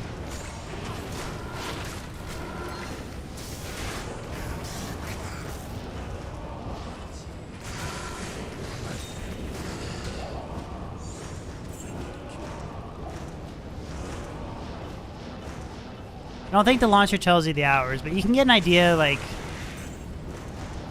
Twitch tracker is a good way to see how much, like, a streamer has played a specific game. So you can't, like, even though my Twitch tracker won't be accurate because I've also streamed a ton on YouTube. But I think between Diablo 2, the original game, and D2R, I have, like, 3,000 or 4,000 hours on Twitch tracker alone. So that doesn't include every single minute I've streamed on YouTube, and it doesn't include every single minute I played the game before I even did YouTube or Twitch, so. I don't even want to know how many hours I'm into it. Do I think they'll fix Shockwave? Maybe, maybe not. If they didn't fix it, I wouldn't care. But it's now like a cool, viable starter build that actually performs pretty good. It gives you a different option besides the Blizzard Sorceress. If they did fix it, oh well, but I wouldn't be that upset.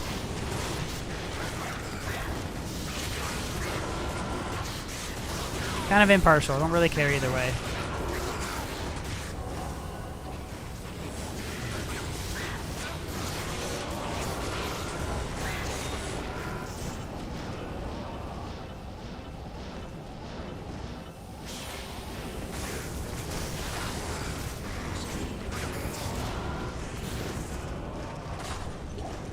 Is it a good build? What about, like, so if you ran that build with, like, all elemental skill, or sorry, all shapeshifting skillers with faster run walk, and then, like, Enigma, and then maybe a Harmony Bow, that would be a really cool, fun build. Just as long as you had really good movement speed. That's the biggest thing. I want to make sure I have really good movement speed. Yeah, I don't know, drops have been shit today. Drops have actually been extremely discouraging today. like upsettingly disgusting today. Other than a Shaco off of Bale. 6.6k health? Dang. And how much is the bug shockwave damage? It's like 7k.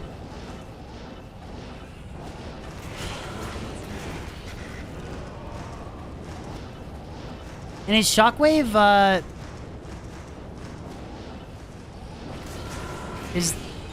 Is the rate at which you can spam it, is that based off of FCR, or is it based off of Druid increased attack speed? I don't actually know what determines.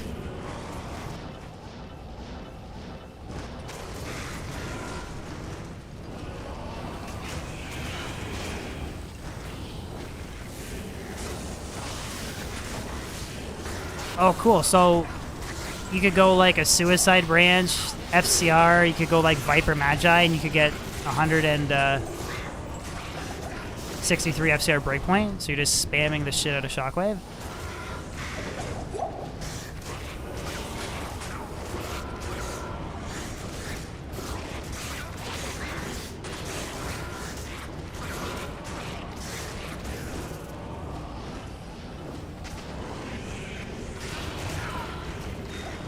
Ah, you gotta go to the extreme. 163 FCR.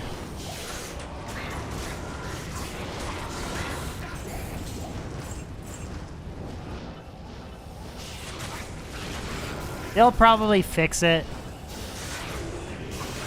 Too much fun. Fun, please. It'll get fixed.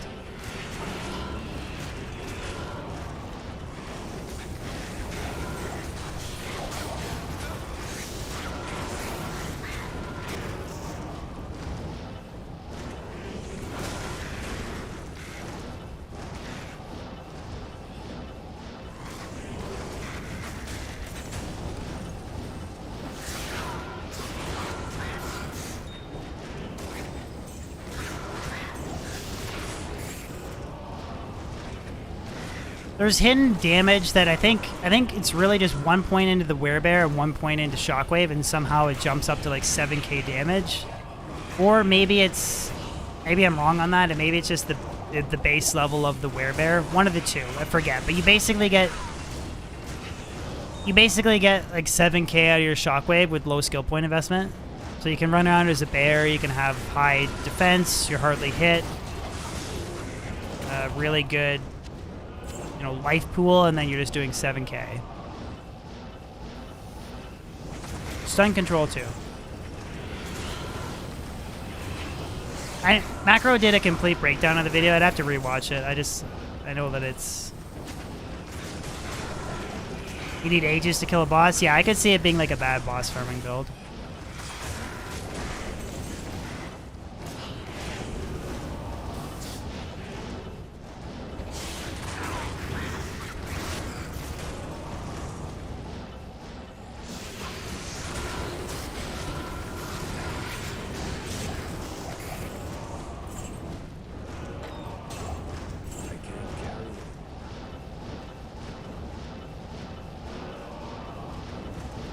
But it's just it's an easy uplift, right? Like it's not a GG character. It's just easy uplift. Like if you're looking for something to play that's different other than the meta, and it's not gear, like you can start off as like a Blizzard sorceress. You can farm like Eldritch and kill stuff that way.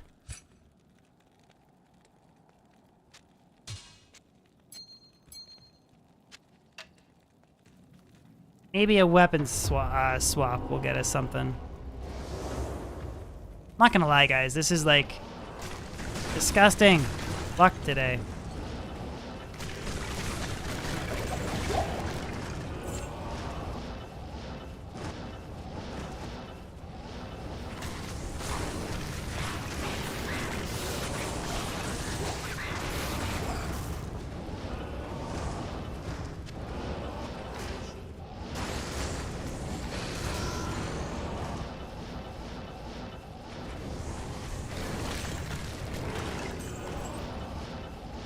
But even everything, Craig. Like I was farming chaos before. It's just been poor luck.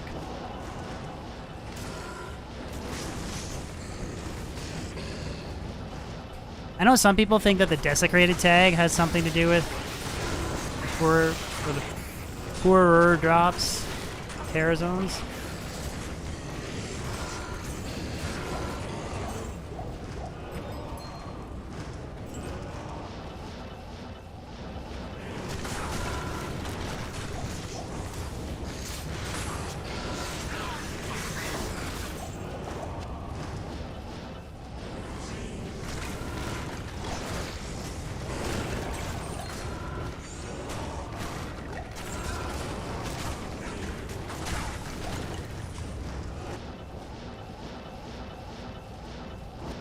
No, I have two different setups, Jordan. One is a full Fire Passive Crystal Sword.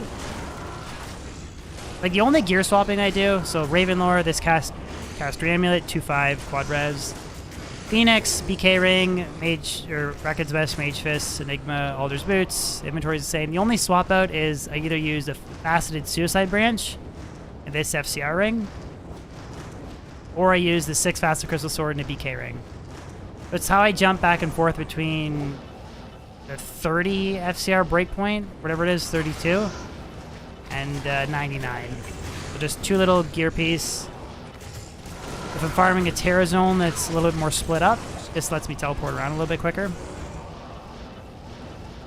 But then if I'm doing like Chaos Sanctuary and I want like pure damage or heavy like fire resistant monsters, I'll use the Faceted Crystal Sword. Just kind of depends on what I'm feeling, but this way is a little bit more like a sorceress for getting around.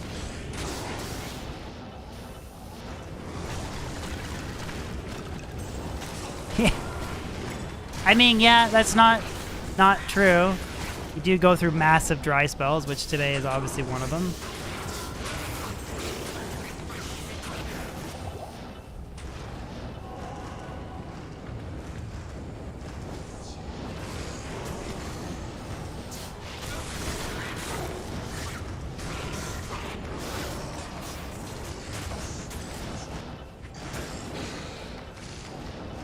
Yeah, an actual true mapping system would be pretty cool.